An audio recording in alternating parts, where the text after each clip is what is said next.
तस्वीर तो अज भी भारतीय गौरमेंट डरती है ते जो दिलों के अंदर वो सिखां की तस्वीर सिखां के दिलों में तस्वीर लग चुकी है, उन्होंने कोई लाउण वाला नहीं। संतां की तस्वीर साडे हिरदियां विच लगी है, वो कदर वो मान मर्यादा नूं किवें दिल दे विचों कढेगी, नहीं कढिया जाएगा। एक दिन साडा राज भाग होवेगा जिहदे वास्ते साडियां बहुत सारियां जथेबंदियां संघर्ष कर रही ने। सिख कोआर्डीनेटर नेशन दे प्रधान साहब सत्कारयोग हेमंत सिंह जी आए ने, जी आए कहना वा भाई बलजिंदर सिंह जी, सत्कारयोग डॉक्टर साहब अमरजीत सिंह जी विशेष तौर पर साडे मुख बुलारे ने, तहे दिलों धन्नवाद किया जाता है। दिलवर सिंह जी सेखों साहब बहुत सारा मान भेजिए ने धन्नवाद किया जाता है। ग्लोबल टीवी चढ़दी कला टाइम टीवी वाले विशेष तौर के उत्ते 84 TV ਵੱਲੋਂ ਵਿਸ਼ੇਸ਼ ਤੌਰ ਤੇ ਸਾਡੀ ਮੁਹਿੰਮ ਨੂੰ ਹਰ ਥਾਂ ਤੇ ਪਹੁੰਚਾਇਆ ਜਾ ਰਿਹਾ ਹੈ। ਸਾਰੇ ਮੀਡੀਆ ਵਾਲੇ ਵੀਰਾਂ ਨੂੰ ਜੀ ਆਇਆਂ ਨੂੰ ਆਖਿਆ ਜਾਂਦਾ ਹੈ। ਸਤਿਗੁਰੂ ਚੜ੍ਹਦੀ ਕਲਾ ਬਖਸ਼ਿਸ਼ ਕਰਨਾ। ਅਗਲਾ ਪ੍ਰੋਗਰਾਮ ਜਿਹੜਾ ਹੈ ਉਹਦੀ ਜਾਣਕਾਰੀ ਸਤਿਕਾਰਯੋਗ ਭਾਈ ਸਾਹਿਬ ਭਾਈ ਪ੍ਰਦੀਪ ਸਿੰਘ ਜੀ ਸੈਕਟਰੀ ਸਾਹਿਬਾਨ ਗੁਰਦੁਆਰਾ ਸਿੰਘ ਸਭਾ ਕਾਟਰੇਟ ਵਾਲੇ ਆਪ ਜੀ ਨੂੰ ਦੇਣਗੇ। ਸਾਰੀ ਸੰਗਤ ਨੂੰ ਬੇਨਤੀ ਹੈ ਪਿਆਰ ਸਹਿਤ ਬਹੁਤ ਸਾਰੀਆਂ ਕੁਰਸੀਆਂ ਨੇ ਖਾਲੀ ਪਈਆਂ ਨੇ, ਪਿੱਛੇ ਖੜ ਕੇ ਗੱਲਾਂ ਕਰਨ ਨਾਲੋਂ आओ अपनी कौम के मसलियां तो जाणू होने वास्ते आगे आके मूहरे आके बैठने की कृपालता करिए। सारी संगत को दोबारा बेनती की जाती है। चंद घड़ियां वास्ते थोड़ा जिहा समा होर है, इस समय का आपां सारे लाहा उठाना प्राप्त करना। आपां गुरु की असीस महाराज सच्चे पातशाह चढ़दी कला बख्शिश करे। सारी संगत का तहे दिलों धन्नवाद। सिख फॉर जस्टिस वाले वीरां दा भी उचेचे तौर ते धन्नवाद। 2020 रेफरेंडम की गल चल रही है, आओ उहदे लई आपां सारे रल के हंबला मारीए, कौम की शान मान मर्यादा उच्ची होवे। ताते अपील करांगा खास तौर ते इन्हां भाई साहब भाई प्रदीप सिंह जी आ रहे ने, बेनती करांगा खास तौर दे उत्ते पंजाब दे अंदर तुहानूं सारिआं नूं पता बीबी खालड़ा जी इलैक्शन लड़ रहे ने, इलैक्शन लड़ रहे ने। उस महान योधे की कुर्बानी नूं भुला ना दिओ। जिथे जिथे तक पहुंच है अपनी पहुंच करदे होया जगाओ, सारे वीरां नूं समझाओ। जे अज उस कौम दे महान जरनैल योधे दी कुर्बानी नूं मिट्टी विच रोल दिता, आउण वाला कल जिहड़ा ओह साडा चंगा नहीं होवेगा। अपने शहीदां दा सत्कार करना साडा फर्ज बनदा है। अपील करांगा बीबी खालड़ा जी जसवंत सिंह जी खालड़ा साहब जिहड़े लावारसां दे वारस सन, एक दिन गौरमेंट ने तकिया ये वारस बनता है, उन्होंने लावारस करके साडे विचों खो लिया गया है। अज वो बीबी खालड़ा साडे वास्ते एक बहुत वड्डी चुनौती होगी, बहुत वड्डा एक साडे वास्ते सवाल है सजणो। जेकर वो जितदे ने ते कौम दे उन्हां मर्जी बड़े योधे अंदर बहुत वड्डा हौसला होगा, पर जेकर किते गलत काम हो गया ते याद रखियो साडी जमीर सानू ही माफ नहीं करेगी, सवाल पैदा करेगी। ओए कौम दे शहीदां दे नाम ते जीण वालिओ, कौम दे शहीदां दे खून नाल रंगीआं दस्तारां सजाउण वालिओ, तुसीं उन्हां शहीदां दी किन्नी कदर कीती है। सवाल होवेगा साडी जमीर सानू टिकण नहीं देवेगी। जिंदी जमीर नूं जगाओ, जिथे जिथे तक तुहाडी पहुंच है उत्थे तक खबर पहुंचाओ। बीबी खालड़ा जीते कामयाब होवे ते उस महान शहीद की आत्मा नूं भी बहुत वड्डी शांति मिलेगी जिन्हां ने साडी कौम वास्ते बहुत वड्डा परोपकार कीता। सारी संगत दा धन्नवाद। सत्कारयोग भाई साहब भाई प्रदीप सिंह जी अगले प्रोग्राम की जानकारी दे रहे हैं। आओ जी रल के आपां सरवण करिए, इन्नी सेवा प्रवान करनी। प्यार से सारे आखो जी वाहिगुरू जी का खालसा वाहिगुरू जी की फतेह।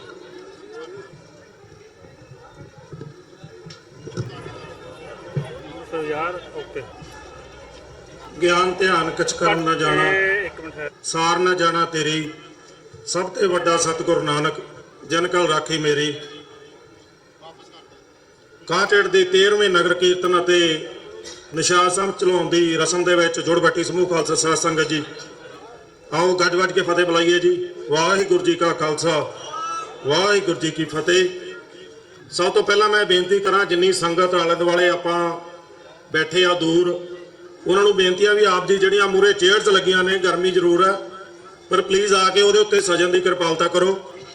ਦੂਸਰੇ ਜਿਹੜੇ ਦੂਰੋਂ ਨੇੜਿਓਂ ਸਾਡੇ ਗੁਰੂ ਘਰਾਂ ਦੇ ਪ੍ਰਧਾਨ ਜਾਂ ਜਥੇਬੰਦੀਆਂ ਦੇ ਜਿਹੜੇ ਨੁਮਾਇੰਦੇ ਨੇ, ਉਹਨਾਂ ਨੂੰ ਵੀ ਬੇਨਤੀ ਹੈ ਕਿ ਉਹ ਮੂਰੇ ਜਿਹੜੀਆਂ ਚੇਅਰਸ ਲੱਗੀਆਂ ਨੇ ਉਹਨਾਂ ਤੇ ਆ ਕੇ ਪਲੀਜ਼ ਬੈਠਣ ਦੀ ਕਿਰਪਾਲਤਾ ਕਰੋ। ਸੋ ਜਿਸ ਤਰ੍ਹਾਂ ਆਪਾਂ ਨੂੰ ਸਾਰਿਆਂ ਨੂੰ ਪਤਾ ਹੀ ਹੈ ਕਿ 13ਵਾਂ ਨਗਰ ਕੀਰਤਨ ਧੰਨ ਧੰਨ ਸਾਹਿਬ ਸ੍ਰੀ ਗੁਰੂ ਨਾਨਕ ਦੇਵ ਮਹਾਰਾਜ ਸਾਹਿਬ ਜੀ ਦੇ 550ਵੇਂ ਪ੍ਰਕਾਸ਼ ਪੁਰਬ ਨੂੰ ਅਤੇ ਖਾਲਸਾ ਪੰਥ ਦੇ ਸਾਜਨਾ ਦਿਵਸ ਨੂੰ ਸਮਰਪਿਤ ਹੈ। ਸੋ ਇਹ ਨਗਰ ਕੀਰਤਨ ਲੰਮੇ ਸਮੇਂ ਤੋਂ ਆਪਾਂ ਕਰਦੇ ਆ ਰਹੇ ਹਾਂ। ਦਿਨੋਂ ਦਿਨ ਇਸ ਦੇ ਵਿੱਚ ਜਿਹੜੀ ਸਿੱਖ ਕੌਮ ਦੀ ਸਿੱਖਾਂ ਦੀ ਜਿਹੜੀ ਆਮਦ ਹੈ ਉਹ ਵੱਧ ਰਹੀ ਹੈ। ਸੋ ਸਾਡੇ ਕਾਟੜ ਦੇ ਜਿਹੜੇ ਆਨਰੇਬਲ ਮੇਅਰ ਡੈਨ ਰੀਮੈਨ, ਉਹਨਾਂ ਨੇ ਕਿਤੇ ਜਾਣਾ ਸੀ, ਇਸ ਕਰਕੇ ਉਹ ਸਟੇਜ ਤੇ ਨਹੀਂ ਹੈ, ਪਰ ਉਹਨਾਂ ਦੀ ਜਗ੍ਹਾ ਤੇ ਸਾਡੇ ਕੋਲ ਬੋਰੋ ਆਫ ਕਾਟੜ ਦੇ ਕੌਂਸਲ ਦੇ ਪ੍ਰੈਜ਼ੀਡੈਂਟ ਮਿਸਿਸ ਸੂਜ਼ਨ ਨੇਪਲਸ ਉਹ ਬੈਠੇ ਨੇ। ਸੋ ਮੈਂ ਉਹਨਾਂ ਨੂੰ ਬੇਨਤੀ ਕਰਨੀ ਚਾਹੁੰਦਾ ਪਹਿਲਾਂ ਕਿ ਉਹ ਆ ਕੇ ਜਿਹੜੇ ਉਹਨਾਂ ਦੇ ਨਾਲ ਕੌਂਸਲਮੈਨ ਨੇ ਉਹਨਾਂ ਨੂੰ ਇੰਟਰੋਡਿਊਸ ਕਰਾਉਣਗੇ। So I request Mrs Susan Naples to come to the podium please. Waheguru ji ਕਾ ਖਾਲਸਾ ਵਾਹਿਗੁਰੂ ਜੀ ਕੀ ਫਤਿਹ। Thank you very much. Wahi ki ka khalsa, Wahihi Kakafate. What a beautiful day, and thank you for choosing Carteret as your home to have your flag raising. We do many things in Carteret. We have many improvements, and on behalf of Dan Ryman, I welcome you. But out of all the things we do and all the improvements that we've made, our most point of pride is our cultural diversity, and your community has embraced us, and I hope you feel we have embraced you as well. So enjoy the day. It's beautiful weather. Enjoy the hospitality and fellowship. I would like to introduce and have join me my colleagues on the council. Councilman Jorge Diaz, if you'd like to come up with me, please. Councilman Diaz, thank you for your service. Councilman Ajmar Johal, please join us. Thank you as well for your service, Ajmar.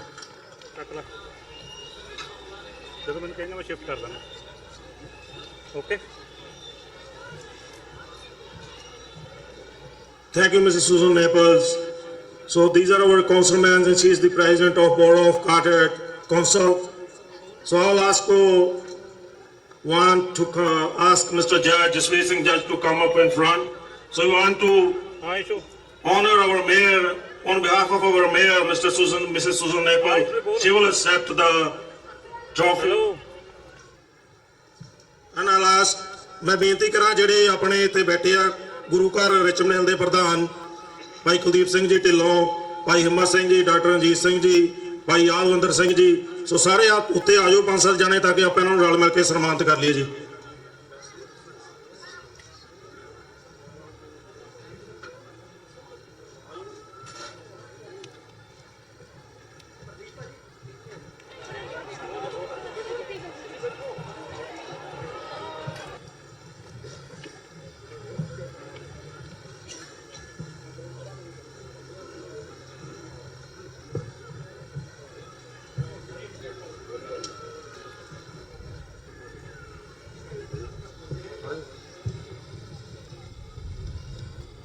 ਬੋਲੇ ਸੋਨਿਹਾਲ। Thank you Susan. So ਹੁਣ ਜਿਹੜਾ ਆਪਣਾ ਜਿਹੜਾ programme ਹੈ ਉਹਨੂੰ ਆਪਾਂ ਸ਼ੁਰੂਆਤ ਕਰਦੇ ਹਾਂ। If I may, on behalf of Mayor Ryman, who works very, very hard for every member of our community, thank you very much. Thank you Susan. So ਹੁਣ ਮੈਂ ਬੇਨਤੀ ਕਰਾਂ ਗੁਰਦੁਆਰਾ ਦਸ਼ਮੇਸ਼ ਦਰਬਾਰ ਦੇ ਪ੍ਰਧਾਨ ਸਰਦਾਰ ਦਿਆਲ ਸਿੰਘ ਜੀ ਜੋ 1-2 ਮਿੰਟ ਵਾਸਤੇ ਸੰਗਤਾਂ ਨੂੰ ਸੰਬੋਧਨ ਹੋਣਗੇ ਜੀ। ਵਾਹਿਗੁਰੂ ਜੀ ਕਾ ਖਾਲਸਾ, ਵਾਹਿਗੁਰੂ ਜੀ ਕੀ ਫਤਿਹ।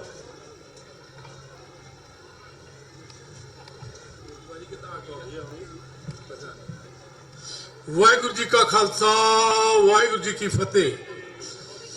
ਅਜੇ ਥੋੜੇ ਜਿਹੇ ਅੰਗਰੇਜ਼ 2-3 ਇੱਥੇ ਬੈਠੇ ਆ, ਮੇਰਾ ਖਿਆਲ ਹੈ ਥੋੜਾ ਜਿਹਾ ਮੈਂ ਅੰਗਰੇਜ਼ੀ ਚ ਬੋਲ ਲੈਣਾ, ਫਿਰ ਆਪਾਂ ਪੰਜਾਬੀ ਚ ਗੱਲਾਂ ਕਰਾਂਗੇ। Good afternoon, ladies and gentlemen.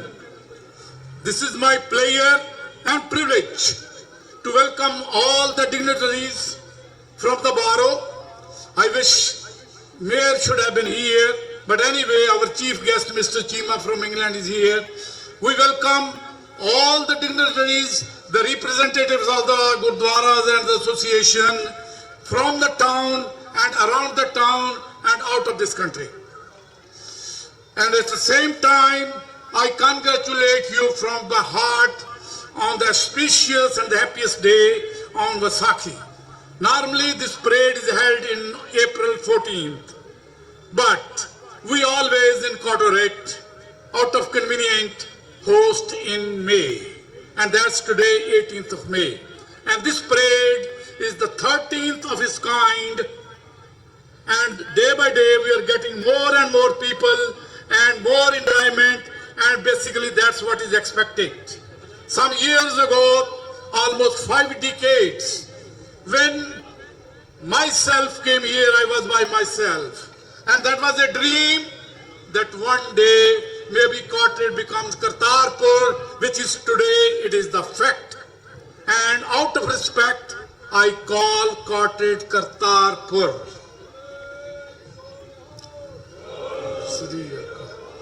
So in other words, we have got 3 Kartarpurs, one in Pakistan, one in India, that Punjab, and one here in Carteret. Actually, I did try and talk to the mayor that how we can change this name, that was lot of formalities, but he offered me that if I can collect about $1 million, this park can be named Dishmesh Darbar Park or Kartarpur Park. But I say no, park is not enough. I want the name of the town change. So that's still pending. I don't know when it's going to happen, if at all it's going to happen.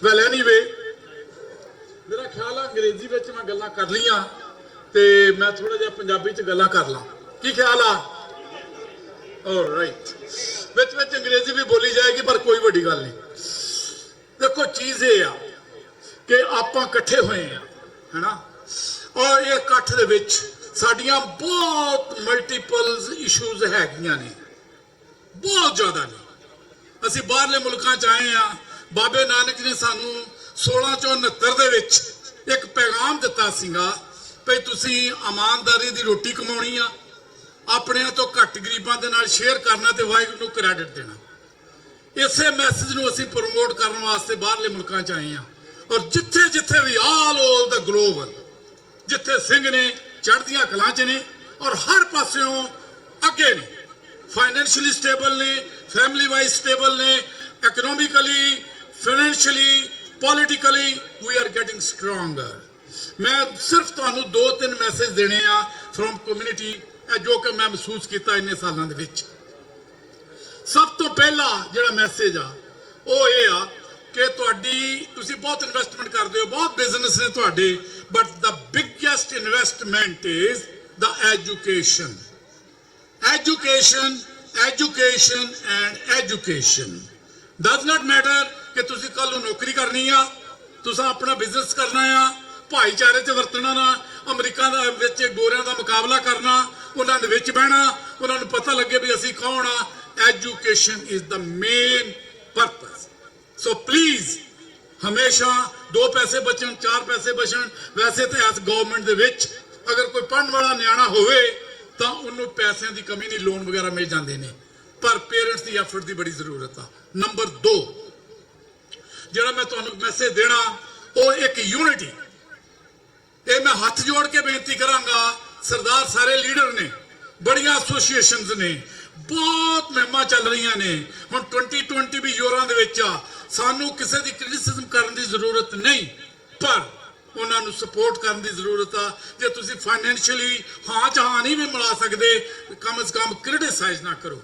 Give ਇ constructive criticism ਤਾਂ ਕਿ ਤੁਸੀਂ ਆਪਣੇ ਆਪ ਨੂੰ improve ਕਰ ਸਕੋ ਇਹ 2 ਨੰਬਰ ਸੀ ਨੰਬਰ 3 ਕਿਉਂਕਿ ਮੈਂ ਜ਼ਿਆਦਾ ਟਾਈਮ ਨਹੀਂ ਲੈਣਾ ਮੈਨੂੰ ਨਹੀਂ ਪਤਾ ਕਿੰਨੇ ਕੁ ਬੁਲਾਰੇ ਹੈਗੇ ਆ ਨੰਬਰ 3 ਇਹ ਮੈਂ ਫਿਰ ਤੁਹਾਨੂੰ ਹੱਥ ਜੋੜ ਕੇ ਬੇਨਤੀ ਕਰਾਂਗਾ ਕਿ ਅਸੀਂ ਬੁੱਢੇ ਬੰਦੇ ਹੋ ਗਏ ਆ ਸਾਡੇ ਕੋਲ ਯੰਗ ਬਲੱਡ ਬਹੁਤ ਆ ਐਜੂਕੇਟਿਡ ਨੇ ਇੰਜੀਨੀਅਰਸ ਨੇ ਅਟਰਨੀਜ਼ ਨੇ ਡਾਕਟਰਸ ਨੇ so and so forth there is no limit to it please think it over ਕਿ ਅਸੀਂ ਲੋਕਲ ਪੋਲਿਟਿਕਸ ਦੇ ਵਿੱਚ more actively participate ਕਰੀਏ ਜਿੱਥੇ ਅਸੀਂ ਲੋਕਾਂ ਨੂੰ ਜਾ ਕੇ ਕਹਿੰਦੇ ਆ ਸਾਨੂੰ 14 ਅਗਸਤ ਦਾ ਸਿੱਖ ਡੇ ਰਿਕਮੈਂਡ ਕਰਦੇ ਹੋ ਅਨਾਉਂਸ ਕਰਦੇ ਹੋ ਜੋ ਮਰਜ਼ੀ ਕਰਦੇ ਹੋ ਅਸੀਂ ਖੁਦ ਉਹਦੇ ਵਿੱਚ ਡਿਸੀਜਨ ਮੇਕਿੰਗ ਦੇ ਵਿੱਚ ਪ੍ਰੋਸੈਸ ਦੇ ਵਿੱਚ ਕਿਉਂ ਨਹੀਂ ਹੁੰਦੇ what is wrong with us we are financially weak or we are not educated or we are not mannered we don't have a common sense of course not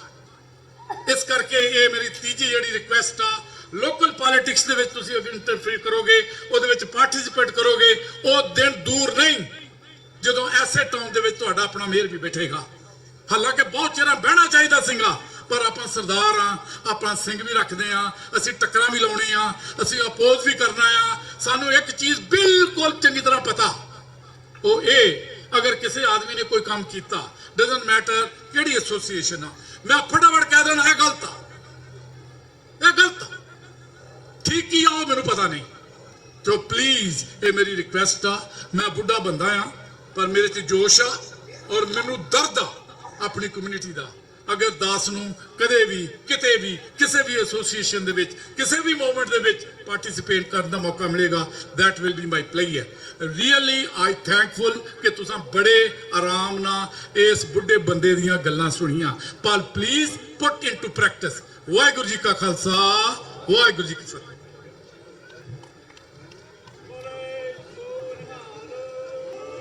Waheguru ji ਕਾ ਖਾਲਸਾ ਵਾਹਿਗੁਰੂ ਜੀ ਕੀ ਫਤਿਹ।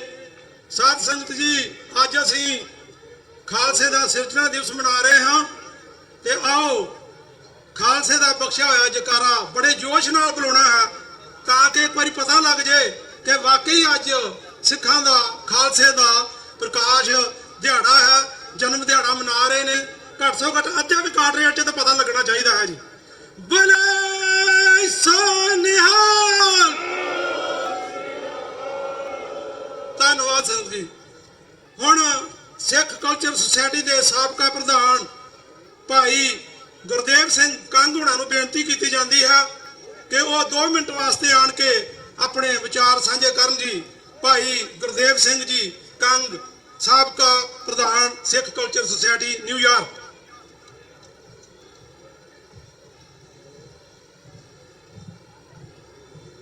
ਵਾਹਿਗੁਰੂ ਜੀ ਕਾ ਖਾਲਸਾ ਵਾਹਿਗੁਰੂ ਜੀ ਕੀ ਫਤਿਹ। ਮੈਂ ਸਮਝਦਾ ਕਿ ਅੱਜ ਬੁੱਢਿਆਂ ਤੋਂ ਹੀ ਨੰਬਰ ਸ਼ੁਰੂ ਹੋਇਆ ਵਾ, ਕਿਉਂਕਿ ਜੋਲ ਸਾਹਿਬ ਪੁਰਾਣੇ ਇੰਜਣ ਉਦੋਂ ਮਗਰੋਂ ਅਸੀਂ ਆ। ਤੇ ਮੈਂ ਇਹ ਸਮਝਦਾ ਇਹ ਜਿਹੜਾ ਫੈਸਲਾ ਵਾ ਸਾਨੂੰ ਨਵੇਂ ਨੌਜਵਾਨਾਂ ਦੇ ਹੱਥ 'ਚ ਫੜਾਉਣਾ ਚਾਹੀਦਾ ਤੇ ਨੌਜਵਾਨਾਂ ਨੂੰ ਇਹਦੇ ਵਿੱਚ ਮੋਹਰੇ ਆ ਕੇ ਸ਼ਮੂਲੀਅਤ ਕਰਨੀ ਚਾਹੀਦੀ ਆ ਕਿ ਨੌਜਵਾਨਾਂ ਨੂੰ ਵੀ ਪਾਰਟਿਸਿਪੇਟ ਇਹਦੇ ਵਿੱਚ ਆ ਕੇ ਕਰਨਾ ਚਾਹੀਦਾ।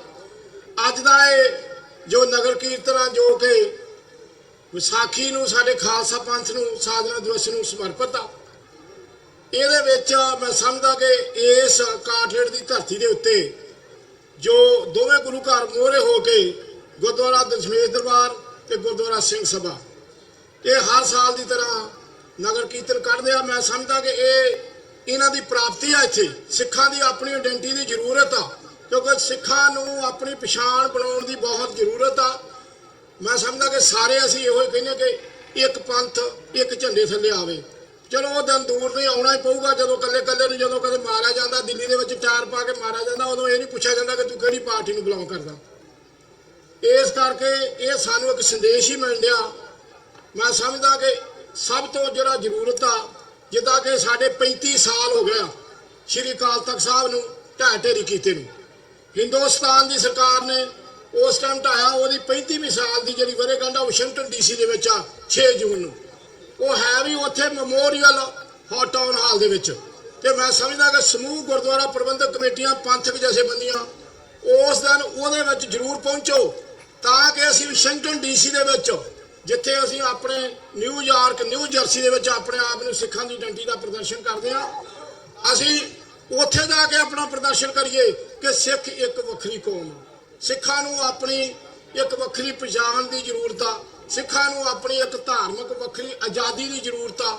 ਉਹਦੇ ਸਬੰਧ ਦੇ ਵਿੱਚ ਮੈਂ ਸਮਝਦਾ ਕਿ ਬੜੇ ਜੋ ਕਾਰਪੋਰੇਟ ਆ ਇਹਨੇ ਆਪਣੇ ਇਸ ਨਿਊ ਜਰਸੀ ਏਰੀਆ ਦੇ ਵਿੱਚ ਜੋ ਸਿੱਖ ਸੰਗਤਾਂ ਨੇ ਬੜੀ ਤਰੱਕੀ ਕੀਤੀ ਆ। ਗੁਰਦੁਆਰਾ ਸਿੱਖ ਸੁਸਾਇਟੀ ਵੱਲੋਂ ਮੈਂ ਸਾਡੀ ਪੂਰੀ ਪ੍ਰਬੰਧਕ ਕਮੇਟੀ, ਸਾਡੇ ਪ੍ਰਧਾਨ ਸਾਹਿਬ ਕੁਲਦੀਪ ਸਿੰਘ ਜੀ ਢਿੱਲੋਂ, ਜਿੰਨੀ ਕਮੇਟੀ ਆ ਜਾਂ ਸੰਗਤੀ ਰੂਪ 'ਚ ਪਹੁੰਚੀ ਆ, ਕਿਉਂਕਿ ਜਿਹੜੇ ਇਹੋ ਜਿਹੇ ਫੰਕਸ਼ਨ ਹੁੰਦੇ ਨੇ ਉਹ ਸਾਰਿਆਂ ਦੇ ਸਹਿਯੋਗ ਦੇ ਨਾਲ ਹੀ ਕੀਤੇ ਜਾਂਦੇ ਨੇ। ਜੇ ਸਿੱਖ ਦੇ ਪਰੇਡ ਨਿਕਲਦੀ ਆ ਤੇ ਇੱਥੋਂ ਦੀਆਂ ਨਿਊ ਜਰਸੀ ਦੀਆਂ ਸੰਗਤਾਂ ਵੱਧ ਤੋਂ ਵੱਧ ਉਹਦੇ 'ਚ ਪਾਰਟਿਸਿਪੇਟ ਕਰਦੀਆਂ। ਬਾਕੀ ਮੈਂ ਇਸ ਖੁਸ਼ੀ ਦੇ ਮੌਕੇ ਤੇ ਸਭ ਨੂੰ ਲੱਖ ਲੱਖ ਵਧਾਈ ਦਿੰਦਾ, ਪਰ ਇਹ ਮੈਸੇਜ ਜ਼ਰੂਰ ਦਿੰਦਾ ਕਿ ਕੋਈ ਵੀ ਜਥੇਬੰਦੀ ਮੋਹਰੇ ਲਾ ਕੇ ਕੰਮ ਕਰਦੀ ਆ ਕਿ ਅਸੀਂ ਜਿੰਨਾ ਵੀ ਉਹਦੇ 'ਚ ਯੋਗਦਾਨ ਪਾ ਸਕਦੇ ਆ, ਅਸੀਂ ਉਹਨਾਂ ਆਪਣਾ ਉਹਦੀ ਯੋਗਦਾਨ ਜ਼ਰੂਰ ਪਾਈਏ ਤਾਂ ਕਿ ਅਸੀਂ ਵੀ ਉਸ ਲਾਈਨ 'ਚ ਲੱਗ ਸਕੀਏ ਕਿ ਜਿੱਥੇ ਸਿੱਖ ਪੰਥ ਦਾ ਜਿਹੜਾ ਭਲਾ ਹੋਵੇ। ਮੈਂ ਚੇਚੇ ਤੌਰ ਤੇ ਇੱਥੋਂ ਦੀਆਂ ਸੰਗਤਾਂ ਨੂੰ ਲੱਖ ਲੱਖ ਵਧਾਈ ਦਿੰਦਾ, ਕਿਉਂਕਿ ਜਿਸ ਤਰ੍ਹਾਂ ਰਾਤੀ ਸਾਡੇ ਕੋਲ ਸਾਡੀ ਸੈਨੇਟਰ ਜੋ ਕਿ ਗਿਲੀ ਬ੍ਰਾਂਡ, ਉਹਨੂੰ 10 ਸਾਲ ਹੋ ਗਏ ਨਿਊਯਾਰਕ ਦੀ US ਸੈਨੇਟਰ ਬਣੀ ਨੂੰ, ਤੇ ਰਾਤੀ ਉਹਦਾ ਫੰਡ ਰੇਜ਼ ਸੀਗਾ ਕਿਉਂਕਿ ਉਹ ਪ੍ਰੈਜ਼ੀਡੈਂਸ਼ੀਅਲ ਰੇਸ ਦੇ ਵਿੱਚ ਆਈ ਹੈ 2020 ਦੇ ਵਿੱਚ। ਉਹਨੂੰ ਪਹਿਲਾ ਕੁਐਸਚਨ ਹੀ ਮੇਰਾ ਇਹ ਸੀ ਜਦੋਂ ਉਹਨਾਂ ਵੱਖਰੀ ਮੀਟਿੰਗ ਹੋ ਕੇ ਸਾਡੀ ਹੋਈ ਆ ਵੀ ਤੈਨੂੰ 10 ਸਾਲ ਹੋ ਗਏ, ਤੂੰ ਸਿੱਖਾਂ ਤੱਕ ਅੱਜ ਤੱਕ ਆਪਣੇ ਕਿਸੇ ਗੁਰੂ ਘਰ 'ਚ ਜਾਂ ਸਿੱਖਾਂ ਦੀ ਕਿਸੇ ਈਵੈਂਟ 'ਚ ਪਹੁੰਚੀ ਆ ਤੇ ਸਿੱਖ ਤੈਨੂੰ ਕਿੱਦਾਂ ਮਿਲ ਕੇ ਤੇਰੀ ਸਪੋਰਟ ਕਰਨਗੇ। ਹਾਂ, ਤੇਰੀ ਸਪੋਰਟ ਇਹ ਫਿਰ ਵੀ ਕਰੀ ਜਾਂਦੇ ਨੇ, ਤੈਨੂੰ ਫਾਈਨੈਂਸ਼ੀਅਲ ਤੌਰ ਤੇ ਅੱਜ ਵੀ ਤੂੰ 35 ਤੋਂ 50 ਹਜ਼ਾਰ ਲੈ ਜਾਣਾ, ਪਰ ਤੂੰ ਸਿੱਖਾਂ ਨੂੰ ਉਹਦਾ ਵਾਪਸ। ਪਰ ਮੈਂ ਇੱਕ ਗੱਲ ਸਮਝਦਾ ਕਿ ਜਿਹੜੀ 10 ਮਿੰਟ ਉਹਦੇ ਨਾਲ ਗੱਲ ਹੋਈ ਹੈ ਨਾ, ਉਹਨੇ ਇਸ ਚੀਜ਼ ਨੂੰ ਰਿਅਲਾਈਜ਼ ਕੀਤਾ। ਜੇ ਉਹ ਨਹੀਂ ਵੀ ਪ੍ਰੈਜ਼ੀਡੈਂਟ ਬਣੂਗੀ ਪਰ US ਸੈਨੇਟਰ ਤੇ ਹੈ ਨਾ, ਉਹਨੇ ਰਿਅਲਾਈਜ਼ ਕੀਤਾ ਕਿ ਅੱਗੇ ਤੋਂ ਕੋਈ ਵੀ ਇੱਥੇ ਤੁਹਾਡੇ ਟਰਾਈ ਸਟੇਟ ਦੇ ਵਿੱਚ ਸਿੱਖਾਂ ਦਾ ਮੇਨ ਇਵੈਂਟ ਹੋਊਗਾ, ਮੈਨੂੰ ਇਨਵਾਈਟ ਕਰੋਗੇ, ਮੈਂ ਉੱਥੇ ਪਹੁੰਚੂਗੀ। ਮੈਨੂੰ ਗੁਰਦੁਆਰੇ 'ਚ ਇਨਵਾਈਟ ਕਰੋਗੇ, ਮੈਂ ਗੁਰਦੁਆਰੇ 'ਚ ਪਹੁੰਚੂਗੀ। ਮੈਂ ਵਾਸ਼ਿੰਗਟਨ DC ਦੇ ਵਿੱਚ ਤੁਹਾਡੀ ਸਿੱਖਾਂ ਦੀ ਜਿਹੜੀ ਲੌਬੀ ਬਣੇਗੀ, ਮੈਂ ਉਹਦੇ ਵਿੱਚ ਤੁਹਾਡੀ ਜਿਹੜੀ ਸਪੋਰਟ ਕਰਨ ਨੂੰ ਪਹਿਲੀ ਕਤਾਰ 'ਚ ਖੜਵਾਂਗੀ। ਇਹ ਆ ਸਾਡੇ ਸਿੱਖਾਂ ਦੀਆਂ ਪ੍ਰਾਪਤੀਆਂ ਨਾਲ ਹੋ ਕੇ। ਪਰ ਮੈਂ ਫੇਰ ਤੋਂ ਸਾਰੇ ਵੀਰਾਂ ਦਾ ਜਿਨ੍ਹਾਂ ਨੂੰ ਵੀ ਇੱਥੇ ਆ ਕੇ ਹਾਜ਼ਰੀ ਲਵਾਈ ਆ ਸਾਰਿਆਂ ਦਾ ਬਹੁਤ ਬਹੁਤ ਧੰਨਵਾਦ। ਇੱਥੋਂ ਦੀ ਪ੍ਰਬੰਧਕ ਕਮੇਟੀ ਦਾ, ਪੰਥਕ ਜਥੇਬੰਦੀਆਂ ਦਾ, ਸਾਰਿਆਂ ਦਾ ਬਹੁਤ ਬਹੁਤ ਧੰਨਵਾਦ। ਵਾਹਿਗੁਰੂ ਜੀ ਕਾ ਖਾਲਸਾ, ਵਾਹਿਗੁਰੂ ਜੀ ਕੀ ਫਤਿਹ। ਵਾਹਿਗੁਰੂ ਜੀ ਕਾ ਖਾਲਸਾ, ਵਾਹਿਗੁਰੂ ਜੀ ਕੀ ਫਤਿਹ। ਬਹੁਤ ਬਹੁਤ ਧੰਨਵਾਦ ਭਾਈ ਗੁਰਦੇਵ ਸਿੰਘ ਜੀ ਕਾਂਗਤੇਨਾ ਦਾ, ਜਿਹੜੇ ਕਿ ਸਾਬਕਾ ਪ੍ਰਧਾਨ ਨੇ Gurdwara Sikh culture society Richmond Hill New York ਤੋਂ। ਸੋ ਜਿਸ ਤਰ੍ਹਾਂ ਆਪਾਂ ਨੂੰ ਪਤਾ ਹੀ ਆ, ਆਪਣੇ ਵਿੱਚ ਡਾਕਟਰ ਇਕਤਦਾਰ ਚੀਮਾ ਇੰਗਲੈਂਡ ਤੋਂ ਪਹੁੰਚੇ ਨੇ। ਯੂਐਨਓ ਦੇ ਵਿੱਚ ਉਹਨਾਂ ਨੇ ਕਾਫੀ ਕੰਮ ਕੀਤਾ, ਉਹ ਵੀ ਆਪਣੇ ਕੋਲ ਨੇ। Doctor Amarjit Singh ji Washington DC, ਉਹ ਵੀ ਸਟੇਜ ਦੇ ਉੱਪਰ ਸੁਸ਼ੋਭਿਤ ਨੇ। ਸੋ ਹੁਣ ਮੈਂ ਬੇਨਤੀ ਕਰਾਂ ਸਭ ਤੋਂ ਪਹਿਲਾਂ ਭਾਈ ਯਾਦਵਿੰਦਰ ਸਿੰਘ ਜੀ ਚੇਅਰਮੈਨ ਗੁਰਦੁਆਰਾ ਸਿੰਘ ਸਭਾ ਗਲੈਂਡਰੌਕ 1-2 ਮਿੰਟ ਵਾਸਤੇ ਆਪ ਜੀ ਨਾਲ ਸਾਂਝ ਪਾਉਣਗੇ। ਉਸ ਤੋਂ ਬਾਅਦ ਡਾਕਟਰ ਚੀਮਾ ਜੀ ਨੂੰ ਇੰਟਰੋਡਿਊਸ ਕਰਵਾਉਣਗੇ ਜੀ। ਵਾਹਿਗੁਰੂ ਜੀ ਕਾ ਖਾਲਸਾ, ਵਾਹਿਗੁਰੂ ਜੀ ਕੀ ਫਤਿਹ। ਸੋ ਮੈਂ ਇੱਕ ਬੇਨਤੀ ਕਰਨੀ ਭੁੱਲ ਗਿਆ ਕਿ ਪਿੱਛੇ ਭਾਈ ਸਾਹਿਬ ਖੜੇ ਆ, ਇਹ ਬੱਚਾ ਇਹਨਾਂ ਦੇ ਕੋਲ ਆ, ਪਰ ਕਿਸੇ ਦਾ ਬੱਚਾ ਇਹ ਗਵਾਚਿਆ ਹੋਇਆ ਜਿਹੜਾ ਇਹਨਾਂ ਦੇ ਕੋਲ ਆ। ਅਗਰ ਕੋਈ ਵੀ ਜਿਹੜੇ ਅਨਾਉਂਸਮੈਂਟਸ ਹੁੰਦੇ ਆ ਪਲੀਜ਼ ਧਿਆਨ ਦੇਣ। ਸਟੇਜ ਦੇ ਉੱਪਰ ਇਹ ਭਾਈ ਸਾਹਿਬ ਖੜੇ, ਇਹਨਾਂ ਕੋਲ ਜਿਹੜਾ ਬੱਚਾ ਵਾ ਇਹ ਕਿਸੇ ਦਾ ਬੱਚੀ ਗਵਾਚ ਗਈ ਆ। ਸੋ ਇਹ ਜਿਨ੍ਹਾਂ ਦੀ ਵੀ ਬੱਚੀ ਆ ਉਹ ਸਟੇਜ ਤੋਂ ਆ ਕੇ ਪਿੱਛੇ ਆ ਕੇ ਮਤਲਬ ਉਹਨੂੰ ਲੈ ਜਾਣ, ਕਿਉਂਕਿ ਬੱਚੀ ਰੋ ਰਹੀ ਆ।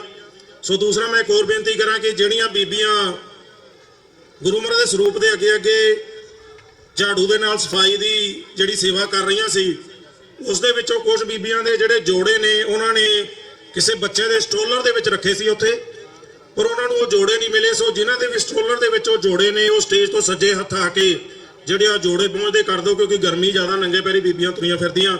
ਸੋ ਇਹ ਬੇਨਤੀ ਆਪ ਜੀ ਨੇ ਪ੍ਰਵਾਨ ਕਰਨੀ। ਸੋ ਮੈਂ ਬੇਨਤੀ ਕਰਾਂ ਭਾਈ ਯਾਦਵਿੰਦਰ ਸਿੰਘ ਜੀ ਚੇਅਰਮੈਨ ਸਿੰਘ ਸਭਾ ਗਲੈਂਡਰੌਕ ਤੋਂ, ਨਾਲ ਉਹ 1-2 ਮਿੰਟ ਵਾਸਤੇ ਸੰਗਤ ਨਾਲ ਵਿਚਾਰਾਂ ਦੀ ਸਾਂਝ ਪਾਉਣਗੇ ਤੇ ਨਾਲ ਨਾਲ ਡਾਕਟਰ ਇਕਤਦਾਰ ਚੀਮਾ ਨੂੰ ਇੰਟਰੋਡਿਊਸ ਕਰਾਉਣਗੇ ਜੀ। ਵਾਹਿਗੁਰੂ ਜੀ ਕਾ ਖਾਲਸਾ, ਵਾਹਿਗੁਰੂ ਜੀ ਕੀ ਫਤਿਹ।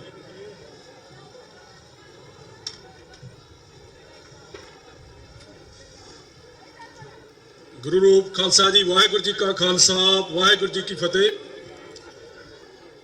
ਵੈਸੇ ਤਾਂ ਡਾਕਟਰ ਚੀਮਾ ਕਿਸੇ ਪਹਿਚਾਣ ਦੇ ਮੁਤਾਜ ਨਹੀਂ, ਪਰ ਚਲੋ ਮੇਰੀ ਇਹਨਾਂ ਨੇ ਜ਼ਿੰਮੇਵਾਰੀ ਲਈ ਆ, ਮੈਂ ਆਪਣੀ ਪਹੁੰਚ ਮੁਤਾਬਕ ਜ਼ਰੂਰ ਉਹਨਾਂ ਬਾਰੇ ਗੱਲ ਕਰਾਂਗਾ।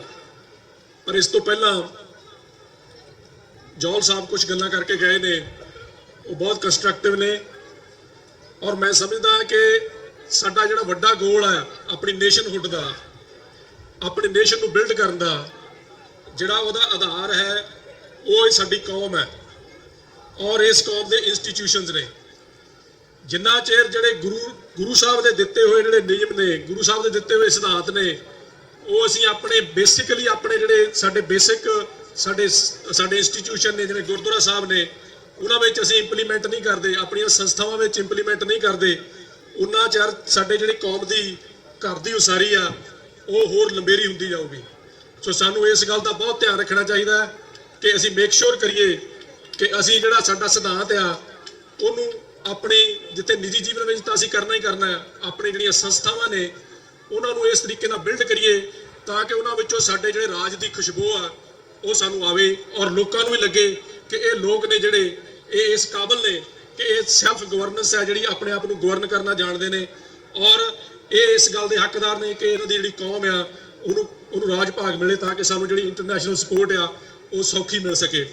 ਇੱਕ ਗੱਲ ਜਿਹੜੀ ਕਿ ਬਹੁਤ ਕ੍ਰਿਟੀਕਲ ਆ ਸਾਡੇ ਇੱਥੋਂ ਦੇ ਜਿਹੜੇ ਸਿੱਖ ਨੇ ਉਹਨਾਂ ਵਾਸਤੇ, ਜਿਵੇਂ ਅੱਜ ਅਸੀਂ ਇਕੱਠ ਕੀਤਾ ਆ, ਇਹ ਇਕੱਠ ਸਾਡੀ ਇੱਕ ਸਟਰੈਂਥ ਦਾ ਪ੍ਰਤੀਕ ਆ ਕਿ ਸਾਡੀ ਵੱਖ-ਵੱਖ ਸ਼ਹਿਰਾਂ ਦੇ ਵਿੱਚ ਸਾਡੀ ਕਿੰਨੀ ਸਟਰੈਂਥ ਆ, ਅਸੀਂ ਪੋਲੀਟੀਕਲੀ ਕਿੰਨੇ ਐਕਟਿਵ ਆ ਔਰ ਜਿਹੜੀ ਪੋਲੀਟੀਕਲ ਸਿਸਟਮ ਆ ਇੱਥੋਂ ਦਾ ਉਹਦੇ ਵਿੱਚ ਇਨਵੋਲਵ ਹੋਣ ਲਈ ਮੈਂ ਸਮਝਦਾ ਆ ਕਿ ਸਾਡਾ ਬੇਸਿਕ ਆਰਗੇਨਾਈਜੇਸ਼ਨ ਸਟਰਕਚਰ ਚਾਹੀਦਾ ਆ।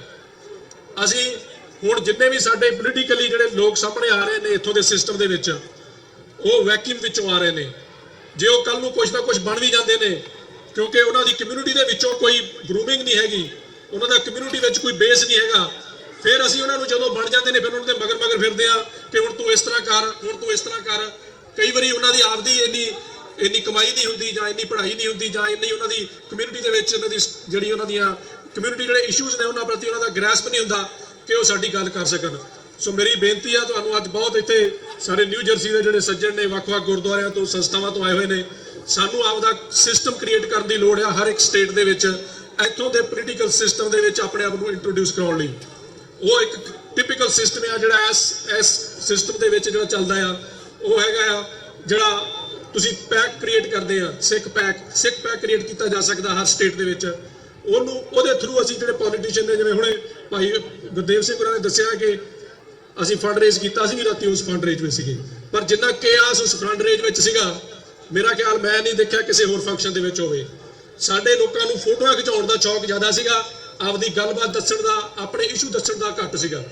ਮੇਰਾ ਖਿਆਲ ਦੇ ਵਿੱਚ ਜਿੰਨਾ ਚਿਰ ਅਸੀਂ ਕੋਈ ਆਪਦਾ ਸਿਸਟਮ ਇਵੋਲਵ ਨਹੀਂ ਕਰਦੇ, ਅਸੀਂ ਲੋਕਾਂ ਨੂੰ ਪੈਸੇ ਦਿੰਦੇ ਰਵਾਂਗੇ, ਕਾਂਗਰਸਮੈਨਾਂ ਨੂੰ, ਸੈਨੇਟਰਾਂ ਨੂੰ, ਪਰ ਜਿਹੜੀ ਸਾਡੀ ਗੱਲ ਆ ਉਹ ਨਹੀਂ ਸੁਣਨਗੇ, ਕਿਉਂਕਿ ਅਸੀਂ ਇੰਡੀਵਿਜੂਅਲੀ ਕਰ ਰਹੇ ਹਾਂ।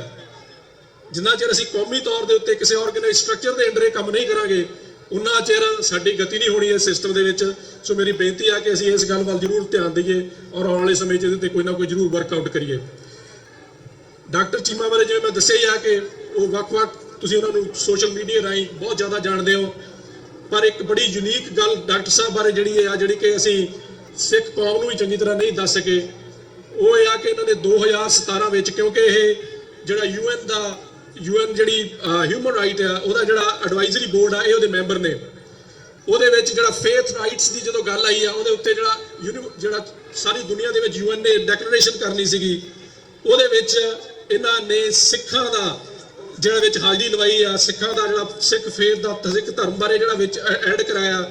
ਮੈਂ ਸਮਝਦਾ ਕਿ ਉਹਦੇ ਬਾਰੇ ਅਸੀਂ ਇਹਨਾਂ ਦੇ ਦੇਣਦਾਰ ਆ ਸਿੱਖ ਕੌਮ ਵੱਲੋਂ, ਔਰ ਮੈਂ ਸਮਝਦਾ ਕਿ ਉਹ ਇਹਨਾਂ ਦੀ ਬੜੀ ਵੱਡੀ ਪ੍ਰਾਪਤੀ ਆ ਸਿੱਖ ਕੌਮ ਲਈ।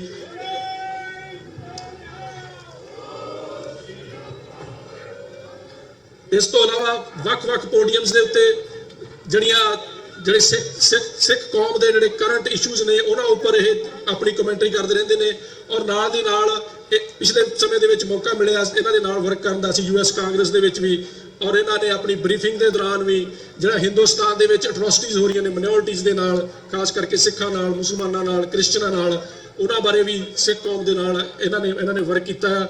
ਸੋ ਮੈਂ ਇਹਨਾਂ ਦਾ ਬਹੁਤ-ਬਹੁਤ ਧੰਨਵਾਦ ਕਰਦਾ। ਇਹਨਾਂ ਨੇ ਬੜੀ ਹੀ ਸ਼ਿੱਦਤ ਦੇ ਨਾਲ ਇਹ ਸਾਡੀ ਕੌਮ ਨੂੰ ਇੱਕ ਭਰਾ ਮਿਲਿਆ ਹੋਇਆ ਆ, ਮੈਂ ਸਮਝਦਾ, ਜਿਹੜਾ ਕਿ ਸਾਡੀ ਕੌਮ ਦੇ ਨਾਲ ਮੋਢਾ ਨਾਲ ਮੋਢਾ ਜੋੜ ਕੇ ਹਰ ਮੋੜ ਤੇ ਸਾਡੇ ਨਾਲ ਖੜਦਾ ਹੈ। ਸੋ ਸਾਨੂੰ ਇਹਨਾਂ ਦਾ ਵੱਧ ਚੜ ਕੇ ਆਉਣ ਵਾਲੇ ਸਮੇਂ ਦੇ ਵਿੱਚ ਸਨਮਾਨ ਵੀ ਕਰਨਾ ਚਾਹੀਦਾ, ਔਰ ਇਹਨਾਂ ਨੂੰ ਜਿਹੜੀ ਇਹਦੀ ਬਣਦਾ ਮਾਣ ਸਤਿਕਾਰ ਆ ਉਹ ਜ਼ਰੂਰ ਦੇਣਾ ਚਾਹੀਦਾ। ਸੋ ਮੈਂ ਹੁਣ ਡਾਕਟਰ ਚੀਮਾ ਦੇ ਤੇ ਤੁਹਾਡੇ ਵਿੱਚ ਜ਼ਿਆਦਾ ਚਿਰ ਨਾ ਰਹਿੰਦਾ ਹੋਇਆ ਉਹਨੂੰ ਬੇਨਤੀ ਕਰਾਂਗਾ ਕਿ ਉਹ ਸਟੇਜ ਤੇ ਆਉਣ ਤੇ ਆਪਣੀ ਜਿਹੜੀ ਗੱਲ ਆ ਉਹ ਸੰਗਤ ਦੇ ਨਾਲ ਕਰਨ। ਵਾਹਿਗੁਰੂ ਜੀ ਕਾ ਖਾਲਸਾ, ਵਾਹਿਗੁਰੂ ਜੀ ਕੀ ਫਤਿਹ।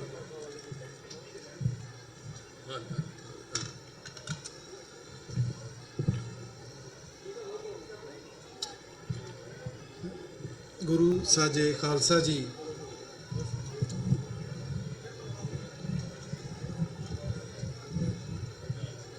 ਸ਼ਹੀਦ ਪਿਤਾ ਦੇ ਪੁੱਤਰ ਤੇ ਸ਼ਹੀਦ ਪੁੱਤਰਾਂ ਦੇ ਪਿਤਾ ਦਸਵੇਂ ਪਾਤਸ਼ਾਹ ਦੀ ਬਖਸ਼ੀ ਹੋਈ ਫਤਿਹ ਪ੍ਰਵਾਨ ਹੋਵੇ। ਵਾਹਿਗੁਰੂ ਜੀ ਕਾ ਖਾਲਸਾ, ਵਾਹਿਗੁਰੂ ਜੀ ਕੀ ਫਤਿਹ। ਧੁੱਪ ਕਾਫੀ ਹੈ ਤੇ ਕੁਝ ਲੋਕ ਇੱਧਰ ਉੱਧਰ ਫਿਰ ਵੀ ਰਹੇ ਨੇ, ਪਰ ਫਤਿਹ ਦੀ ਸਾਂਝ ਜ਼ੋਰਦਾਰ ਹੋਣੀ ਚਾਹੀਦੀ ਹੈ। એનર્ਜੀ ਇੰਨੀ ਲੋ ਤਾਂ ਨਹੀਂ ਤੁਹਾਡੀ। ਸੋ ਫਿਰ ਤੋਂ ਵਾਹਿਗੁਰੂ ਜੀ ਕਾ ਖਾਲਸਾ, ਵਾਹਿਗੁਰੂ ਜੀ ਕੀ ਫਤਿਹ।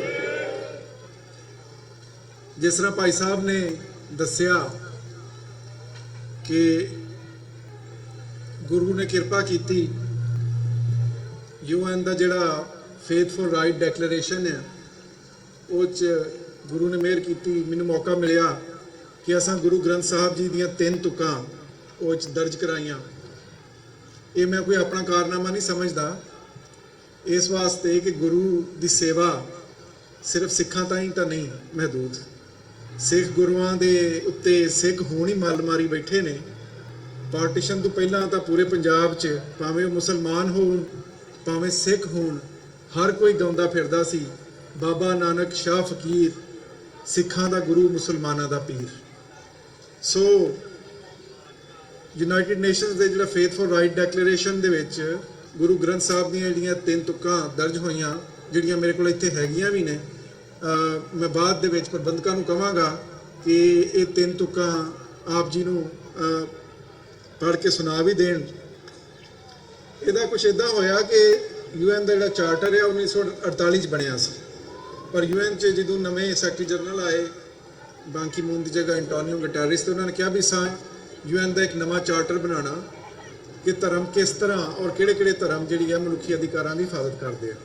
ਸੋ ਸਾਡੀ ਇੱਕ ਯੂਨਾਈਟਿਡ ਨੇਸ਼ਨਸ ਦੇ, ਕਿਉਂਕਿ ਮੈਂ ਐਡਵਾਈਜ਼ਰੀ ਬੋਰਡ ਤੇ ਆ, ਸਾਡੀ ਇੱਕ ਮੀਟਿੰਗ ਹੋਈ, ਐਕਸਪਰਟ ਮੀਟਿੰਗ, ਉਹ 'ਚ ਡੈਕਲੇਰੇਸ਼ਨ ਬਣੀ ਹੈ। ਮੇਰੇ ਕੋਲ ਕੋਰਸਪੋਂਡੈਂਸ ਪੂਰੀ ਪਈ ਹੈ, ਕਿਉਂਕਿ ਬੰਦੇ ਕਈ ਹਵਾ 'ਚ ਗੱਲਾਂ ਕਰੀ ਜਾਂਦੇ ਆ, ਉਹ ਵੀ ਮੈਂ ਗੁਰਦੁਆਰੇ ਵਾਲਿਆਂ ਨੂੰ ਦੇ ਜਾਵਾਂਗਾ। ਉਹ ਮੇਰੇ ਕੋਲ ਪੂਰੀ ਦਸਤਾਵੇਜ਼ ਹੈ ਵੀ ਕਿਸ ਤਰ੍ਹਾਂ ਗੁਰੂ ਗ੍ਰੰਥ ਸਾਹਿਬ ਜੀ ਬਿਰਾਜਮਾਨ ਹੋਏ ਆ ਫੇਥਫੁਲ ਰਾਈਟਸ ਡੈਕਲੇਰੇਸ਼ਨ 'ਚ।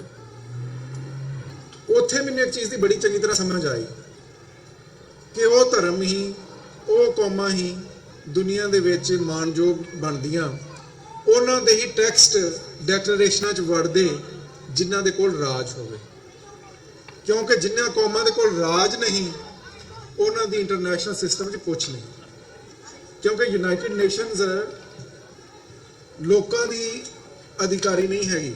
It does not represent people, it represent nations, it represent countries. ਜਦ ਅਸੀਂ ਇਹ ਡੈਕਲੇਰੇਸ਼ਨ ਬਣਾ ਰਹੇ ਸੀ ਤਾਂ 52 ਮੁਸਲਮਾਨਾਂ ਦੀਆਂ ਸਟੇਟਸ ਨੇ, ਉਹਨਾਂ ਨੇ ਕੁਰਾਨ ਦੀਆਂ ਕੁਝ ਆਇਤਾਂ ਪ੍ਰਪੋਜ਼ ਕੀਤੀਆਂ ਜਿਹੜੀਆਂ ਉਹਨਾਂ ਨੇ ਸ਼ਾਮਲ ਕਰ ਲਈਆਂ। ਕ੍ਰਿਸਚੀਅਨ ਸਟੇਟਸ ਬਹੁਤ ਸਾਰੀਆਂ ਨੇ, ਉਹਨਾਂ ਨੇ ਬਾਈਬਲ ਦੇ ਕੁਝ ਹਿੱਸੇ ਸ਼ਾਮਲ ਕਰਾ ਲਏ। ਸਟੇਟ ਆਫ ਇਜ਼ਰਾਈਲ ਜੂਡਾਇਜ਼ਮ ਦੀ ਆਗੂ ਹੈ, ਉਹਨੇ ਤੌਰਾ ਦੀਆਂ ਚੀਜ਼ਾਂ ਸ਼ਾਮਲ ਕਰ ਲਈਆਂ। ਡੈਕਲੇਰੇਸ਼ਨ ਫਾਈਨਲ ਹੋਇਆ ਪਰ ਉਹ 'ਚ ਗੁਰੂ ਗ੍ਰੰਥ ਸਾਹਿਬ ਬਿਰਾਜਮਾਨ ਨਹੀਂ ਸਨ। ਗੁਰੂ ਨੇ ਕਿਰਪਾ ਕੀਤੀ, ਰਹਿਮਤ ਕੀਤੀ। ਮੈਂ ਕਿਉਂਕਿ ਡਰਾਫਟ ਕਮੇਟੀ ਨੂੰ ਚੇਅਰ ਕਰਦਾ ਸੀ, ਮੈਂ ਕਿਹਾ ਵੀ ਮੈਂ ਇਸ ਡੈਕਲੇਰੇਸ਼ਨ ਨੂੰ ਐਕਸੈਪਟ ਕਰਨ ਨੂੰ ਤਿਆਰ ਨਹੀਂ, ਕਿਉਂਕਿ ਇਹਦੇ ਵਿੱਚ ਦੁਨੀਆ ਦਾ 5ਵਾਂ ਵੱਡਾ ਧਰਮ ਸਿੱਖੀ ਧਰਮ, ਸਰਬੱਤ ਦਾ ਭਲਾ ਕਰਨ ਵਾਲਾ ਸਿੱਖੀ ਧਰਮ ਔਰ ਗੁਰੂ ਗ੍ਰੰਥ ਸਾਹਿਬ ਜਗਤ ਗੁਰੂ ਅਗਰ ਬਿਰਾਜਮਾਨ ਨਹੀਂ ਤੇ ਮੈਨੂੰ ਇਹਦਾ ਡੈਕਲੇਰੇਸ਼ਨ ਕਬੂਲ ਨਹੀਂ। ਸੋ ਡਾਕਟਰ ਸਾਹਿਬ, ਡਾਕਟਰ ਅਮਰਜੀਤ ਸਿੰਘ ਇਸ ਚੀਜ਼ ਦੇ ਗਵਾਹ ਨੇ ਕਿ ਮੈਂ ਉਸ ਵੇਲੇ ਬੈਰੂਤ ਦੇ ਵਿੱਚ ਫੇਥਫੁਲ ਰਾਈਟਸ ਡੈਕਲੇਰੇਸ਼ਨ ਉਸ ਵੇਲੇ ਬਣ ਰਿਹਾ ਸੀ, ਉੱਥੇ UN ਦੀ ਮੀਟਿੰਗ ਜਾਰੀ ਸੀ ਤੇ ਮੈਂ ਡਾਕਟਰ ਸਾਹਿਬ ਨੂੰ ਉੱਥੋਂ ਫੋਨ ਕੀਤਾ ਕਿ ਅਸੀਂ ਗੁਰੂ ਗ੍ਰੰਥ ਸਾਹਿਬ ਦੀਆਂ ਕਿਹੜੀਆਂ ਤੁਕਾਂ ਦਰਜ ਕਰਾਈਏ। ਡਾਕਟਰ ਸਾਹਿਬ ਨੇ ਕੋਈ ਸਲਾਹਾਂ ਦਿੱਤੀਆਂ, ਕੁਝ ਸਾਡੇ ਹੋਰ ਸੱਜਣਾਂ ਨੇ ਸਲਾਹਾਂ ਦਿੱਤੀਆਂ, ਕੁਝ ਸਾਡੇ ਸਿੱਖ ਸੱਜਣ ਇੱਦਾਂ ਦੇ ਸੀ ਕਿ ਉਹਨਾਂ ਨੂੰ ਫੋਨ ਕੀਤਾ ਕਿ ਡਾਕਟਰ ਸਾਹਿਬ, ਉਹ ਇੱਕ ਵਾਈਸ ਚਾਂਸਲਰ ਸੀਗੇ ਪੰਜਾਬ ਦੀ ਇੱਕ ਯੂਨੀਵਰਸਿਟੀ ਦੇ, ਉਹ ਅੱਜਕੱਲ ਕੈਲੀਫੋਰਨੀਆ ਦੇ, ਉਹਨਾਂ ਨੂੰ ਫੋਨ ਕੀਤਾ ਕਿ ਡਾਕਟਰ ਸਾਹਿਬ ਕਿਹੜੀਆਂ ਤੁਕਾਂ ਸ਼ਾਮਲ ਕਰੀਏ। ਉਹ ਕਹਿੰਦੇ ਡਾਕਟਰ ਸਾਹਿਬ ਮੈਂ ਖਾਣਾ ਖਾ ਰਿਹਾ, ਕੋਈ ਘੰਟੇ ਤੱਕ ਫੋਨ ਕਰੇ। ਫਿਰ ਫੋਨ ਕੀਤਾ ਤੇ ਉਹਨਾਂ ਨੇ ਗੂਗਲ ਤੋਂ ਇੱਕ ਜਰਨਲ ਜੀ ਸਰਚ ਕਰਕੇ ਤੇ ਮੈਨੂੰ WhatsApp ਕਰ ਦਿੱਤਾ ਕਿ ਮੈਂ ਕਿਹਾ ਡਾਕਟਰ ਸਾਹਿਬ ਗੱਲ ਇਹ ਆ ਵੀ ਗੂਗਲ ਤਾਂ ਮੈਨੂੰ ਵੀ ਵਰਤਣੀ ਆਉਂਦੀ ਆ, ਇੰਨੀ ਕੁ IT ਮੈਂ ਵੀ ਜਾਣਦਾ, ਪਰ ਗੁਰੂ ਸਦਕਾ ਗੁਰੂ ਨੇ ਰਹਿਮਤ ਕੀਤੀ ਵੀ ਇਹ ਮੈਂਬਰ ਸਟੇਟਸ ਦੇ ਵਿੱਚ ਗਈਆਂ। ਫਿਰ ਸਾਨੂੰ ਇੱਕ ਹੋਰ ਵੱਡੀ ਚੀਜ਼ ਸੀ ਜਿਹੜੀ ਇਹ ਡਾਕੂਮੈਂਟ ਆ, ਤੁਹਾਨੂੰ ਜੇ ਨਜ਼ਰ ਆਉਂਦੀ ਹੋਵੇ ਤੇ ਇਹ ਅਰਬੀ 'ਚ ਵੀ ਟਰਾਂਸਲੇਟ ਹੋਈ, ਫ੍ਰੈਂਚ 'ਚ ਵੀ ਹੋਈ, ਅੰਗਰੇਜ਼ੀ 'ਚ ਵੀ ਹੋਈ। ਸਾਡੇ ਲਈ ਇਹ ਵੀ ਬੜਾ ਮਸਲਾ ਸੀ ਕਿਉਂਕਿ UN ਦੇ ਜਿੰਨੇ ਡਾਕੂਮੈਂਟ ਬਣਦੇ ਆ ਉਹ ਸਾਰੇ ਇੱਕ ਸਟੈਂਡਰਡ ਫਾਰਮੈਟ ਤੇ ਹੁੰਦੇ ਆ। ਇਹ ਨਹੀਂ ਵੀ ਜੇ ਕੁਰਾਨ ਅਰਬੀ, ਫ੍ਰੈਂਚ ਤੇ ਅੰਗਰੇਜ਼ੀ 'ਚ ਆ ਤੇ ਉਸ ਡੈਕਲੇਰੇਸ਼ਨ ਦੇ ਵਿੱਚ ਗੁਰੂ ਗ੍ਰੰਥ ਸਾਹਿਬ ਬਿਰਾਜਮਾਨ ਹੋਏ ਆ ਤੇ ਉਹ ਕਿਸੇ ਇਹਨਾਂ ਜ਼ੁਬਾਨਾਂ 'ਚ ਨਹੀਂ ਹੋਣਗੇ। ਸੋ ਅਰਬੀ ਟਰਾਂਸਲੇਸ਼ਨ ਕਰਾਉਣਾ ਇੱਕ ਬਹੁਤ ਵੱਡਾ ਮਸਲਾ ਸੀ। ਉਹਦੇ ਵਾਸਤੇ ਮੈਂ ਗੁਰੂ ਨੇ ਕਿਰਪਾ ਕੀਤੀ, ਇੱਕ ਬੰਦਾ ਆਪਣਾ ਪੰਜਾਬੀ ਸਾਨੂੰ ਲੱਭਿਆ, ਮੁਸਲਮਾਨ ਦੀ ਸਭ ਤੋਂ ਪੁਰਾਣੀ ਯੂਨੀਵਰਸਿਟੀ ਆ ਅਲ-ਅਜ਼ਹਰ ਯੂਨੀਵਰਸਿਟੀ ਕਾਇਰੋ 'ਚ, ਉਹਨੂੰ ਕਿਹਾ, ਉਹਨੇ ਜਿਹੜਾ ਹੈ ਉਹ ਗੁਰੂ ਗ੍ਰੰਥ ਸਾਹਿਬ ਦਾ ਅਰਬੀ 'ਚ ਟਰਾਂਸਲੇਟ ਕੀਤਾ। ਸੋ ਇੱਕ ਪਾਸੇ ਜੇ ਉਸ ਜ਼ਮਾਨੇ ਦੇ ਵਿੱਚ ਜਿੱਥੇ ਪੰਜਾਬ 'ਚ ਗੁਰੂ ਗ੍ਰੰਥ ਸਾਹਿਬ ਜੀ ਦੀ ਬੇਹੁਰਮਤੀ ਹੋ ਰਹੀ ਸੀ ਔਰ ਉਹ ਲੋਕ ਜਿਹੜੇ ਸਿੱਖ ਪੰਥ ਦਾ ਨਾਂ ਲੈ ਕੇ ਰਾਜ ਜਿਨ੍ਹਾਂ ਨੇ ਕੀਤਾ ਔਰ ਕੌਮ ਦਾ ਘਾਣ ਕੀਤਾ ਉਹ ਰਾਜ ਕਰਦੇ ਸੀ, ਉਸ ਸਮੇਂ ਗੁਰੂ ਨੇ ਮੇਰੇ ਤੇ ਕਿਰਪਾ ਕੀਤੀ, ਸਿੱਖ ਪੰਥ ਤੇ ਕੀਤੀ ਕਿ ਗੁਰੂ ਗ੍ਰੰਥ ਸਾਹਿਬ UN ਦੇ ਡੈਕਲੇਰੇਸ਼ਨ ਸ਼ਾਮਲ ਹੋਏ ਔਰ ਜਿੰਨੀਆਂ UN ਮੈਂਬਰ ਸਟੇਟਸ ਨੇ ਉਹਨਾਂ ਸਾਰਿਆਂ ਦੇ ਵਿੱਚ ਗੁਰੂ ਗ੍ਰੰਥ ਸਾਹਿਬ ਅੱਜ ਬਿਰਾਜਮਾਨ ਨੇ।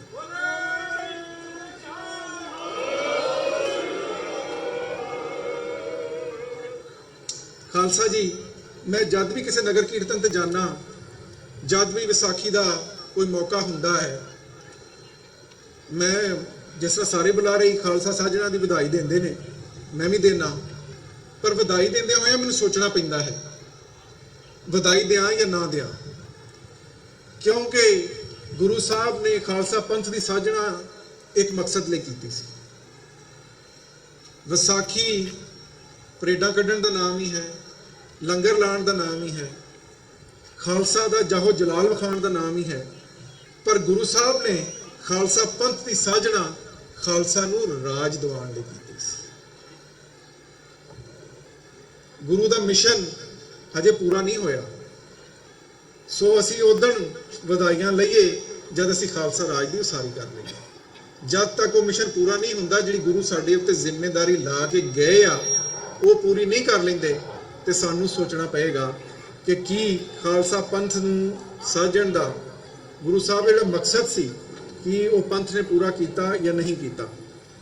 ਹੁਣ ਪੂਰਾ ਉਹ ਕਈ ਬੰਦੇ ਮੈਨੂੰ ਕਹਿੰਦੇ ਆ ਵੀ ਡਾਕਟਰ ਸਾਹਿਬ ਤੁਸੀਂ ਬੜਾ ਗੱਜ-ਵੱਜ ਕੇ ਖਾਲਿਸਤਾਨ ਦੀ ਗੱਲ ਕਰਦੇ ਹੋ, ਅਸੀਂ ਤਾਂ ਗੁਰੂ ਨਾਨਕ ਦੇ ਸਿੱਖ ਹਾਂ।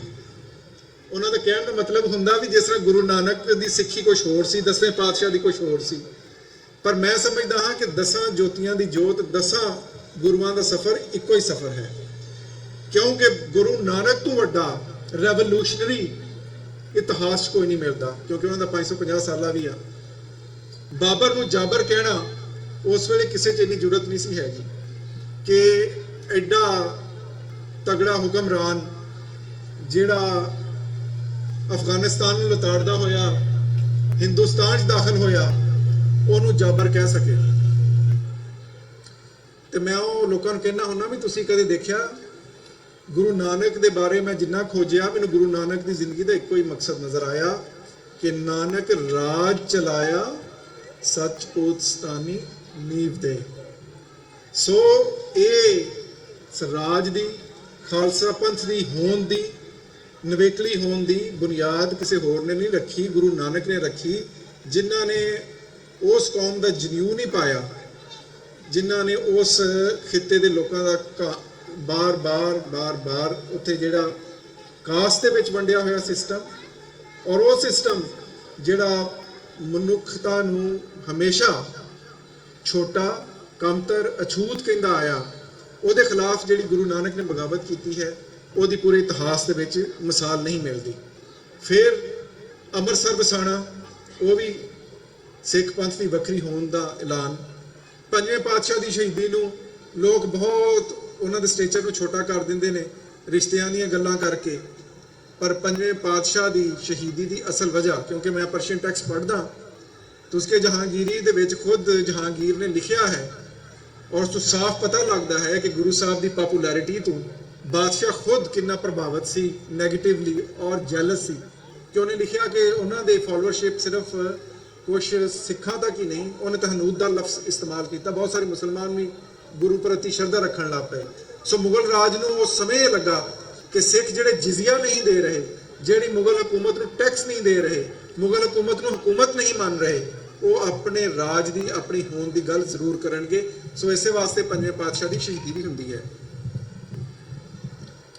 6ਵੇਂ ਪਾਤਸ਼ਾਹ ਨੇ ਮੀਰੀ ਪੀਰ ਦੀਆਂ 2 ਤਲਵਾਰਾਂ ਸਿਰਫ ਲੋਕਾਂ ਨੂੰ ਇਹ ਸੁਨੇਹਾ ਦੇਣ ਲਈ ਪਾਈਆਂ ਕਿ ਸਿੱਖੀ ਸਿਰਫ ਇੱਕ ਕਰਮ ਕਾਂਡ ਦਾ, ਇੱਕ ਧਰਮ ਦਾ ਨਾਂ ਨਹੀਂ ਹੈ, ਬਲਕਿ ਸਿੱਖੀ ਦੇ ਵਿੱਚ ਜਿੱਥੇ ਪੀਰੀ ਹੈ ਉਹਦੇ ਨਾਲ ਨਾਲ ਮੀਰੀ ਵੀ ਹੈ। ਸੋ ਪੀਰੀ ਸਾਡੇ ਕੋਲ ਹੈ ਪਰ ਮੀਰੀ ਅਸਾਂ ਹਾਸਲ ਕਰਨੀ ਹੈ।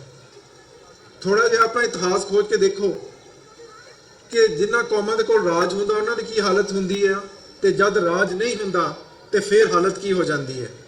ਪੰਜਾਬ ਦੀ ਲਵ ਲਿਬੜੀ ਧਰਤੀ, ਜਿੱਥੇ ਕਦੇ ਨਾਦਰ ਸ਼ਾਹ ਇਰਾਨੀ, ਕਦੇ ਅਹਿਮਦ ਸ਼ਾਹ ਅਬਦਾਲੀ ਲੁੱਟ ਕੇ ਸੁੱਟ ਕੇ ਵਾਪਸ ਜਾਂਦੇ ਸੀ, ਉਸ ਪੰਜਾਬ ਦੀ ਧਰਤੀ ਨੂੰ ਅਗਰ ਕਿਸੇ ਨੇ ਅਮਨ ਦਿੱਤਾ, ਸ਼ਾਂਤੀ ਦਿੱਤੀ, ਰਾਜ ਦਿੱਤਾ, ਤੇ ਉਹ ਖਾਲਸਾ ਪੰਥ ਨੇ ਦਿੱਤਾ, ਕਿਸੇ ਹੋਰ ਨੇ ਨਹੀਂ ਦਿੱਤਾ। ਬੰਦਾ ਸਿੰਘ ਬਹਾਦਰ ਦਾ ਰਾਜ ਦੇਖੋ। ਲੋਕ ਅੱਜ ਕੱਲ੍ਹ ਦੇ ਸਾਡੇ ਬਹੁਤ ਸਾਰੇ ਸਿੱਖ ਮੁੰਡੇ ਵੀ ਮਾਰਟਨ ਲੂਥਰ ਕਿੰਗ ਦੇ ਬਾਰੇ ਬਹੁਤ ਕੁਝ ਕਹਿੰਦੇ ਆ ਵੀ ਉਹਨੇ ਦੇਖੋ ਜੀ ਕੀ ਕਰ ਦਿੱਤਾ, ਗ੍ਰੀਨ ਗਲੋਰੀ ਰੈਵੋਲੂਸ਼ਨ ਹੋ ਗਿਆ। ਹੁਣ ਇੱਕ ਅਜੀਬ ਜੀ ਸਾਡੇ ਸਕਾਲਰ ਜਿਹੜੇ ਸਿੱਖ ਸਕਾਲਰ ਵੀ ਆ ਔਰ ਨੌਜਵਾਨ ਵੀ, ਉਹਨਾਂ ਦੀ ਇੱਕ ਹਾਲਤ ਅਜੀਬ ਜੀ ਹੋ ਗਈ ਆ, ਉਹ ਹਰ ਸ਼ੈ ਦਾ ਖੋਜਣ ਲਈ ਵੈਸਟ ਕੋਲ ਚਲੇ ਜਾਂਦੇ, ਉਹਨਾਂ ਨੂੰ ਆਪਣਾ ਰੋਲ ਮਾਡਲ ਮੰਨਦੇ। ਤੇ ਉਹਨਾਂ ਮੁੰਡਿਆਂ ਨੂੰ ਮੈਂ ਕਹਿੰਦਾ ਵੀ ਇਹ ਜਿਹੜਾ ਫ੍ਰੈਂਚ ਰੈਵੋਲੂਸ਼ਨ ਆਇਆ ਇਹ ਤਾਂ ਬਹੁਤ ਬਾਅਦ ਦੀ ਗੱਲ ਹੈ।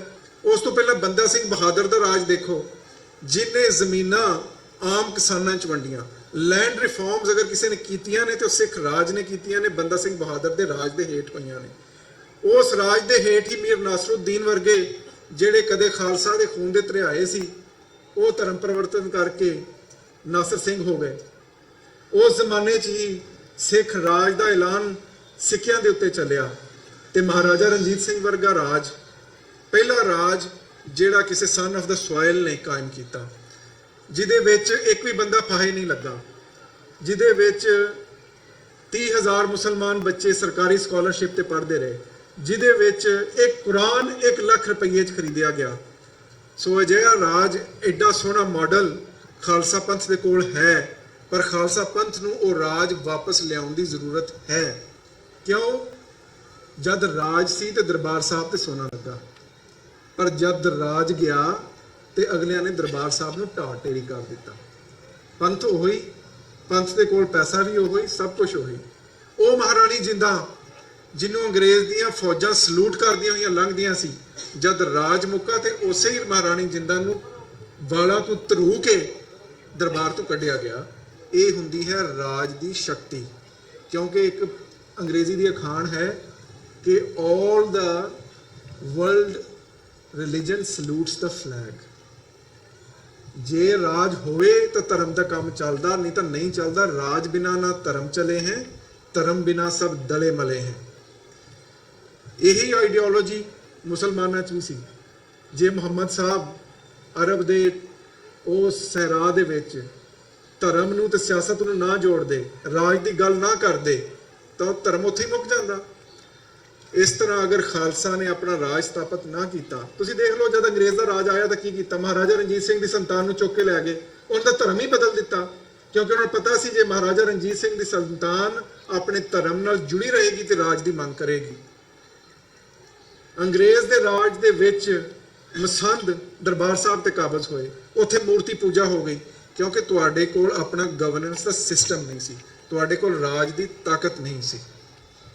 ਸੋ ਇਸ ਵਾਸਤੇ ਖਾਲਸਾ ਰਾਜ ਦੀ ਪ੍ਰਾਪਤੀ ਹਰ ਸੂਰਤ 'ਚ ਹੋਣੀ ਚਾਹੀਦੀ ਹੈ ਔਰ ਬਹੁਤ ਜ਼ਿਆਦਾ ਜ਼ਰੂਰੀ ਹੈ।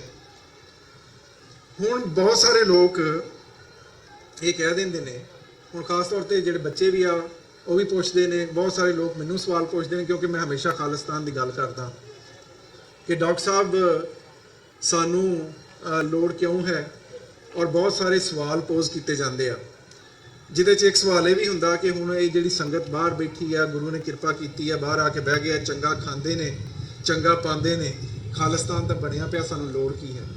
ਮੈਂ ਖਾਸ ਤੌਰ ਤੇ ਜਿਹੜਾ ਸਧਾਰਨ ਸਿੱਖ ਆ ਉਹਦੇ ਮਨ 'ਚ ਤੇ ਅੱਜ ਵੀ ਖਾਲਿਸਤਾਨ ਵੱਸਦਾ, ਪਰ ਕੁਛ ਆਪਣੇ ਸਿੱਖ ਸੰਬਾਨ ਇਸ ਤਰ੍ਹਾਂ ਦੇ ਵੀ ਆ ਵੀ ਜਿਨ੍ਹਾਂ ਦੇ ਕੋਲ ਗੁਰੂ ਨੇ ਬਹੁਤ ਕਿਰਪਾ ਕੀਤੀ, ਬਹੁਤ ਮਾਇਆ, ਉਹ ਥੋੜਾ ਖਾਲਿਸਤਾਨ ਦਾ ਨਾਂ ਲੈਂਦੇ ਡਰਦੇ ਆ। ਮੈਂ ਉਹਨਾਂ ਨੂੰ ਦੱਸਦਾ ਹੁੰਨਾ ਕਿ ਮੁਲਕ, ਦੇਸ਼ ਕਿਸੇ ਵੀ ਕੌਮ ਦੀ ਅਣਖ ਦੇ ਮਾਣ ਦਾ ਨਿਸ਼ਾਨ ਹੁੰਦੇ ਨੇ। ਇੱਕ ਹੋਰ ਕੌਮ ਆ ਜਿਹਨੂੰ ਯਹੂਦੀ ਕੌਮ ਕਿਹਾ ਜਾਂਦਾ, ਉਹਨਾਂ ਦਾ ਬੜੀ ਵਾਰੀ ਘੱਲੂਕਾਰਾ ਹੋਇਆ, ਪ੍ਰਿਮਿਟਿਵ ਏਜ ਤੋਂ ਹੁੰਦਾ ਆਇਆ। ਉਹਨਾਂ ਦਾ ਘੱਲੂਕਾਰਾ ਇਸ ਹੱਦ ਤੱਕ ਹੋਇਆ ਕਿ ਉਹਨਾਂ ਦੇ ਆਪਣੇ ਟੈਂਪਲ ਨੂੰ ਹੀ ਉਹਨਾਂ ਕੋਲ ਟਵਾਇਆ ਗਿਆ। ਯਹੂਦੀ ਕੌਮ ਉਹ ਬਹੁਤ ਇਨਫਲੂਐਂਸ਼ੀਅਲ ਕੌਮ ਆ, ਬਹੁਤ ਚੰਗਾ ਖਾਂਦੇ ਆ, ਦੁਨੀਆ ਦੇ ਟੌਪ ਕਲਾਸ ਬਿਜ਼ਨਸਮੈਨ ਆ, ਔਰ ਦੁਨੀਆ ਦੇ ਸਾਰੇ ਬਿਜ਼ਨਸ ਦੇ ਉੱਤੇ ਉਹਨਾਂ ਦਾ ਕਬਜ਼ਾ, ਔਰ ਹਰ ਸ਼ਹਿਰ 'ਚ ਉਹਨਾਂ ਦਾ ਇਨਫਲੂਐਂਸ, ਸਿਆਸਤ ਤੋਂ ਲੈ ਕੇ ਇਕਨੋਮਿਕਸ ਤੋਂ ਲੈ ਕੇ। ਅੱਜ ਜੇ ਉਹ ਵਾਪਸ ਆਪਣੀ ਰੂਟਸ ਤੇ ਗਏ ਨੇ, ਮਿਡਲ ਈਸਟ 'ਚ ਆਪਣਾ ਰਾਜ ਸਥਾਪਿਤ ਕੀਤਾ ਤੇ ਕਿਸੇ ਮਾਇਆ ਦੇ ਫਾਇਦੇ ਵਾਸਤੇ ਨਹੀਂ ਕੀਤਾ, ਨਾ ਹੀ ਆਪਣਾ ਸਟੈਂਡਰਡ ਆਫ ਲਾਈਫ ਬਿਹਤਰ ਕਰਨ ਲਈ ਕੀਤਾ। ਇਸ ਵਾਸਤੇ ਕੀਤਾ ਕਿਉਂਕਿ ਉਹਨਾਂ ਨੇ ਸਮਝਿਆ ਕਿ ਕੌਮਾਂ ਦੀ ਅਣਖ ਤੇ ਮਾਣ ਉਹਨਾਂ ਦੇ ਆਪਣੇ ਮੁਲਕਾਂ ਨਾਲ, ਉਹਨਾਂ ਦੇ ਆਪਣੇ ਦੇਸ਼ਾਂ ਨਾਲ, ਆਪਣੀ ਧਰਤੀਆਂ ਨਾਲ ਹੁੰਦੀ ਹੈ। ਹੁਣ ਇੱਕ ਸਵਾਲ ਇਹ ਕੀਤਾ ਜਾਂਦਾ ਜੀ ਖਾਲਿਸਤਾਨ ਬਹੁਤ ਛੋਟਾ ਜਿਹਾ ਹੋਏਗਾ। ਛੋਟਾ ਹੋਵੇ ਵੱਡਾ ਹੋਵੇ, ਸਾਨੂੰ ਹਰ ਸੂਰਤ 'ਚ ਖਾਲਿਸਤਾਨ ਚਾਹੀਦਾ। ਜਿਨਾਹ ਨੂੰ ਕਿਸੇ ਨੇ ਕਿਹਾ ਸੀ ਕਿ ਮੁਸਲਮਾਨ ਬਹੁਤ ਸਾਰੇ ਵਸਦੇ ਆ, ਤੁਸੀਂ ਡਿਵਾਈਡ ਕਰਨ ਲੱਗੇ ਆ, ਛੋਟਾ ਜਿਹਾ ਪਾਕਿਸਤਾਨ ਹੋਏਗਾ, ਉਹਨੇ ਜੇਬ 'ਚ ਰੁਮਾਲ ਕੱਢ ਕੇ ਵਿਖਾ ਦਿੱਤਾ ਸੀ, ਉਹਨੇ ਕਿਹਾ ਜੇ ਐਡਾ ਵੀ ਹੋਵੇਗਾ ਤੇ ਲੈ ਲਾਂਗੇ। ਤੁਸੀਂ ਅੱਜ ਦੇਖ ਲਓ ਕਿ ਪਾਕਿਸਤਾਨ ਦੇ ਵਿੱਚ ਬੇਸ਼ੱਕ ਹਿੰਦੁਸਤਾਨ ਤੋਂ ਥੋੜੇ ਮੁਸਲਮਾਨ ਵਸਦੇ ਨੇ, ਭਾਵੇਂ ਉਸ ਮੁਲਕ ਦੀ ਹਾਲਤ ਮਾੜੀ ਹੈ, ਪਰ ਇੱਜ਼ਤ ਤੇ ਮਾਣ ਦੇ ਨਾਲ ਵਸਦੇ ਨੇ। ਅੱਜ ਉੱਥੇ ਗਾਂ ਖਾਣ ਤੇ ਕੋਈ ਕਿਸੇ ਦਾ ਗਲਾ ਨਹੀਂ ਵੱਢ ਰਿਹਾ। ਅੱਜ ਉੱਥੇ ਹੁਣ ਪੰਜਾਬ ਦੇ ਵਿੱਚ ਗਾਵਾਂ ਇੰਜ ਲੱਗੀਆਂ ਫਿਰ ਰਹੀਆਂ ਕਿਉਂਕਿ ਖਾਸ ਕੌਮ ਦੀ ਉਹ ਮਾਂ ਨੇ ਵੀ ਕਿਸਾਨਾਂ ਦਾ ਏਡਾ ਨੁਕਸਾਨ ਕਰ ਰਹੇ ਨੇ, ਪਰ ਜਿਨ੍ਹਾਂ ਦੇ ਕੋਲ ਰਾਜ ਹੈ ਉਹ ਆਪਣੀਆਂ ਮਾਵਾਂ ਨੂੰ ਹੱਥ ਲਾਉਣ ਨਹੀਂ ਦੇ ਰਹੇ। ਬਾਂਦਰ ਵਰਗੀ ਕੌਮ, ਬਾਂਦਰ ਵਰਗੀ ਨਸਲ ਜਿਹੜੀ ਲੋਕਾਂ ਨੂੰ ਵੱਢ ਰਹੀ ਆ ਉੱਥੇ, ਉਹਨਾਂ ਨੂੰ ਕੋਈ ਹੱਥ ਨਹੀਂ ਲਾ ਸਕਦਾ ਕਿਉਂਕਿ ਜਿਹੜੀ ਕੌਮ ਉੱਥੇ ਰਾਜ ਕਰਦੀ ਆ ਉਹ ਹਨੂਮਾਨ ਦਾ ਉਹਨਾਂ ਲਈ ਬਾਲਕਾ ਵਾ। ਤੇ ਜਦੋਂ ਕੌਮਾਂ ਕੋਲ ਰਾਜ ਆਏ ਤੇ ਉਹ ਇਸ ਤਰ੍ਹਾਂ ਜਾਨਵਰਾਂ ਦੀ ਵੀ ਹਿਫਾਜ਼ਤ ਕਰ ਸਕਦੇ ਆ ਤੇ ਮਨੁੱਖਤਾ ਦਾ ਕਾਣ ਇਸ ਹੱਦ ਤੱਕ ਕਰ ਸਕਦੇ ਆ ਕਿ ਉਹ ਸਿੱਖਾਂ ਦੀ ਜੈਨੋਸਾਈਡ ਕਰ ਸਕਦੇ ਆ, ਉਹ ਮੁਸਲਮਾਨਾਂ ਦੀ ਜੈਨੋਸਾਈਡ ਕਰ ਸਕਦੇ ਆ, ਉਹ ਵੋਟ ਲੈਣ ਲਈ ਦਰਬਾਰ ਸਾਹਿਬ ਤੇ ਹਮਲਾ ਕਰਾ ਸਕਦੇ ਆ, ਉਹ ਅਕਾਲ ਤਖਤ ਸਾਹਿਬ ਨੂੰ ਢਾਹ ਢੇਰੀ ਕਰ ਸਕਦੇ ਆ, ਉਹ ਸਿੱਖ ਰੈਫਰੈਂਸ ਲਾਇਬ੍ਰੇਰੀ ਲੁੱਟ ਸਕਦੇ ਆ।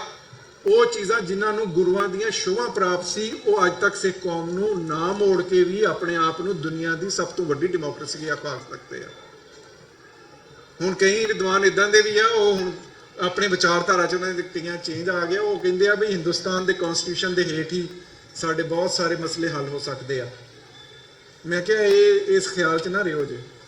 ਜਦ ਹਿੰਦੁਸਤਾਨ ਦਾ ਬਟਵਾਰਾ ਹੋਇਆ ਸੀ ਉਦੋਂ ਵੀ ਕਿਹਾ ਸੀ ਤੁਹਾਨੂੰ ਸਪੈਸ਼ਲ ਸਟੇਟਸ ਦੇਵਾਂਗੇ, ਤੇ ਸਪੈਸ਼ਲ ਸਟੇਟਸ ਇਹ ਦਿੱਤਾ ਕਿ ਸਿੱਖਾਂ ਨੂੰ ਜਰਾਇਮ ਪੇਸ਼ਾ ਕੌਮ ਕਰਾਰ ਦਿੱਤਾ ਜਾਏ।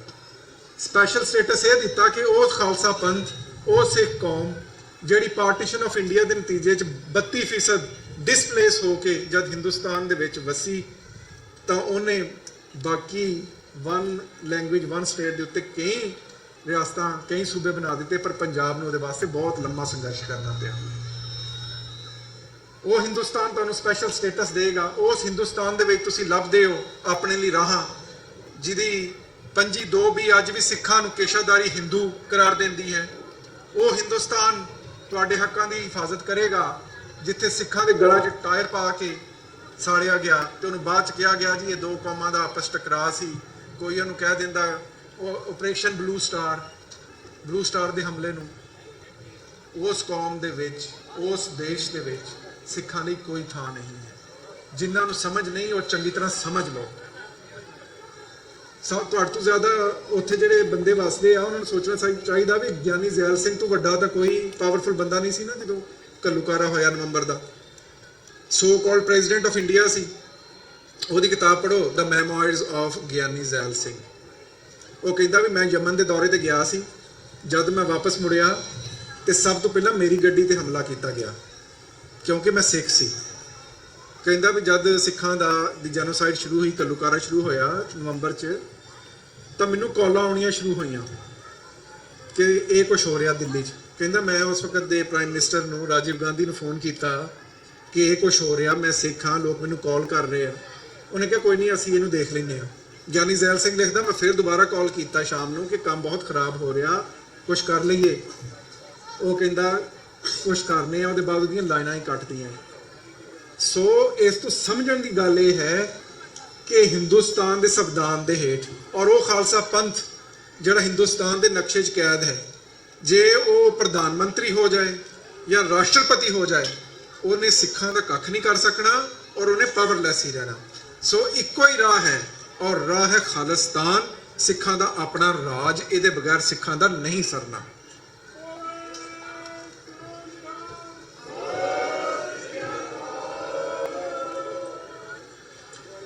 ਇਹ ਵੀ ਗੱਲ ਆਮ ਤੌਰ ਤੇ ਕਹੀ ਜਾਂਦੀ ਆ ਕਿ ਪੰਜਾਬ ਇੱਕ ਲੈਂਡਲੌਕ ਜੀ ਸਟੇਟ ਹੋਏਗੀ। ਉਹ ਮੈਂ ਲੋਕਾਂ ਨੂੰ ਕਹਿੰਦਾ ਵੀ ਹੋਵੇ, ਦੁਨੀਆ 'ਚ ਬਹੁਤ ਸਾਰੀਆਂ ਲੈਂਡਲੌਕ ਸਟੇਟ ਆ। ਜਦੋਂ ਮਹਾਰਾਜਾ ਰਣਜੀਤ ਸਿੰਘ ਦਾ ਉੱਥੇ ਰਾਜ ਸੀ, ਉਸ ਵੇਲੇ ਕਿਲੇ ਅਰੇਬੀਅਨ ਓਸ਼ਨ ਪੰਜਾਬ ਦੇ ਨਾਲ ਤਾਂ ਨਹੀਂ ਸੀ ਵਗਦਾ, ਉਸ ਵੇਲੇ ਵੀ ਲੈਂਡਲੌਕ ਸੀ, ਪਰ ਉਸ ਵੇਲੇ ਪੰਜਾਬ ਸੋਨੇ ਦੀ ਚਿੜੀ ਸੀ। ਪੰਜਾਬ ਹਿੰਦੁਸਤਾਨ ਦੀ ਬ੍ਰੈਡ ਬਾਸਕਟ ਸੀ। ਪੰਜਾਬ ਦੀ ਪ੍ਰੋਸਪੈਰਿਟੀ ਬਾਰੇ ਪੜ੍ਹਨਾ ਹੋਵੇ ਤਾਂ ਅੰਗਰੇਜ਼ਾਂ ਕੋਲ ਪੁੱਛੋ ਕਿ ਪੰਜਾਬ ਦਾ ਜਦੋਂ ਆਪਣਾ ਰਾਜ ਸੀ ਤੇ ਉਸ ਵੇਲੇ ਪੰਜਾਬ ਕਿੰਨੀ ਪ੍ਰੋਸਪਰਸ ਸਟੇਟ ਸੀ। ਔਰ ਅੱਜ ਵੀ ਉਹ ਰਾਜ ਅਗਰ ਇਸਟੈਬਲਿਸ਼ ਹੋ ਜਾਏ ਤੇ ਪੰਜਾਬ ਲੈਂਡਲੌਕ ਹੋਣ ਦੇ ਬਾਵਜੂਦ ਫਿਰ ਤੋਂ ਆਪਣੀ ਪ੍ਰੋਸਪੈਰਿਟੀ ਹਾਸਲ ਕਰ ਸਕਦਾ ਹੈ। ਲੋਕ ਇਹ ਵੀ ਕਹਿੰਦੇ ਨੇ ਪੰਜਾਬ ਦੇ ਵਿੱਚ ਤਾਂ ਕੋਈ ਖਾਲਿਸਤਾਨ ਮੰਗ ਨਹੀਂ ਰਿਹਾ, ਇਹ ਜਿੰਨੇ ਬਾਹਰ ਬੈਠੇ ਸਿੱਖ ਇਹੀ ਮੰਗਦੇ ਆ। ਬਈ ਜਿਹੜੀ ਕੌਮ ਹਿੰਦੁਸਤਾਨ ਦੇ ਨਕਸ਼ੇ 'ਚ ਕੈਦ ਹੈ, ਜਿਨ੍ਹਾਂ ਦੇ ਉੱਤੇ ਐਡੀ ਵੱਡੀ ਹਿੰਦੂਤਵੀ ਸਰਕਾਰ ਬੈਠੀ ਹੈ, ਉਹਨਾਂ ਤੋਂ ਆਪਾਂ ਕੀ ਐਕਸਪੈਕਟ ਕਰਨੇ ਆ ਕਿ ਉਹ ਖਾਲਿਸਤਾਨ ਦੀ ਮੰਗ ਕਰਨਗੇ? ਜਿਸ ਕੌਮ ਦੀ ਨੌਜਵਾਨੀ ਨੂੰ ਖਤਮ ਕਰ ਦਿੱਤਾ ਗਿਆ, ਜਿਸ ਕੌਮ ਨੂੰ ਨਸ਼ਿਆਂ ਤੇ ਲਾਇਆ ਗਿਆ, ਜਿਸ ਕੌਮ ਦੇ ਪਾਣੀ ਖੋਏ ਗਏ, ਜਿਸ ਕੌਮ ਦੇ ਨਿਰਦੋਸ਼ੇ ਬੰਦੇ ਅੱਜ ਵੀ ਜੇਲ੍ਹਾਂ 'ਚ ਸੜ ਰਹੇ ਨੇ, ਉਹ ਉੱਥੇ ਬਹਿ ਕੇ ਖਾਲਿਸਤਾਨ ਦਾ ਮੁਤਾਲਬਾ ਕਿੱਦਾਂ ਕਰਨ? ਅਸੀਂ ਉਹਨਾਂ ਨੂੰ ਕੰਡੈਮ ਨਹੀਂ ਕਰਦੇ, ਪਰ ਉਸ ਹਿੰਦੂਤਵੀ ਸਰਕਾਰ ਨੂੰ ਯਾਦ ਰੱਖਣਾ ਚਾਹੀਦਾ ਕਿ ਜਿਸ ਤਰ੍ਹਾਂ ਇਸਰਾਈਲ ਦੀ ਮੂਵਮੈਂਟ ਚੱਲੀ ਸੀ, ਬਾਹਰ ਦੇ ਦੇਸ਼ਾਂ 'ਚ ਇਸਰਾਈਲ ਹੋਂਦ 'ਚ ਆਇਆ, ਜਿਸ ਤਰ੍ਹਾਂ ਈਸਟ ਤੈਮੂਰ ਦੀ ਮੂਵਮੈਂਟ ਬਾਹਰ ਚੱਲੀ ਸੀ, ਈਸਟ ਤੈਮੂਰ ਹੋਂਦ 'ਚ ਆਇਆ। ਜਦ ਖਾਲਿਸਤਾਨ ਜ਼ਿੰਦਾਬਾਦ ਦਾ ਨਾਰਾ ਅਮਰੀਕਾ ਤੇ ਕੈਨੇਡਾ ਦੀ ਧਰਤੀ ਤੋਂ ਉੱਠਦਾ ਤੇ ਖਾਲਿਸਤਾਨ ਜ਼ਰੂਰ ਹੋਂਦ 'ਚ ਆਏਗਾ।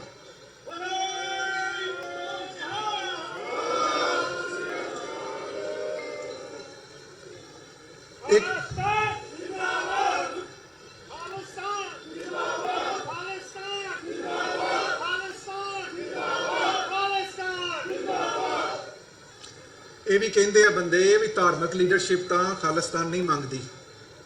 ਤਖਤਾਂ ਤੇ ਕਿਉਂਕਿ ਤਨਖਾਹੀ ਜਥੇਦਾਰ ਬੈਠੇ ਆ, ਉਹਨਾਂ ਨੇ ਖਾਲਿਸਤਾਨ ਕਿਉਂ ਮੰਗਣਾ ਭਾਈ? ਉਹ ਤੇ ਤਨਖਾਹ ਲੈਂਦੇ ਆ, ਉਹਨਾਂ ਦਾ ਕਾਰੋਬਾਰ ਆ। ਧਾਰਮਿਕ ਲੀਡਰਸ਼ਿਪ ਨੇ ਕਦੇ ਵੀ ਕੋਈ ਮੁਲਕ ਨਹੀਂ ਮੰਗੇ।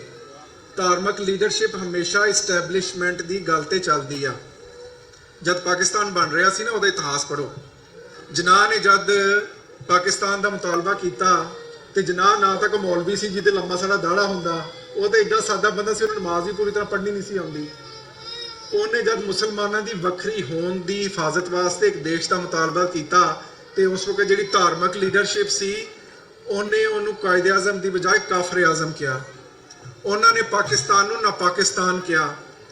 ਪਰ ਜਦ ਹਿੰਦੁਸਤਾਨ ਦਾ ਬਟਵਾਰਾ ਹੋਇਆ ਤੇ ਉਹੀ ਮੁੱਲਾ ਮੁਲਾਣੇ ਉਹਨਾਂ ਨੂੰ ਅਗਰ ਜਾ ਕੇ ਪਨਾਹ ਮਿਲੀ ਤਾਂ ਪਾਕਿਸਤਾਨ 'ਚ ਮਿਲੀ। ਅੱਜ ਵੈਸੇ ਉਹਦੇ ਮਾਮੇ ਤਾਏ ਚਾਚੇ ਬਣੇ ਫਿਰਦੇ ਆ, ਪਰ ਪਾਕਿਸਤਾਨ ਦੀ ਸਭ ਤੋਂ ਜ਼ਿਆਦਾ ਵਿਰੋਧਤਾ ਧਾਰਮਿਕ ਕਲਾਸ ਨੇ ਕੀਤੀ ਸੀ। ਇਸ ਵਾਸਤੇ ਧਾਰਮਿਕ ਕਲਾਸ ਖਾਲਿਸਤਾਨ ਮੰਗੇ ਨਾ ਮੰਗੇ, ਸਧਾਰਨ ਸਿੱਖ ਖਾਲਿਸਤਾਨ ਚਾਹੁੰਦਾ, ਮੰਗਦਾ ਔਰ ਲੈ ਕੇ ਰਹੇਗਾ। ਸੋ ਇਹ ਚੀਜ਼ਾਂ ਜਿਹੜੀਆਂ ਇਹ ਮਨ ਚੋਂ ਕੱਢ ਦੇਣੀਆਂ ਚਾਹੀਦੀਆਂ ਵੀ ਧਾਰਮਿਕ ਲੀਡਰਸ਼ਿਪ ਇਹਦਾ ਮੁਤਾਲਬਾ ਨਹੀਂ ਕਰ ਰਹੀ। ਇਸ ਵਾਸਤੇ ਸਾਨੂੰ ਇਹ ਗੱਲ ਕਬੂਲ ਨਹੀਂ ਹੈ, ਕਿਉਂਕਿ ਸਾਡੇ ਜਿਹੜੇ ਸਧਾਰਨ ਸਿੱਖ ਹੈ ਉਹਨਾਂ ਨੂੰ ਇਹ ਵੀ ਕਿਹਾ ਜਾਂਦਾ, ਦੇਖੋ ਜੀ ਪੰਥ ਅੱਗੇ ਹੀ ਵਿਛੜ ਗਿਆ ਧਾਰਮਿਕ ਸਥਾਨਾਂ ਤੋਂ, ਗੁਰੂ ਘਰਾਂ ਤੋਂ, ਤੇ ਕੱਲ ਨੂੰ ਜੇ ਖਾਲਿਸਤਾਨ ਬਣ ਗਿਆ ਤੇ ਜਿਹੜੇ ਆਪਣੇ ਤਖਤ ਨੇ ਉਹ ਬਾਹਰ ਰਹਿ ਜਾਣਗੇ। ਕੁਛ ਤਖਤ ਉੱਥੇ ਖਾਲਸਾ ਪੰਥ ਫਿਰ ਜਾਣ ਜੋਗਾ ਨਹੀਂ ਰਹਿਣ ਲੱਗਾ। ਉਹਨਾਂ ਨੂੰ ਮੁਸਲਮਾਨਾਂ ਦੀ ਮਿਸਾਲ ਦਿੰਦਾ ਹੁੰਨਾ ਕਿ ਦੇਖੋ ਖਾਨਾ ਕਾਬਾ ਜਾਂ ਮੱਕਾ, ਉਹ ਮੁਸਲਮਾਨਾਂ ਦੀ ਹੌਲੀ ਸਾਈਟ ਆ। ਸਾਡੇ ਸਾਰੇ ਮੁਸਲਮਾਨ ਉੱਥੇ ਹਜ ਕਰਨ ਜਾਂਦੇ ਨੇ। ਉਹ ਕਿੰਗਡਮ ਆਫ ਸਾਊਦੀ ਅਰੇਬੀਆ ਦੀ ਮਲਕੀਅਤ ਆ। ਸੋ ਸਾਰੇ ਮੁਸਲਮਾਨ ਵੀਜ਼ਾ ਲੈ ਕੇ ਜਾਂਦੇ ਨੇ। ਜੇ ਕੁਝ ਧਾਰਮਿਕ ਸਥਾਨਾਂ ਬਾਹਰ ਵੀ ਰਹਿ ਗਈਆਂ ਤਾਂ ਕੱਲ ਨੂੰ ਆਪਾਂ ਜਿਸ ਤਰ੍ਹਾਂ ਨਨਕਾਣਾ ਸਾਹਿਬ ਦੇ ਦੀਦਾਰ ਕਰਨ ਜਾਂਦੇ ਆ, ਕਰਤਾਰਪੁਰ ਸਾਹਿਬ ਜਾਵਾਂ ਕਰਾਂਗੇ, ਇਦਾਂ ਜਿਹੜੀ ਹਿੰਦੁਸਤਾਨ 'ਚ ਵੀ ਰਹਿ ਜਾਣਗੀਆਂ ਉੱਥੇ ਵੀ ਜਾਵਾਂ ਕਰਾਂਗੇ। ਔਰ ਖਾਲਿਸਤਾਨ ਕੋਈ, ਔਰ ਫਿਰ ਇਹ ਵੀ ਕਿਹਾ ਜਾਂਦਾ ਵੀ ਇੱਥੇ ਜਿਹੜੇ ਹਿੰਦੂ ਵਾਸਤੇ ਇਹਨਾਂ ਦਾ ਕੀ ਹੋਊਗਾ। ਅੱਗੇ ਖਾਲਸਾ ਰਾਜ ਦੇ ਵਿੱਚ ਕਿਹੜੇ ਹਿੰਦੂ ਨੂੰ ਕੱਢਿਆ ਗਿਆ ਪੰਜਾਬ ਤੋਂ, ਕਿਹੜੇ ਮੁਸਲਮਾਨ ਦਾ ਘਾਣ ਕੀਤਾ ਗਿਆ, ਕਿਹੜੇ ਕੱਟ-ਵੱਢ ਹੋਈ ਮਹਾਰਾਜਾ ਰਣਜੀਤ ਸਿੰਘ ਦੇ ਰਾਜ ਹੇਠ। ਸਾਰਿਆਂ ਨੂੰ ਅਮਨ ਮਾਨ ਸੀ। ਜਦ ਕੱਲ ਨੂੰ ਉੱਥੇ ਖਾਲਸਾ ਰਾਜ ਸਥਾਪਿਤ ਹੋਏਗਾ ਤੇ ਉੱਥੋਂ ਨਾ ਤਾਂ ਕਿਸੇ ਹਿੰਦੂ ਨੂੰ ਕੱਢਿਆ ਜਾਏਗਾ, ਨਾ ਕਿਸੇ ਬਾਣੀਏ ਨੂੰ ਸੁੱਟਿਆ ਜਾਏਗਾ। ਉਹਨਾਂ ਦੀ ਕੌਮ ਨੇ ਸਾਡੇ ਨਾਲ ਜੋ ਵੀ ਕੀਤਾ, ਗੁਰੂ ਦੀ ਕੌਮ ਦਾ ਬਹੁਤ ਵੱਡਾ ਜਜ਼ਬਾ, ਬਹੁਤ ਵੱਡਾ ਹੌਸਲਾ, ਬਹੁਤ ਵੱਡੀ ਬਰਦਾਸ਼ਤ ਔਰ ਬਹੁਤ ਵੱਡੀ ਮਿਹਰ ਹੈ। ਉਹ ਕੌਮ ਜਿਨ੍ਹਾਂ ਦੇ ਗੁਰੂ ਪੰਡਤ ਕਿਰਪਾ ਰਾਮ ਨੂੰ ਬਚਾਉਂਦੇ, ਆਪਣੀ ਜਾਨ ਦੀ ਕੁਰਬਾਨੀ ਦੇ ਗਏ, ਉਹ ਕਿਸੇ ਹੋਰ ਨੂੰ ਨਾ ਮਾਰਦੇ ਆ, ਨਾ ਕੱਢਦੇ ਆ, ਨਾ ਸੁੱਟਦੇ ਆ। ਇੰਜ ਦਾ ਹੋਏਗਾ ਖਾਲਸਾ ਰਾਜ ਜਿਸ 'ਚ ਹਰ ਇੱਕ ਲਈ ਥਾਂ ਹੋਏਗੀ।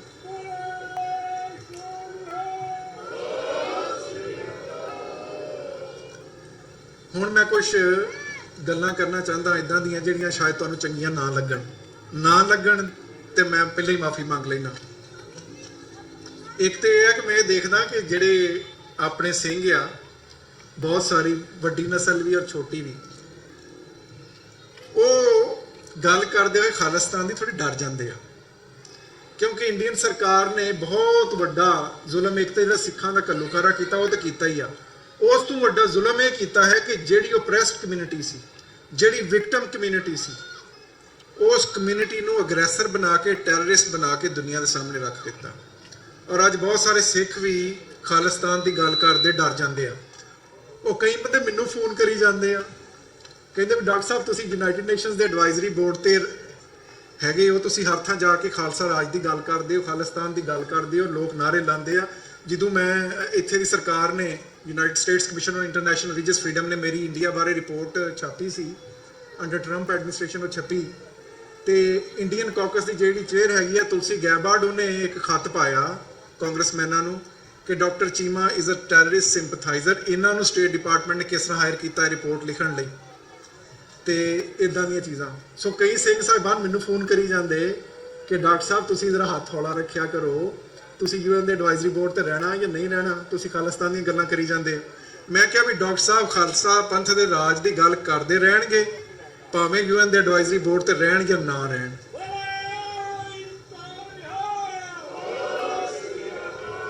ਕਿਉਂਕਿ ਇਸ ਕੌਮ ਦਾ ਮੈਂ ਇਤਿਹਾਸ ਪੜ੍ਹਿਆ, ਕੌਮ ਨੇ, ਪੰਥ ਨੇ, ਜਿਹੜਾ ਬੰਦਾ ਵੀ ਪੰਥ ਦਰਦੀ ਬਣ ਕੇ ਉੱਠਿਆ ਉਹਦਾ ਸਾਥ ਦਿੱਤਾ, ਪਰ ਲੋਕ ਧੋਖਾ ਦੇ ਜਾਂਦੇ ਆ। ਬਹੁਤ ਸਾਰੇ ਬੰਦੇ ਇਸ ਤਰ੍ਹਾਂ ਦੇ ਨੇ ਜਿਹੜੇ ਕਿਸੇ ਪੋਜੀਸ਼ਨ 'ਚ ਹੁੰਦੇ ਆ ਉਸ ਵੇਲੇ ਤੇ ਮੌਨ ਧਾਰੀ ਰੱਖਦੇ, ਮੂੰਹ ਤੇ ਜ਼ਿਪ ਲੱਗੀ ਰਹਿੰਦੀ, ਜਦ ਕੁਝ ਕਰਨ ਜੋਗੇ ਨਹੀਂ ਰਹਿੰਦੇ ਤੇ ਉਹਦੇ ਬਾਅਦ ਆ ਕੇ ਪੰਥ ਦੇ ਦਰਦੀ ਬਣ ਜਾਂਦੇ ਆ, ਕਹਿੰਦੇ ਵੀ ਅਸੀਂ ਤੁਹਾਡੀ ਸੇਵਾ ਕਰਦੇ ਆ, ਅਸੀਂ ਤੁਹਾਡੇ ਇੱਕ ਮਿਸ਼ਨ ਬਣ ਗਏ, ਫਲਾਨ ਹੋ ਗਿਆ। ਜਦ ਤੁਸੀਂ ਤੁਹਾਨੂੰ ਗੁਰੂ ਨੇ ਕਿਸੇ ਜਗ੍ਹਾ ਤੇ ਰੱਖਿਆ ਉਸ ਵੇਲੇ ਗੱਲ ਕਰੋ, ਉਸ ਵੇਲੇ ਮੂੰਹ ਖੋਲੋ, ਤੁਹਾਨੂੰ ਕੋਈ ਨਹੀਂ ਰੋਕ ਸਕਦਾ। ਮੈਂ ਬਹੁਤ ਕੁਝ ਫੇਸ ਕੀਤਾ, ਯੂਨਾਈਟਿਡ ਨੇਸ਼ਨਸ ਦੇ ਵਿੱਚ ਚਿੱਠੀਆਂ ਘੱਲੀਆਂ ਗਈਆਂ। ਉਹ ਸਟੇਟ ਜਿਹੜੀ ਮੈਨੂੰ ਵੀ ਬੜਾ ਪਿਆਰ ਕਰਦੀ, ਤੁਹਾਨੂੰ ਸਾਰਿਆਂ ਨੂੰ ਕਰਦੀ ਆ, ਉਹਨਾਂ ਦੀ ਤਰਫੋਂ ਕਿ ਡਾਕਟਰ ਸਾਹਿਬ ਨੂੰ ਯੂਨਾਈਟਿਡ ਨੇਸ਼ਨਸ ਦੇ ਐਡਵਾਈਜ਼ਰੀ ਬੋਰਡ ਤੋਂ ਲਾਓ।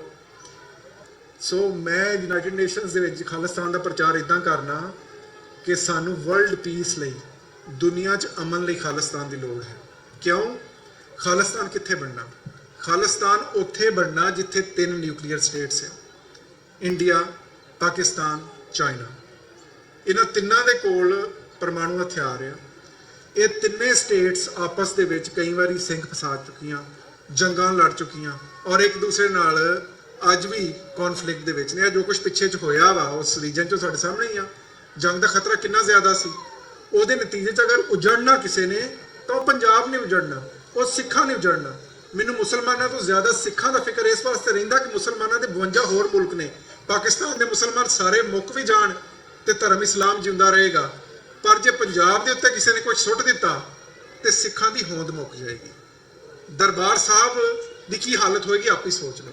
ਸੋ ਦੁਨੀਆ ਦੇ ਅਮਨ ਲਈ ਜ਼ਰੂਰੀ ਹੈ ਕਿ ਉਹ ਵੱਡੀਆਂ ਕੌਮਾਂ ਜਿਹੜੀਆਂ ਆਪਸ ਵਿੱਚ ਲੜ ਰਹੀਆਂ ਨੇ ਉਹਨਾਂ ਦਰਮਿਆਨ ਬਫਰ ਸਟੇਟਸ ਬਣਾਈਆਂ ਜਾਣ, ਉਹਨਾਂ ਦੇ ਬਾਰਡਰ ਵੱਖਰੇ ਕਰ ਦਿੱਤੇ ਜਾਣ। ਸੋ ਅਸੀਂ ਖਾਲਿਸਤਾਨ ਕਿਸੇ ਕੌਮ ਦਾ ਘਾਣ ਕਰਨ ਲਈ ਨਹੀਂ ਮੰਗਦੇ, ਅਸੀਂ ਖਾਲਿਸਤਾਨ ਕਿਸੇ ਕੌਮ ਨੂੰ ਹਰਾਉਣ ਲਈ ਨਹੀਂ ਮੰਗਦੇ। ਸਾਡੀ ਤੇ ਆਪਣੀ ਹੋਂਦ ਦਾ ਮਸਲਾ ਔਰ ਅਸੀਂ ਦੁਨੀਆ ਦੇ ਅਮਨ ਵਾਸਤੇ ਖਾਲਿਸਤਾਨ ਮੰਗ ਰਹੇ ਹਾਂ ਤਾਂ ਕਿ ਉਹ 3 ਨਿਊਕਲੀਅਰ ਸਟੇਟਸ ਜਿਹੜੀਆਂ ਨੇ ਉਹਨਾਂ ਦੇ ਬਾਰਡਰ ਸਪਲਿਟ ਹੋ ਜਾਣ ਔਰ ਸਿੱਖਾਂ ਦੀ ਹੋਂਦ ਵੀ ਮਹਿਫੂਜ਼ ਹੋ ਜਾਏ।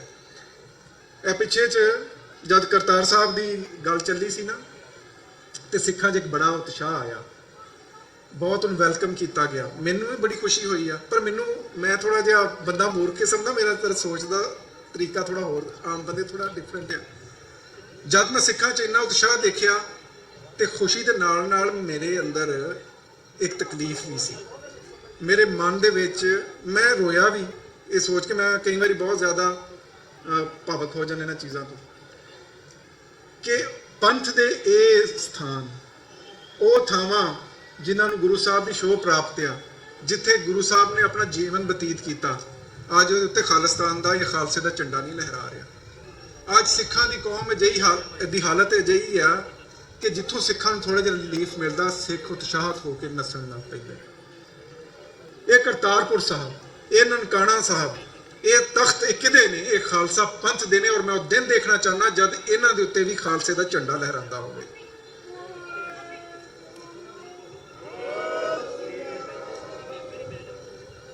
ਸੋ ਖਾਲਿਸਤਾਨ ਦੀ ਗੱਲ ਕਰਨ ਤੋਂ ਨਾ ਡਰਿਆ ਕਰੋ। ਯੂਨਾਈਟਿਡ ਨੇਸ਼ਨ ਜਿਹਦੇ ਮੈਂ ਐਡਵਾਈਜ਼ਰੀ ਬੋਰਡ ਤੇ ਆ, ਉਹਦਾ ਇੱਕ ਚਾਰਟਰ ਆ, ਜਨ 1948 'ਚ ਬਣਿਆ। ਉਹਦੀ ਪਹਿਲੀ ਧਾਰਾ ਹੀ ਜਿਹੜੀ ਹੈ ਉਸ ਰਾਈਟ ਆਫ ਸੈਲਫ ਡਿਟਰਮੀਨੇਸ਼ਨ ਤੇ ਬੇਸਡ ਹੈ। ਯੂਨਾਈਟਿਡ ਨੇਸ਼ਨਸ ਬਾਅਦ 'ਚ ਬਣਿਆ, ਉਸ ਤੋਂ ਪਹਿਲਾਂ ਇੱਕ ਡੈਮਬਾਰਟਨ ਪ੍ਰਪੋਜ਼ਲ ਬਣਿਆ ਜਿਹਨੇ ਯੂਨਾਈਟਿਡ ਨੇਸ਼ਨ ਦੀ ਨੂੰ ਹੋਂਦ 'ਚ ਲਿਆਂਦਾ। ਉਹਦਾ ਪਹਿਲਾ ਅਸੂਲ ਹੀ ਸੀ ਵੀ ਹਰ ਕੌਮ ਨੂੰ ਆਪਣਾ ਦੇਸ਼ ਮੰਗਣ ਦੀ, ਆਜ਼ਾਦੀ ਮੰਗਣ ਦਾ ਹੱਕ ਹੈ। 1943 ਦੇ ਵਿੱਚ ਦੁਨੀਆ ਦੇ ਵਿੱਚ ਸਿਰਫ 73 ਰਿਆਸਤਾਂ ਸੀ। ਯੂਨਾਈਟਿਡ ਨੇਸ਼ਨ ਦੇ ਚਾਰਟਰ ਦਾ ਆਰਟੀਕਲ 1 ਵਰਤ ਕੇ 1973 ਦੇ ਵਿੱਚ 177 ਮੁਲਕ ਸੀ। ਸੋ ਜੇ 100 ਤੋਂ ਜ਼ਿਆਦਾ ਮੁਲਕ ਯੂਨਾਈਟਿਡ ਨੇਸ਼ਨ ਦੇ ਚਾਰਟਰ ਨੂੰ ਵਰਤਦਿਆਂ ਹੋਇਆਂ, ਰਾਈਟ ਆਫ ਸੈਲਫ ਡਿਟਰਮੀਨੇਸ਼ਨ ਨੂੰ ਵਰਤਦਿਆਂ ਹੋਇਆਂ ਹੋਂਦ ਚਾ ਸਕਦੇ ਤਾਂ ਫਿਰ ਖਾਲਿਸਤਾਨ ਨਹੀਂ ਬਣ ਸਕਦਾ। ਇਸ ਵਾਸਤੇ ਸਾਡਾ ਮੁਤਾਲਬਾ ਹਰ ਤਰ੍ਹਾਂ ਨਾਲ ਜਾਇਜ਼ ਹੈ ਔਰ ਮੁਨਾਸਬ ਹੈ। ਫਿਰ ਸੰਤਾਂ ਦੇ ਬਾਰੇ ਡੈਰੀਗੇਟਰੀ ਰਿਮਾਰਕਸ ਦਿੱਤੇ ਜਾਂਦੇ ਆ। ਹੁਣ ਤਾਂ ਇਹਦਾ ਜੇ ਸਿੱਖ ਸਕਾਲਰ ਵੀ ਆ ਗਏ, ਉਹ ਮੈਂ ਨਾਂ ਨਹੀਂ ਲੈਂਦਾ, ਉਹ ਕਹਿੰਦੇ ਵੀ ਸੰਤਾਂ ਨੇ ਮੁੰਡੇ ਮਰਵਾ ਦਿੱਤੇ। ਕਦੇ ਕਹਿੰਦੇ ਵੀ ਦੇਖੋ ਜੀ ਸੰਤਾਂ ਨੇ ਸੋਚਿਆ ਹੀ ਨਹੀਂ ਕਿ ਅਸੀਂ ਏਡੀ ਵੱਡੀ ਸਰਕਾਰ ਨਾਲ ਟੱਕਰ ਲੈਣ ਜਾ ਰਹੇ ਹਾਂ। ਇਦਾਂ ਦੇ ਸਿੱਖ ਸਕਾਲਰ ਆ ਜਿਨ੍ਹਾਂ ਦਾ ਸਿੱਖਾਂ ਦੇ ਵਿੱਚ ਬਹੁਤ ਮਾਣ ਤਾਣ ਆ, ਪਰ ਇਦਾਂ ਦਾ ਪ੍ਰਚਾਰ ਕਰਦੇ ਆ ਕੁਝ ਲੋਕ ਪ੍ਰਾਈਵੇਟਲੀ। ਕੋਈ ਸੰਤਾਂ ਦੇ ਬਾਰੇ ਕਹੀ ਜਾਂਦਾ ਵੀ ਉਹ ਟੈਰਰਿਸਟ ਸੀ।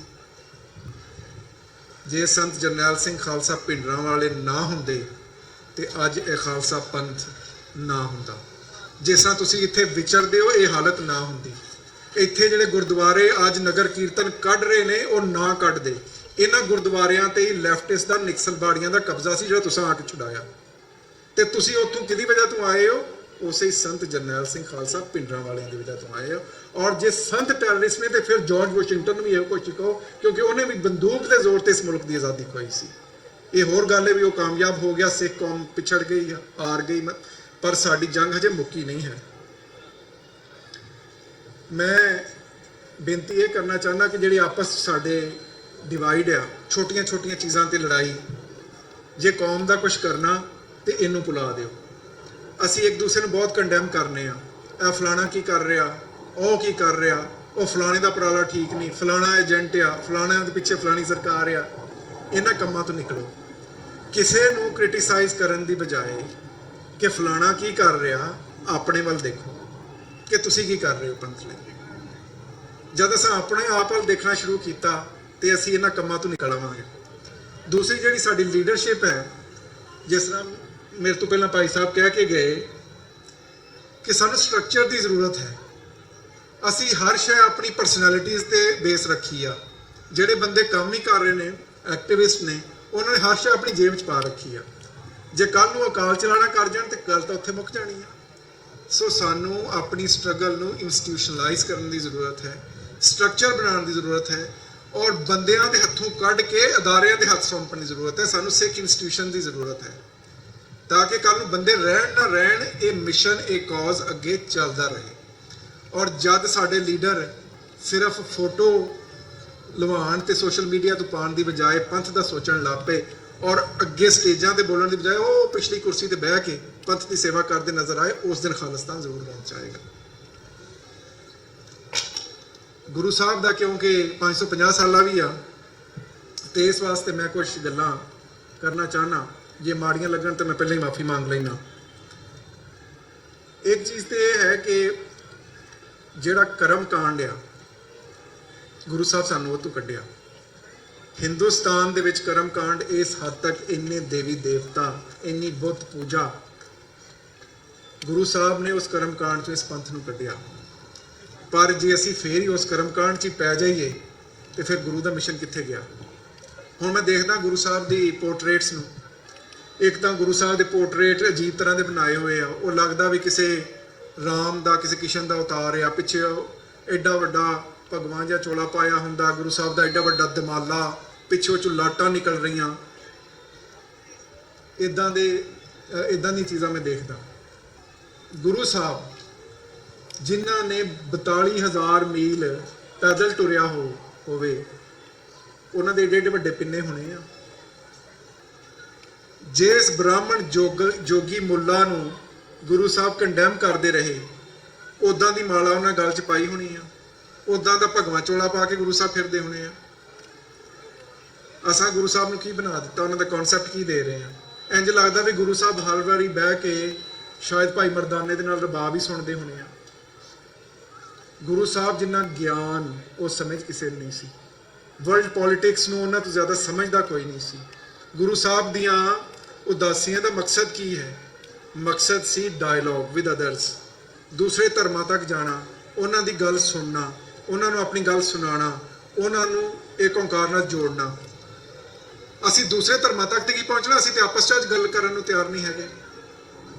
ਅੱਜ ਗੁਰੂ ਗ੍ਰੰਥ ਸਾਹਿਬ ਜੀ ਦੀ ਹਜ਼ੂਰੀ ਦੇ ਵਿੱਚ ਸਾਡੀਆਂ ਦਸਤਾਰਾਂ ਲੈ ਜਾਂਦੀਆਂ। ਸਾਡੇ 'ਚ ਹਮਾ ਤੇ ਹੰਕਾਰ ਇੰਨਾ ਕਿ ਅਸੀਂ ਇਹ ਵੀ ਨਹੀਂ ਦੇਖਦੇ ਕਿ ਅਸੀਂ ਗੁਰੂ ਗ੍ਰੰਥ ਸਾਹਿਬ ਜੀ ਦੀ ਹਜ਼ੂਰੀ ਜੁੜੇ ਬੈਠੇ ਹਾਂ। ਸੋ ਗੁਰੂ ਸਾਹਿਬ ਦਾ ਜਿਹੜਾ ਅਸਲ ਮਿਸ਼ਨ ਹੈ ਉਹ ਸਮਝਣ ਦੀ ਲੋੜ ਹੈ। ਕਰਮ ਕਾਂਡ ਤੋਂ ਨਿਕਲੋ। RSS ਦਾ ਤਾਂ ਮਕਸਦ ਹੀ ਇਹ ਹੈ ਕਿ ਸਿੱਖ ਭਾਵੇਂ 5 ਕਕਾਰ ਪਾਉਂਦੇ ਹੋਣ, ਪਰ ਜਿਹੜੀ ਇਹਨਾਂ 'ਚ ਸਿੱਖੀ ਆ ਉਹ ਮੁੱਕ ਜਾਏ। ਉਸ ਸਿੱਖੀ ਨੂੰ ਬਚਾ ਲਓ। ਇੱਕ ਜਿਹੜੇ ਵਿਕਟਮਹੁੱਡ ਹੈ ਨਾ, ਇਹ ਤੋਂ ਵੀ ਨਿਕਲਣ ਦੀ ਲੋੜ ਹੈ। ਜਦੋਂ ਦੇਖੋ ਅਸੀਂ ਰੋ ਹੀ ਰਹੇ ਹੁੰਨੇ ਆ ਕਿ ਸਾਡਾ ਪਹਿਲਾਂ ਮੁਗਲਾਂ ਨੇ ਘੱਲੂਕਾਰਾ ਕੀਤਾ, ਫਿਰ ਉਹਦੇ ਬਾਅਦ ਅੰਗਰੇਜ਼ਾਂ ਨੇ ਸਾਡੇ ਤੇ ਜ਼ੁਲਮ ਕੀਤੇ, ਫਿਰ ਉਹਦੇ ਬਾਅਦ ਇੰਡੀਅਨ ਸਰਕਾਰ ਨੇ ਸਾਡਾ ਘੱਲੂਕਾਰਾ ਕੀਤਾ। ਵਿਕਟਮਹੁੱਡ 'ਚ ਰਹਿਣਾ ਕੋਈ ਅਕਲਮੰਦੀ ਦੀ ਗੱਲ ਨਹੀਂ ਹੈਗੀ।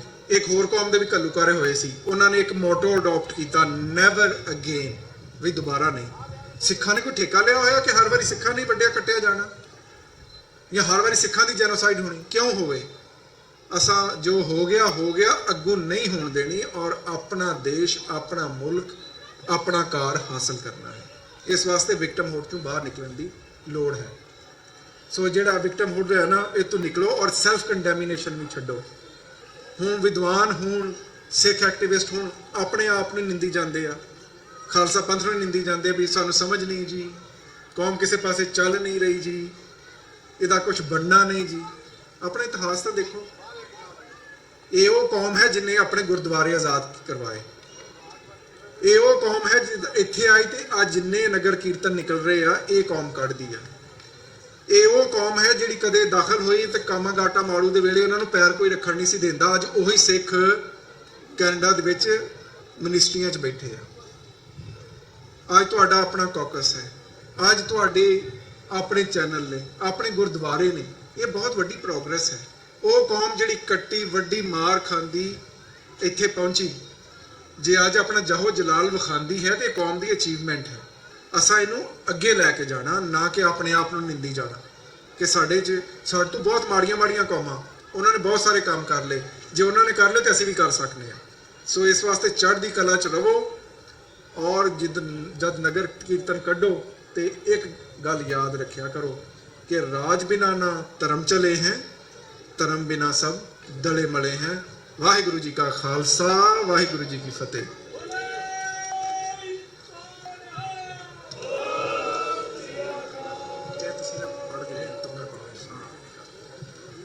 ਵਾਹਿਗੁਰੂ ਜੀ ਕਾ ਖਾਲਸਾ, ਵਾਹਿਗੁਰੂ ਜੀ ਕੀ ਫਤਿਹ। ਬਹੁਤ ਬਹੁਤ ਧੰਨਵਾਦ ਡਾਕਟਰ ਇਕਤਦਾਰ ਚੀਮਾ ਜੀ ਦਾ, ਜਿਹੜੇ ਕਿ ਬਹੁਤ ਵੱਡੀ ਪਰਸਨੈਲਿਟੀ ਆ। ਕਈ ਵਾਰੀ ਆਪਾਂ ਨੂੰ ਇਸ ਤਰ੍ਹਾਂ ਲੱਗਦਾ ਵੀ ਜਦੋਂ ਆਪਣੀ ਸਟੇਜ ਤੋਂ ਆ ਕੇ ਬੋਲਦੇ ਆ ਵੀ ਸਾਡੇ ਵਰਗੇ ਹੀ ਆ, ਪਰ ਬਹੁਤ ਜ਼ਿਆਦਾ ਗਲੋਬਲ ਪਰਸਨੈਲਿਟੀ ਆ। ਬਹੁਤ ਜ਼ਿਆਦਾ ਵਧੀਆ ਕੰਮ ਇਹਨਾਂ ਨੇ ਸਿੱਖਾਂ ਲਈ ਕੀਤਾ। ਇਹ ਰੀਅਲਾਈਜ਼ ਬਹੁਤ ਘੱਟ ਸਿੱਖ ਕਰ ਰਹੇ ਆ ਵੀ ਇਹਨਾਂ ਨੇ ਕੀ ਕੰਮ ਕੀਤਾ ਸਾਡੇ ਲਈ। ਚਲੋ ਗੁਰੂ ਸਾਹਿਬ ਬਖਸ਼ਿਸ਼ ਕਰਨ, ਆਪਾਂ ਇਹੋ ਜਿਹੇ ਵਿਦਵਾਨਾਂ ਨੂੰ, ਇਹੋ ਜਿਹੇ ਜਿਹੜੇ ਇਨਸਾਨ ਨੇ ਜਿਹੜੇ ਦੂਜੇ ਧਰਮਾਂ ਦੇ ਵਿੱਚ ਰਹਿ ਕੇ ਸਿੱਖੀ ਲਈ, ਸਿੱਖਾਂ ਲਈ ਹਾਂ ਦਾ ਨਾਅਰਾ ਮਾਰ ਰਹੇ ਆ, ਜਿਨ੍ਹਾਂ ਨੇ ਇੰਟਰਨੈਸ਼ਨਲ ਲੈਵਲ ਤੇ ਸਿੱਖੀ ਦੀ ਗੱਲ ਕੀਤੀ ਆ, ਸਤਿਗੁਰੂ ਸਾਹਿਬ ਉਹਨਾਂ ਨੂੰ ਚੜ੍ਹਦੀ ਕਲਾ ਬਖਸ਼ਣ। ਸੋ ਹੁਣ ਇੱਕ ਪਹਿਲਾਂ ਬੇਨਤੀ ਇਹ ਹੈ ਕਿ 2 ਕਾਰਾਂ ਨੇ, ਇੱਕ 2013 ਦੀ ਸਿਲਵਰ ਟਿਓਟਾ ਕੈਮਰੀ, ਇਹ ਬਲਦੇਵ ਸਿੰਘ ਦੀ ਕਾਰ ਹੈ। ਦੂਸਰੀ 2013 ਗ੍ਰੀਨ ਟਿਓਟਾ ਕੈਮਰੀ ਹੈ, ਰਜੀਵ ਕੁਮਾਰ ਦੀ ਕਾਰ ਆ। ਸੋ ਪੁਲਿਸ ਵਾਲਿਆਂ ਨੇ ਸਾਨੂੰ ਇਨਫੋਰਮੇਸ਼ਨ ਦਿੱਤੀ ਉਹਨਾਂ ਦੇ ਓਨਰਸ ਬਾਰੇ। ਇਹ ਦੋਨੇ ਕਾਰਾਂ ਕਾਰਟਡ ਐਵਨਿਊ ਦੇ ਉੱਪਰ ਜਿਹੜਾ ਕਿਸੇ ਦਾ ਡਰਾਈਵੇ ਆ ਉਹਨੂੰ ਬਲੌਕ ਕਰ ਰਹੇ ਆ। ਦੂਸਰਾ ਜਿਹੜੀਆਂ ਸਾਈਪਰਸ ਸਟਰੀਟ ਦੇ ਉੱਪਰ ਕਾਰਾਂ ਲੱਗੀਆਂ, ਉਹਨਾਂ ਨੂੰ ਰਿਕੁਐਸਟ ਆ ਵੀ ਉਹ ਕਾਰਾਂ ਮੂਵ ਕਰ ਲਓ ਉੱਥੋਂ। ਸਾਈਪਰਸ ਸਟਰੀਟ ਦੇ ਉੱਪਰ ਕਿਸੇ ਦੀ ਕਾਰ ਨਹੀਂ ਲੱਗ ਸਕਦੀ। ਸੋ ਹੁਣ ਆਪਾਂ ਡਾਕਟਰ ਚੀਮਾ ਜੀ ਨੂੰ ਸਨਮਾਨਿਤ ਕਰਨਾ। ਉਸ ਦੇ ਵਿੱਚੋਂ ਕੁਝ ਵੀਰ ਇੱਥੋਂ ਉੱਠ ਕੇ ਚੱਲ ਗਿਆ, ਮੈਂ ਉਹਨਾਂ ਦੇ ਨਾਂ ਪਹਿਲਾਂ ਲਾ ਦੇਣਾ। ਭਾਈ ਕੁਲਦੀਪ ਸਿੰਘ ਜੀ ਢਿੱਲੋਂ, ਜਿਹੜੇ ਕਿ ਪ੍ਰਧਾਨ ਨੇ ਗੁਰਦੁਆਰਾ ਸਿੱਖ ਕਲਚਰ ਸੁਸਾਇਟੀ ਦੇ। ਭਾਈ ਬਖਸ਼ੀਸ਼ ਸਿੰਘ ਜੀ ਮੂਦਲ, ਜਿਹੜੇ ਪ੍ਰਧਾਨ ਨੇ ਜਰਸੀ ਸਿਟੀ ਗੁਰੂ ਘਰ ਦੇ। ਭਾਈ ਜਗਰਾਜ ਸਿੰਘ ਜੀ ਸਾਊਥ ਜਰਸੀ ਤੋਂ। ਭਾਈ ਗੁਰਿੰਦਰਜੀਤ ਸਿੰਘ ਜੀ ਮਾਨਾ, ਭਾਈ ਅਵਤਾਰ ਸਿੰਘ ਜੀ ਪੰਨੂ, ਡਾਕਟਰ ਬਖਸ਼ੀਸ਼ ਸਿੰਘ ਸੰਧੂ ਤੇ ਹਰਵਿੰਦਰ ਸਿੰਘ ਲਾਲੀ। ਮੈਂ ਜਿਨ੍ਹਾਂ ਦੇ ਨਾਂ ਲਏ ਆ ਉਹ ਪਲੀਜ਼ ਸਟੇਜ ਤੇ ਆ ਜਾਓ। ਆਪਾਂ ਡਾਕਟਰ ਇਕਤਦਾਰ ਚੀਮਾ ਜੀ ਨੂੰ ਸਨਮਾਨਿਤ ਕਰਨਾ। ਸੋ ਆਪ ਸਾਰਿਆਂ ਨੂੰ ਬੇਨਤੀ ਆ ਕਿ ਆਪ ਜੀ ਸਟੇਜ ਤੇ ਆ ਜਾਓ। ਸੋ ਭਾਈ ਕੁਲਦੀਪ ਸਿੰਘ ਜੀ ਢਿੱਲੋਂ, ਆਪ ਜੀ ਆ ਜਾਓ, ਦੂਰ ਖੜੇ ਹੋ ਪਰ ਆ ਜਾਓ। ਚਲੋ ਪਹੁੰਚ ਗਏ, ਆ ਜਾਓ ਜੀ। ਸੋ ਬਾਕੀ ਜਿਹੜੇ ਸਟੇਜ ਤੇ ਜਿੰਨੇ ਮੇਰੇ ਵੀਰ ਬੈਠੇ ਹਨ ਨੁਮਾਇੰਦੇ, ਉਹਨਾਂ ਨੂੰ ਬੇਨਤੀ ਆ ਵੀ ਅੱਗੇ ਆ ਜਾਓ। ਸੋ ਡਾਕਟਰ ਸਾਹਿਬ ਨੂੰ ਵੀ ਬੇਨਤੀ ਹੈ ਕਿ ਆਪ ਜੀ ਆ ਜਾਓ ਅੱਗੇ।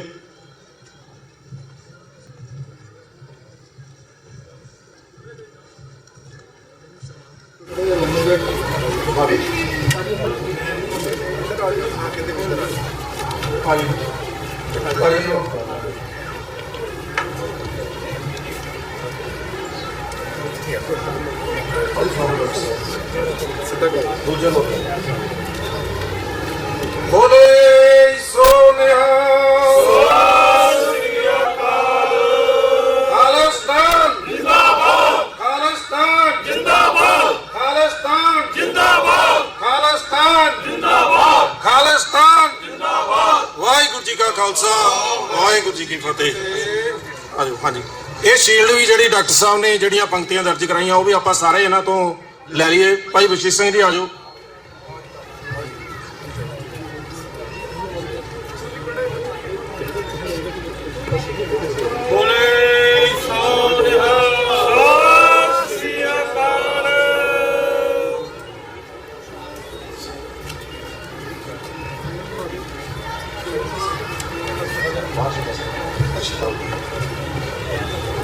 ਸੋ ਬਹੁਤ ਬਹੁਤ ਧੰਨਵਾਦ ਡਾਕਟਰ ਇਕਤਦਾਰ ਚੀਮਾ ਜੀ ਤੇ ਇਹਨਾਂ ਦਾ, ਨਾਲ ਜਿਹੜੇ ਪਤਵੰਤੇ ਸੱਜਣ ਸਟੇਜ ਤੇ ਆਏ ਨੇ ਤੇ ਇਹਨਾਂ ਦਾ ਵੀ ਧੰਨਵਾਦ। ਆਰਟਵੈਸ doctor Amarjit Singh ji Washington DC ਤੋਂ ਉਹ ਵੀ ਪਹੁੰਚੇ ਨੇ, ਉਹਨਾਂ ਨੇ ਵੀ ਆਪਣੇ ਨਾਲ ਵਿਚਾਰ ਸਾਂਝੇ ਕਰਨੇ ਨੇ। ਸੋ ਮੈਂ ਇੱਕ ਦੋ ਬੁਲਾਰਿਆਂ ਨੂੰ ਆਪਾਂ ਹੋਰ ਉਹਨਾਂ ਤੋਂ ਪਹਿਲਾਂ ਇੱਥੇ ਬੁਲਾਉਣਾ ਚਾਹੁੰਦੇ ਹਾਂ। ਸੋ ਮੈਂ ਬੇਨਤੀ ਕਰਾਂ ਪਹਿਲਾਂ ਭਾਈ ਬਖਸ਼ੀਸ਼ ਸਿੰਘ ਜੀ ਮੂਦਲ, ਚਲੋ ਮੈਨੂੰ ਕਹਿ ਰਿਹਾ ਵੀ ਨਹੀਂ ਮੈਂ ਠੀਕ ਆ, ਸੋ ਮੈਂ ਬੇਨਤੀ ਕਰਾਂ ਭਾਈ ਹਿੰਮਤ ਸਿੰਘ ਜੀ ਜਿਹੜੇ ਕੋਆਰਡੀਨੇਟਰ ਨੇ ਈਸਟ ਕੋਸਟ ਕਮੇਟੀ ਦੇ, 1-2 ਮਿੰਟ ਵਾਸਤੇ ਉਹ ਸਟੇਜ ਤੋਂ ਹਾਜ਼ਰੀ ਲਗਾਉਣ, ਉਸ ਤੋਂ ਬਾਅਦ ਅਗਲਾ ਪ੍ਰੋਗਰਾਮ ਅਨਾਉਂਸ ਕਰਦੇ ਹਾਂ। ਵਾਹਿਗੁਰੂ ਜੀ ਕਾ ਖਾਲਸਾ, ਵਾਹਿਗੁਰੂ ਜੀ ਕੀ ਫਤਿਹ।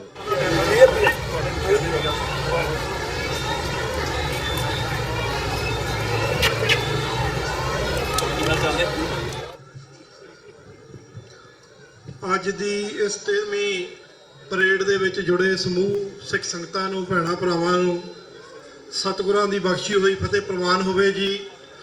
ਬੁਲਾਓ ਜੀ ਗੱਜ ਵੱਜ ਕੇ, ਵਾਹਿਗੁਰੂ ਜੀ ਕਾ ਖਾਲਸਾ, ਵਾਹਿਗੁਰੂ ਜੀ ਕੀ ਫਤਿਹ। ਸੋ ਹਰ ਸਾਲ ਇਹ ਪਰੇਡ ਜੋ ਸਜਾਈ ਜਾਂਦੀ ਆ, ਆਪ ਜੀ ਸਹਿਯੋਗ ਦਿੰਦੇ ਹੋ। ਜਿਵੇਂ ਮੇਰੇ ਤੋਂ ਪਹਿਲਾਂ ਡਾਕਟਰ ਚੀਮਾ ਸਾਹਿਬ ਜੀ ਉਹਨੇ ਬੋਲ ਕੇ ਗਏ ਆ, ਸੋ ਮੇਰੇ ਖਿਆਲ 'ਚ ਸਾਰੇ ਹੀ ਇਹਨਾਂ ਨੇ ਕਵਰ ਕੀਤੇ ਆ ਮੁੱਦੇ ਜੋ ਪੰਜਾਬ ਦੀ ਖਾਲਿਸਤਾਨ ਦੀ ਗੱਲ ਆ, ਔਰ ਕਿਵੇਂ ਅਸੀਂ ਗੁਲਾਮੀ ਵਾਲੀ ਜਿਹੜੀ ਜ਼ਿੰਦਗੀ ਜੀ ਰਹੇ ਆ। ਸੋ ਮੈਂ ਜ਼ਿਆਦਾ ਸਮਾਂ ਨਹੀਂ ਲਵਾਂਗਾ, ਆਪ ਜੀ ਨੂੰ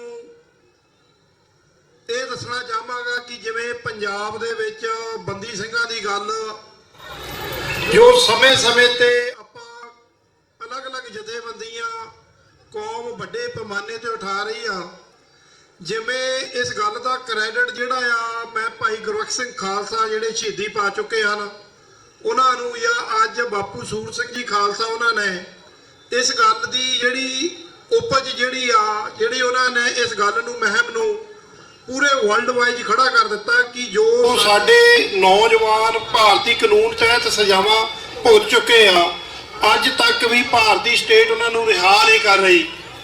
ਸੋ ਜਿਵੇਂ ਪਿਛਲੇ ਦਿਨੀ ਹੁਸ਼ਿਆਰਪੁਰ ਦੇ ਵਿੱਚ ਉਹ 3 ਨੌਜਵਾਨ ਜਿਨ੍ਹਾਂ ਨੇ ਸਿਰਫ ਤੇ ਸਿਰਫ ਉਹਨਾਂ ਕੋਲ ਬੁੱਕਾਂ ਸਨ ਸਿੱਖ ਲਿਟਰੇਚਰ, ਜਿਹੜੇ ਕਿ ਆਪਣੀ ਕੌਮ ਪ੍ਰਤੀ ਕੁਝ ਪੜ੍ਹਨ ਦੀ ਚਾਹਨਾ ਰੱਖਦੇ ਸਨ, ਉਹਨਾਂ ਨੂੰ ਇਸ ਗੱਲ ਤੇ ਹੀ ਉਸ ਸਟੇਟ ਨੇ ਭਾਰਤੀ ਕਾਲੇ ਕਾਨੂੰਨਾਂ ਨੇ ਉਮਰ ਭਰ ਦੀ ਸਜ਼ਾ ਦੇ ਦਿੱਤੀ।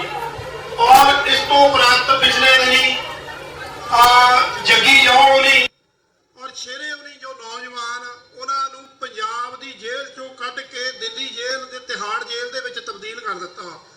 ਭਾਰਤ ਦੇ ਕਾਨੂੰਨ ਕਹਿੰਦੇ ਆ ਕਿ ਜਿਸ ਸਟੇਟ ਦੇ ਵਿੱਚ ਸਜ਼ਾ ਜੋ ਉੱਥੇ ਕੇਸ ਚੱਲ ਰਹੇ ਆ, ਉਸੇ ਸਟੇਟ ਦੇ ਵਿੱਚ ਉਸ ਮੁਜਰਮ ਨੂੰ ਰੱਖਿਆ ਜਾਂਦਾ ਆ। ਜਿਵੇਂ ਕਿ ਗੈਰ ਕਾਨੂੰਨੀ ਤਰੀਕੇ ਨਾਲ ਸਿੰਘ ਸਾਹਿਬ ਜਥੇਦਾਰ ਜਗਤਾਰ ਸਿੰਘ ਹਵਾਰਾ ਜੀ ਨੂੰ ਵੀ ਤਿਹਾੜ ਜੇਲ੍ਹ ਦਿੱਲੀ ਦੇ ਵਿੱਚ ਰੱਖਿਆ ਹੋਇਆ ਆ। ਸੋ ਸਾਨੂੰ ਲੋੜ ਆ ਜੋ ਖਾਲਿਸਤਾਨ ਦੀ ਗੱਲ ਸਮੇਂ-ਸਮੇਂ ਤੇ ਨਗਰ ਕੀਰਤਨਾਂ ਦੇ ਵਿੱਚ ਔਰ ਖਾਸ ਪ੍ਰੋਗਰਾਮ ਰੱਖ ਕੇ ਜਿਹੜੀ ਆ ਇਸ ਦੀ ਗੱਲ ਦੀ ਜਿਹੜੀ ਮਜ਼ਬੂਤੀ ਦੇ ਨਾਲ ਖਾਲਿਸਤਾਨ ਦੀ ਗੱਲ ਨੂੰ ਬੁਲੰਦ ਕੀਤਾ ਜਾਂਦਾ ਨਾਰਾ, ਉਹਦੇ ਵਿੱਚ ਅਸੀਂ ਆਪਣੇ ਬੱਚਿਆਂ ਨੂੰ ਵੀ ਪਰਿਵਾਰਾਂ ਨੂੰ ਜੋੜਨ ਦੀ ਲੋੜ ਆ।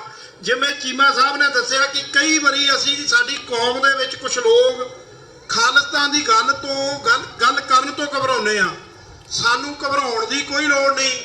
ਅੱਜ 21 ਸੈਂਚਰੀ ਦੇ ਵਿੱਚ ਅਸੀਂ ਆ ਤੇ ਪੀਸਫੁਲੀ ਤਰੀਕੇ ਦੇ ਨਾਲ ਜਿਹੜੀ ਰੈਫਰੈਂਡਮ ਦੀ 2020 ਦੀ ਗੱਲ ਹੋ ਰਹੀ ਆ, ਖਾਲਿਸਤਾਨ ਦੀ ਗੱਲ ਹੋ ਰਹੀ ਆ। ਸੋ ਹੁਣ ਜੂਨ 6 ਤਰੀਕ ਨੂੰ ਜੋ ਵਾਸ਼ਿੰਗਟਨ ਡੀਸੀ ਮੈਮੋਰੀਅਲ ਪਾਰਕ ਦੇ ਵਿੱਚ ਜਿਹੜੀ ਆ ਇੱਕ ਖਾਲਿਸਤਾਨ ਰੈਫਰੈਂਡਮ ਜਿਹੜੀ ਰੈਲੀ ਰੱਖੀ ਗਈ ਆ, ਉਹਦੇ ਵਿੱਚ ਵੀ 35 ਵਰ੍ਹੇ ਹੋ ਗਏ ਆ। ਸੋ 35 ਵਰ੍ਹਿਆਂ ਤੱਕ ਅੱਜ ਵੀ ਕੋਈ ਜਿਹੜੀ ਮੁਜਰਮਾਂ ਨੂੰ ਫੜ ਕੇ ਕੋਈ ਸਜ਼ਾ ਨਹੀਂ, ਕੋਈ ਕੌਮ ਨੂੰ ਇਨਸਾਫ ਨਹੀਂ। ਅਸੀਂ ਆਪਣੀ ਖਾਲਿਸਤਾਨ ਦੀ ਗੱਲ ਨੂੰ ਦ੍ਰਿੜਤਾ ਦੇ ਨਾਲ ਵਾਸ਼ਿੰਗਟਨ ਡੀਸੀ ਦੇ ਵਿੱਚ ਉਠਾਉਣਾ ਆ। ਸੋ ਲੋੜ ਆ ਅਸੀਂ ਸਾਰੇ ਹੀ ਆਪਣੇ ਪਰਿਵਾਰਾਂ ਸਹਿਤ ਉਸ ਰੈਫਰੈਂਡਮ ਖਾਲਿਸਤਾਨ ਰੈਲੀ ਦੇ ਵਿੱਚ ਲਿੰਕਨ ਮੈਮੋਰੀਅਲ ਪਾਰਕ ਦੇ ਵਿੱਚ ਵਾਸ਼ਿੰਗਟਨ ਡੀਸੀ 6 ਜੂਨ ਨੂੰ ਆਪਣੀਆਂ ਗੱਡੀਆਂ ਦੇ ਨਾਲ ਔਰ ਬੱਸਾਂ ਦੇ ਵੀ ਪ੍ਰਬੰਧ ਗੁਰਦੁਆਰਿਆਂ ਦੇ ਵੱਲੋਂ ਅਲੱਗ-ਅਲੱਗ ਜਗ੍ਹਾ ਤੋਂ ਕੀਤੇ ਹੋਏ ਆ।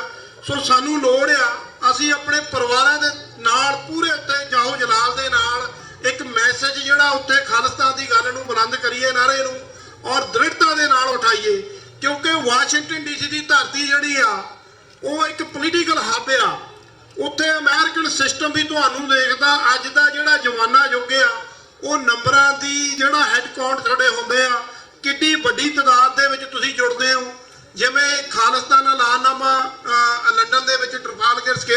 ਹੋਇਆ, ਬੜਾ ਸਾਥ ਦਿੱਤਾ ਕੌਮ ਨਾਲ। ਵਰਲਡ ਵਾਈਡ ਜਿਹੜੀਆਂ ਅਲੱਗ-ਅਲੱਗ ਕੰਟਰੀਆਂ ਦੇ ਵਿੱਚੋਂ ਲੋਕ ਜੁੜੇ। ਸੋ ਹੁਣ ਫੇਰ ਸਾਨੂੰ ਉੱਤੇ ਜੁੜਨ ਦੀ ਲੋੜ ਆ। ਅਸੀਂ ਸਿੱਖ ਕੋਆਰਡੀਨੇਸ਼ਨ ਕਮੇਟੀ ਈਸਟ ਕੋਸਟ ਵੱਲੋਂ ਵੀ ਅਸੀਂ ਸਾਰਿਆਂ ਨੂੰ ਬੇਨਤੀ ਕਰਦੇ ਹਾਂ, ਔਰ ਵਰਕ ਵੀ ਕਰਾਵਾਂਗੇ, ਔਰ ਪੂਰੇ ਸਾਡੇ ਅਲੱਗ-ਅਲੱਗ ਗੁਰਦੁਆਰਾ ਪ੍ਰਬੰਧਕ ਕਮੇਟੀਆਂ ਨੂੰ ਅਸੀਂ ਰਿਕੁਐਸਟ ਬੇਨਤੀਆਂ ਕਰ ਰਹੇ ਹਾਂ ਕਿ ਬੱਸਾਂ ਦੇ ਪ੍ਰਬੰਧ ਕਰੋ। ਅਸੀਂ ਵੱਡੀ ਤਾਦਾਦ ਦੇ ਵਿੱਚ ਉੱਤੇ ਜੁੜੀਏ ਔਰ ਆਪਣੇ ਉਸ ਨਾਅਰੇ ਨੂੰ, ਖਾਲਿਸਤਾਨ ਦੀ ਗੱਲ ਨੂੰ ਦ੍ਰਿੜਤਾ ਦੇ ਨਾਲ ਉਠਾਈਏ। ਪਿਛਲੇ ਦਿਨੀ ਅਸੀਂ 29 ਅਪ੍ਰੈਲ ਦਾ ਜਿਹੜਾ ਖਾਲਿਸਤਾਨ ਐਲਾਨਨਾਮਾ ਅਲੱਗ-ਅਲੱਗ ਗੁਰਦੁਆਰੇ ਸਾਹਿਬਾਨਾਂ ਦੇ ਵਿੱਚ ਮਨਾਇਆ ਗਿਆ, ਅਸੀਂ ਉਸ ਗੱਲ ਨੂੰ, ਐਲਾਨਨਾਮੇ ਨੂੰ ਜਿਹੜਾ ਆ ਹਰ ਸਾਲ ਮਨਾਉਂਦੇ ਆ।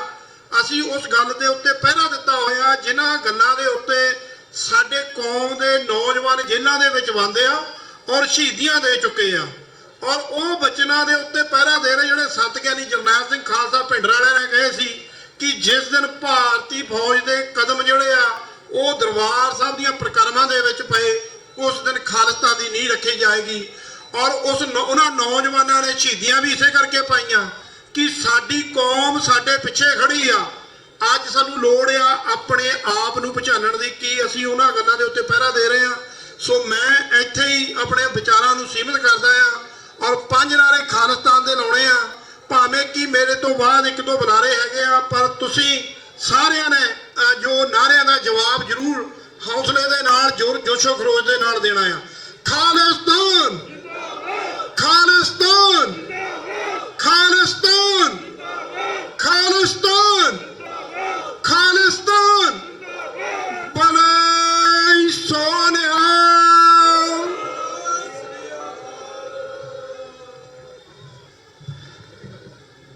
ਇਹ ਸਨ Bhai Himmat Singh, East cost coordination committee ਦੇ ਕੋਆਰਡੀਨੇਟਰ। ਧੰਨਵਾਦ ਹੈ ਭਾਈ ਸਾਹਿਬ ਉਹਨਾਂ ਦਾ। ਹੁਣ ਬੇਨਤੀ ਕੀਤੀ ਜਾਂਦੀ ਹੈ ਭਾਈ ਅਵਤਾਰ ਸਿੰਘ ਪੰਨੂ, ਸਿੱਖ ਫਾਰ ਜਸਟਿਸ ਦੇ ਨੁਮਾਇੰਦੇ, ਉਹਨਾਂ ਨੂੰ ਬੇਨਤੀ ਕੀਤੀ ਜਾਂਦੀ ਹੈ ਕਿ ਉਹ ਵੀ ਆ ਕੇ ਆਪਣੇ ਵਿਚਾਰ ਰੱਖਣ। ਸਮਾਂ ਬਹੁਤ ਲੰਘ ਚੁੱਕਾ ਹੈ, ਸਾਰੇ ਬੁਲਾਰੇ ਸਾਡੇ ਕੋਲ ਕਾਫੀ ਨੇ। ਬੇਨਤੀ ਹੈ ਕਿ ਬਿਲਕੁਲ 1-2 ਮਿੰਟ ਦਾ ਹੀ ਸਮਾਂ ਲਿਆ ਜਾਵੇ, ਟੂ ਦੀ ਪੁਆਇੰਟ। ਭਾਈ ਅਵਤਾਰ ਸਿੰਘ ਜੀ ਪੰਨੂ।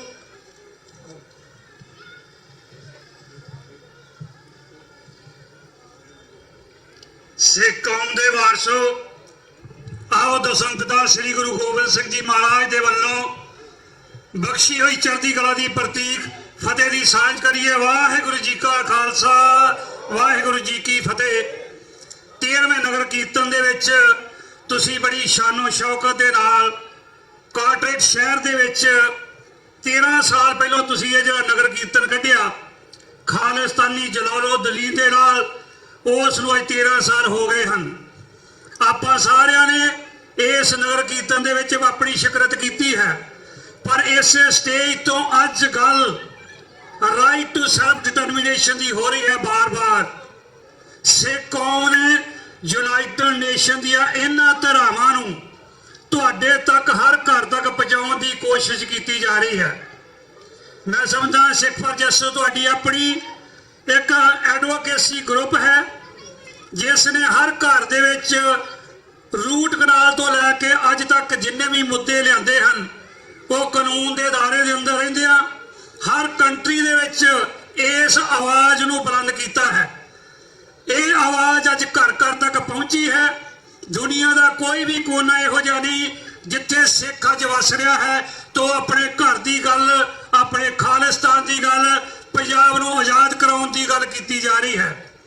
ਆਓ ਜਿਹੜਾ ਪ੍ਰੋਗਰਾਮ ਲਿਖਿਆ ਜਾਂਦਾ ਹੈ ਹਰ ਟਾਈਮ, ਹਰ ਕੜੀ, ਹਰ ਜਥੇਬੰਦੀ ਦੇ ਸਹਿਯੋਗ ਦੇ ਨਾਲ, ਗੁਰਦੁਆਰਾ ਪ੍ਰਬੰਧਕ ਕਮੇਟੀਆਂ ਦੇ ਸਹਿਯੋਗ ਦੇ ਨਾਲ ਸਾਰਿਆਂ ਨੂੰ ਇੱਕ ਕਲਾਵੇ ਦੇ ਵਿੱਚ ਲੈਣ ਦੀ ਕੋਸ਼ਿਸ਼ ਕੀਤੀ ਜਾਂਦੀ ਹੈ।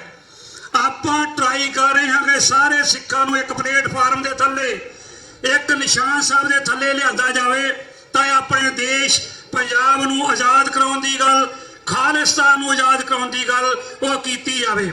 ਯੂਨਾਈਟਿਡ ਨੇਸ਼ਨ ਦੀਆਂ ਧਾਰਾਵਾਂ ਤੁਹਾਨੂੰ ਇਹ ਦੱਸਦੀਆਂ ਹਨ ਕਿ ਜੇਕਰ ਤੁਸੀਂ ਆਪਣੇ ਦੇਸ਼ ਨੂੰ ਆਜ਼ਾਦ ਕਰਾਉਣਾ ਹੈ, ਜੇ ਖਾਲਿਸਤਾਨ ਆਪਾਂ ਲੈਣਾ ਹੈ ਤਾਂ ਤੁਹਾਨੂੰ ਸੂਈ ਦੇ ਨੱਕੇ ਦੇ ਥਾਣੀ ਨਿਕਲਣਾ ਪਏਗਾ। ਜਿਹੜੀਆਂ ਯੂਨਾਈਟਿਡ ਨੇਸ਼ਨ ਦੀਆਂ ਧਾਰਾਵਾਂ ਕਹਿੰਦੀਆਂ ਹਨ, ਆਪਾਂ ਉਸੇ ਹੀ ਚੀਜ਼ ਨੂੰ ਫਾਲੋ ਕਰ ਰਹੇ ਹਾਂ। 6 ਜੂਨ ਦਾ ਮੁੱਦਾ ਆਪਾਂ ਹਰ ਸਾਲ ਹਰ ਗੁਰਦੁਆਰੇ ਦੇ ਵਿੱਚ ਮਨਾਉਂਦੇ ਹਾਂ, ਪਰ ਕਰਦੇ ਕੀ ਹਾਂ, ਮੈਸੇਜ ਤੇ ਕੋਈ ਮਿਲਦਾ ਨਹੀਂ। ਮੈਸੇਜ ਲੈ ਕੇ ਗੁਰਦੁਆਰੇ ਦੇ ਸਟੇਜਾਂ ਤੋਂ ਬੋਲ ਕੇ ਚਲੇ ਜਾਂਦੇ ਹਾਂ। ਅੱਜ ਤੁਹਾਨੂੰ ਇੰਟਰਨੈਸ਼ਨਲ ਇੱਕ ਪਲੇਟਫਾਰਮ ਮਿਲਿਆ ਹੈ। ਉਸ ਪਲੇਟਫਾਰਮ ਦੇ ਉੱਤੇ ਖਲੋ ਕੇ ਇਹ ਵਰਲਡ ਵਾਈਡ ਕੰਪੇਨ ਕੀਤੀ ਗਈ ਹੈ। ਹਰ ਕੰਟਰੀ ਦੇ ਵਿੱਚੋਂ ਕੋਈ ਨਾ ਕੋਈ, ਭਾਵੇਂ 2 ਤੇ ਭਾਵੇਂ 4 ਜੀ ਉੱਥੇ ਆ ਰਹੇ ਹਨ ਨੈਸ਼ਨਲ ਮੈਮੋਰੀਅਲ ਪਾਰਕ ਦੇ ਵਿੱਚ, ਜਿੱਥੇ ਕਿ ਮੈਂ ਇੱਕ ਦੱਸਣਾ ਜ਼ਰੂਰ ਚਾਹੁੰਦਾ ਹਾਂ, ਉੱਥੇ ਜੈਸੀ ਜੈਕਸਨ ਜਿਹੜਾ ਕਿ 2 ਵਾਰੀ ਅਮਰੀਕਾ ਦੀ ਪ੍ਰੈਜ਼ੀਡੈਂਟੀ ਇਲੈਕਸ਼ਨ ਲੜ ਰਹੇ ਹਨ, ਉਹ ਪਹੁੰਚ ਰਹੇ ਹਨ। ਜਿਹੜਾ ਕਿ ਵਾਸ਼ਿੰਗਟਨ DC ਦੇ ਵਿੱਚ ਸੈਨੇਟਰ ਬੜੇ ਧੜੱਲੇ ਵਾਲਾ ਬੰਦਾ ਹੋਇਆ ਹੈ, ਉਹ ਹੈ, ਜਿਹਦੇ ਵਿੱਚ ਕਿੰਗ ਮਾਰਟਨ ਲੂਥਰ ਜਿਹਦੇ ਸਲਾਹਕਾਰ ਸਨ ਜੈਸੀ ਜੈਕਸਨ, ਉਹ ਉੱਥੇ ਆ ਰਹੇ ਹਨ। ਸਾਰਿਆਂ ਵੀਰਾਂ ਭੈਣਾਂ ਜਥੇਬੰਦੀਆਂ ਨੂੰ, ਗੁਰਦੁਆਰਾ ਪ੍ਰਬੰਧਕ ਕਮੇਟੀਆਂ ਨੂੰ ਬੇਨਤੀ ਹੈ ਕਿ ਤੁਸੀਂ ਉੱਥੇ ਪਹੁੰਚੋ। ਆਪਣਾ ਮੈਸੇਜ ਜਿਹੜਾ ਕਿ ਖਾਲਿਸਤਾਨ ਪ੍ਰਤੀ, ਆਪਣੇ ਦੇਸ਼ ਪੰਜਾਬ ਨੂੰ ਆਜ਼ਾਦ ਕਰਾਉਣ ਪ੍ਰਤੀ, ਜਿਹੜਾ ਕਿ ਭਾਰਤ ਨੇ ਕਬਜ਼ਾ ਕੀਤਾ ਹੈ, ਉਸ ਤੋਂ ਛਡਾਉਣ ਦੇ ਲਈ ਤੁਸੀਂ ਆਪਣਾ ਜਿੰਨਾ ਯੋਗਦਾਨ ਪਾ ਰਹੇ ਜੇ ਉਹਦੇ ਵਿੱਚ ਪਹੁੰਚੋ। ਜਿਸ ਤਰ੍ਹਾਂ ਨਿਊਯਾਰਕ ਦੇ ਵਿੱਚੋਂ ਗੁਰਦੁਆਰਾ ਰਿਚਮੰਡ ਹਿੱਲ ਤੋਂ, ਗੁਰਦੁਆਰਾ ਸਿੱਖ ਸੈਂਟਰ ਫਲੈਸ਼ਨ ਦੇ ਵਿੱਚੋਂ, ਗੁਰਦੁਆਰਾ ਕਾਰਟਰੇਟਾ ਦੇ ਵਿੱਚੋਂ ਬੱਸਾਂ ਚੱਲ ਰਹੀਆਂ ਹਨ। ਇਸੇ ਤਰ੍ਹਾਂ ਹੀ ਫਿਲਾਡੈਲਫੀਆ ਦੇ ਵਿੱਚੋਂ ਅਸੀਂ ਹਵਾਈਓ ਦੇ ਵਿੱਚ ਜਾ ਕੇ ਆਏ ਹਾਂ ਪਿਛਲੇ ਦਿਨੀ। 3 ਬੱਸਾਂ ਦਾ ਪ੍ਰਬੰਧ ਉੱਥੋਂ ਕੀਤਾ ਗਿਆ ਹੈ। ਇੱਕ ਬੱਸ ਕੋਲੰਬਸ ਦੇ ਵਿੱਚੋਂ ਆ ਰਹੀ ਹੈ। ਅਗਲੇ ਦਿਨਾਂ ਦੇ ਵਿੱਚ ਅਸੀਂ ਸਾਊਥ ਦੇ ਵਿੱਚ ਜਾਵਾਂਗੇ, ਜਿੱਥੇ ਕਿ ਜਾਰਜੀਆ ਦੇ ਵਿੱਚ ਆਪਾਂ ਜਾਣ ਦੀ ਤਿਆਰੀ ਕਰ ਰਹੇ ਹਾਂ, ਅਟਲਾਂਟਾ ਦੇ ਵਿੱਚ। ਆਸ ਰੱਖਦੇ ਹਾਂ ਕਿ ਸਿੱਖ ਕੌਮ ਦਾ ਐਡਾ ਵੱਡਾ ਇਕੱਠ ਹੋਏ, ਜਿਹੜੀ ਅਸੀਂ ਆਵਾਜ਼ ਯੂਨਾਈਟਿਡ ਨੇਸ਼ਨ ਦੇ ਅੰਦਰ ਵਾਈਟ ਹਾਊਸ ਦੇ ਵਿੱਚ ਕੈਪੀਟਲ ਹਿੱਲ ਦੇ ਉੱਤੇ ਆਪਾਂ ਪਹੁੰਚਾ ਸਕੀਏ। ਮੈਂ ਦੋਨਾਂ ਹੀ ਗੁਰਦੁਆਰੇ ਦੇ ਪ੍ਰਬੰਧਕ ਸੱਜਣਾਂ ਨੂੰ ਲੱਖ ਲੱਖ ਮੁਬਾਰਕਬਾਦ ਦਿੰਦਾ ਹਾਂ, ਜਿਹੜੇ ਹਰ ਸਾਲ ਇਹ ਪਲੇਟਫਾਰਮ ਸਿੱਖ ਕੌਮ ਪ੍ਰਤੀ ਰੱਖਦੇ ਹਨ, ਜਿੱਥੋਂ ਸਿੱਖ ਕੌਮ ਆਪਣੀ ਆਵਾਜ਼ ਜਿਹੜੀ ਬੁਲੰਦ ਕਰਦੀ ਹੈ।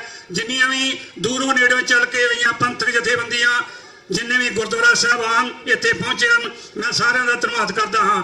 ਕਿਸੇ ਵੀ ਭੁੱਲ ਚੁੱਕ ਦੀ ਖਿਮਾ। ਵਾਹਿਗੁਰੂ ਜੀ ਕਾ ਖਾਲਸਾ, ਵਾਹਿਗੁਰੂ ਜੀ ਕੀ ਫਤਿਹ।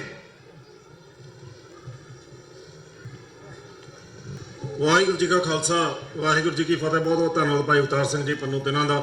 ਸੋ ਮੈਂ ਬੇਨਤੀ ਕਰਾਂ ਭਾਈ ਹਰਜਿੰਦਰ ਸਿੰਘ ਜੀ ਸਾਊਥ ਜਰਸੀ ਤੋਂ 1-2 ਮਿੰਟ ਵਾਸਤੇ ਆ ਕੇ ਹਾਜ਼ਰੀ ਲਵਾਉਣ। ਸੋ ਉਸ ਤੋਂ ਉਪਰੰਤ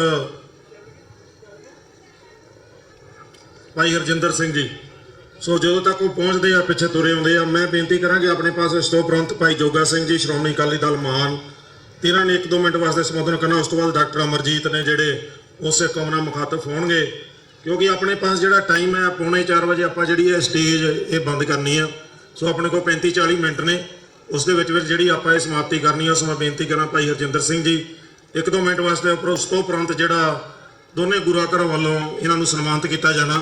ਸੋ ਉਹਨਾਂ ਲਈ ਜੋ ਇਹਨਾਂ ਨੇ ਪੋਲੀਟੀਕਲ ਫੀਲਡ ਦੇ ਵਿੱਚ ਜਰਸੀ ਦੇ ਵਿੱਚ ਜਿਹੜਾ ਸਟੇਟ ਹਾਊਸ ਦੇ ਵਿੱਚ ਪਿੱਛੇ ਜੇ ਵਿਸਾਖੀ ਦੇ ਸੰਬੰਧ ਦੇ ਵਿੱਚ ਜਿਹੜਾ ਪ੍ਰੋਗਰਾਮ ਹੋਇਆ, ਜਾਂ ਹੋਰ ਪੋਲੀਟੀਕਲ ਫੀਲਡ ਦੇ ਵਿੱਚ ਇਹਨਾਂ ਦਾ ਜਿਹੜਾ ਯੋਗਦਾਨ ਪਾਇਆ, ਉਸ ਦੇ ਲਈ ਆਪਾਂ ਸਾਰੇ ਰਲ ਮਿਲ ਕੇ ਇਹਨਾਂ ਨੂੰ ਸਨਮਾਨਿਤ ਕਰਾਂਗੇ। ਸੋ ਆਓ 1-2 ਮਿੰਟ ਵਾਸਤੇ ਭਾਈ ਹਰਜਿੰਦਰ ਸਿੰਘ ਜੀ। ਵਾਹਿਗੁਰੂ ਜੀ ਕਾ ਖਾਲਸਾ, ਵਾਹਿਗੁਰੂ ਜੀ ਕੀ ਫਤਿਹ। ਗੁਰੂ ਪਿਆਰੇ ਖਾਲਸਾ ਜੀ, ਵਾਹਿਗੁਰੂ ਜੀ ਕਾ ਖਾਲਸਾ, ਵਾਹਿਗੁਰੂ ਜੀ ਕੀ ਫਤਿਹ। ਸਾਡੇ ਤੋਂ ਪਹਿਲਾਂ ਤੁਸੀਂ ਸੁਣੀ ਡਾਕਟਰ ਚੀਮਾ ਨੂੰ ਤੁਸੀਂ ਸੁਣਿਆ, ਉਹਨਾਂ ਨੇ he has made an excellent case ਕਿ ਖਾਲਿਸਤਾਨ ਕਿਵੇਂ ਬਣਨਾ ਚਾਹੀਦਾ ਜਾਂ ਕਿਉਂ ਬਣਨਾ ਚਾਹੀਦਾ। ਇਸ ਕਰਕੇ ਸਾਨੂੰ ਇਸ ਚੀਜ਼ ਤੋਂ ਬਿਲਕੁਲ ਪਿੱਛੇ ਨਹੀਂ ਹਟਣਾ ਚਾਹੀਦਾ, ਕਿਉਂਕਿ ਸਾਰਾ ਸਿੱਖ ਜਿਹੜਾ ਹੈ, ਗੁਰੂ ਗੋਬਿੰਦ ਸਿੰਘ ਨੇ ਸਾਨੂੰ ਸੋਵਰਨ ਬਣਾਇਆ ਹੈ, ਤੇ ਸੋਵਰੈਨਿਟੀ ਲੈਣਾ ਸਾਡਾ ਜਿਹੜਾ ਬਰਥ ਰਾਈਟ ਹੈ।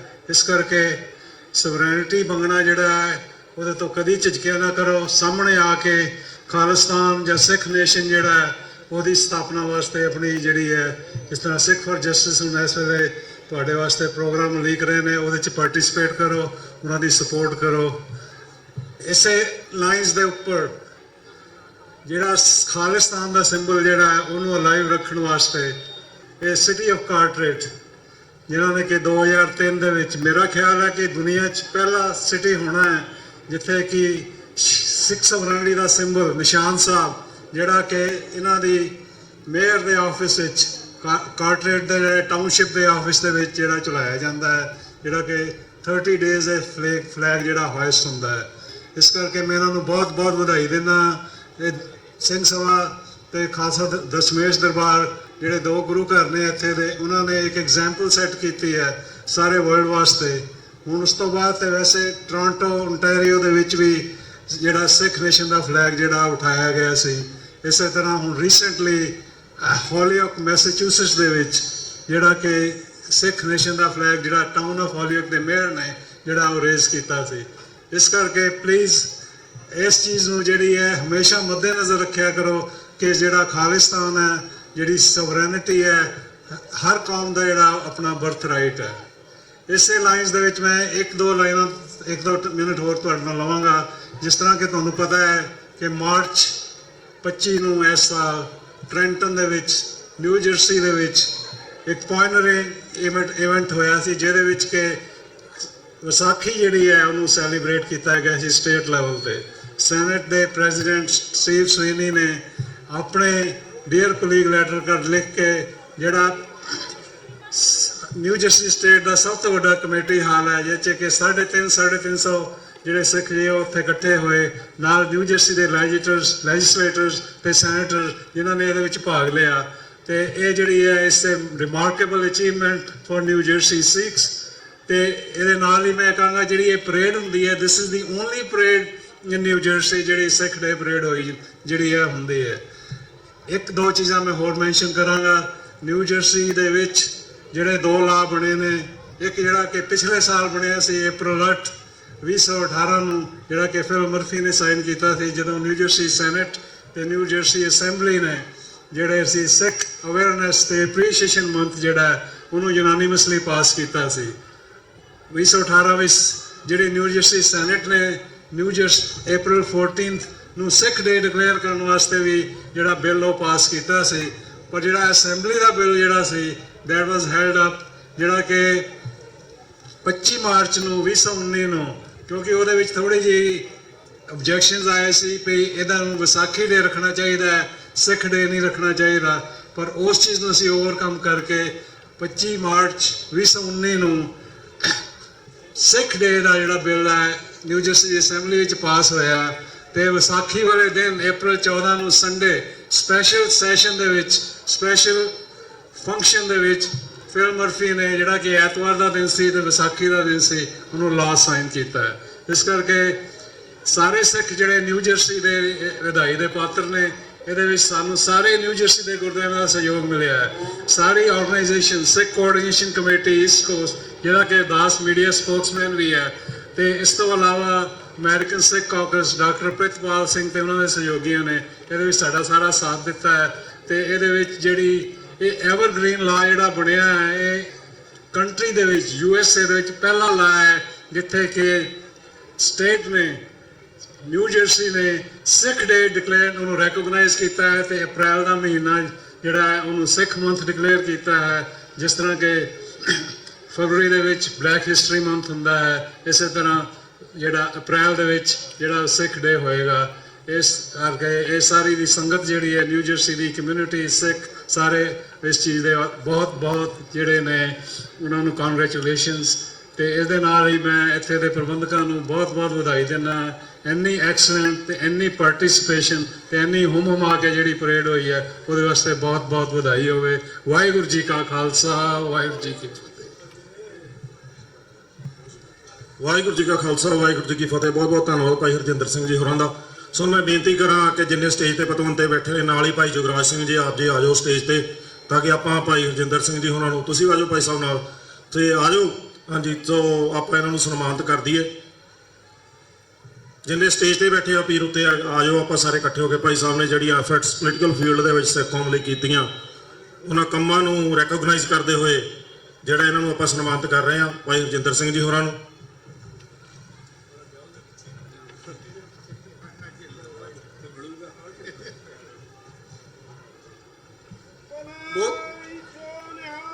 ਸਤਿ ਸ੍ਰੀ ਅਕਾਲ। ਖਾਲਿਸਤਾਨ ਬਹੁਤ ਬਹੁਤ ਧੰਨਵਾਦ ਭਾਈ ਸਾਹਿਬ। ਸੋ ਹੁਣ ਆਪਣੇ ਪਾਸ ਬੇਸਿਕਲੀ 2 ਬੁਲਾਰੇ ਤੇ ਨਾਲ ਡਾਕਟਰ ਅਮਰਜੀਤ ਸਿੰਘ ਨੇ ਜਿਨ੍ਹਾਂ ਨੂੰ ਆਪਾਂ ਸੁਣਨਾ ਚਾਹੁੰਦੇ ਹਾਂ। ਇੱਕ ਭਾਈ ਜੋਗਾ ਸਿੰਘ ਜੀ ਨੇ, ਇੱਕ ਡਾਕਟਰ ਬਖਸ਼ੀਸ਼ ਸਿੰਘ ਜੀ ਨੇ ਕੌਂਸਲ ਆਫ ਖਾਲਿਸਤਾਨ ਤੋਂ। ਟਾਈਮ ਕਾਫੀ ਜ਼ਿਆਦਾ ਹੋ ਗਿਆ, ਮੈਂ ਭਾਈ ਜੋਗਾ ਸਿੰਘ ਨੂੰ ਬੇਨਤੀ ਕਰਾਂ ਕਿ 1-2 ਮਿੰਟ ਵਾਸਤੇ, ਇਸ ਤੋਂ ਜ਼ਿਆਦਾ ਉੱਪਰ ਨਾ ਜਾਇਆ ਜਾਵੇ। ਪਹਿਲਾਂ ਵੀ ਮੈਂ ਬੁਲਾਰਿਆਂ ਨੂੰ ਬੇਨਤੀਆਂ ਕਰੀ ਗਿਆ। ਇਹਨਾਂ ਤੋਂ ਬਾਅਦ ਡਾਕਟਰ ਅਮਰਜੀਤ ਸਿੰਘ ਜੀ, ਉਹਨਾਂ ਤੋਂ ਬਾਅਦ ਡਾਕਟਰ ਬਖਸ਼ੀਸ਼ ਸਿੰਘ ਜੀ, ਉਸ ਤੋਂ ਬਾਅਦ ਜਿਹੜੀ ਹੈ ਸਮਾਪਤੀ ਆ। ਸੋ ਮੈਂ ਬੇਨਤੀ ਕਰਾਂ ਭਾਈ ਜੋਗਾ ਸਿੰਘ ਜੀ ਸ਼੍ਰੋਮਣੀ ਅਕਾਲੀ ਦਲ ਮਾਨ ਵੱਲੋਂ 1-2 ਮਿੰਟ ਵਾਸਤੇ ਹਾਜ਼ਰੀ ਲਗਾਉਣਗੇ। ਇਹਨਾਂ ਤੋਂ ਉਪਰੰਤ ਡਾਕਟਰ ਅਮਰਜੀਤ ਸਿੰਘ ਜੀ 15-20 ਮਿੰਟ ਵਾਸਤੇ ਸੰਗਤ ਨਾਲ ਸਾਂਝ ਪਾਉਣਗੇ। ਉਸ ਤੋਂ ਬਾਅਦ doctor Bakhshish Singh ji council of Khalistan 2-4 minute ਵਾਸਤੇ 1-2 ਮਿੰਟ ਵਾਸਤੇ ਉਹ ਸਾਂਝ ਪਾਉਣਗੇ। ਉਸ ਤੋਂ ਬਾਅਦ ਪ੍ਰੋਗਰਾਮ ਦੀ ਸਮਾਪਤੀ ਹੈ ਜੀ। ਆਓ ਭਾਈ ਜੋਗਾ ਸਿੰਘ ਜੀ, ਸ਼੍ਰੋਮਣੀ ਅਕਾਲੀ ਦਲ ਮਾਨ।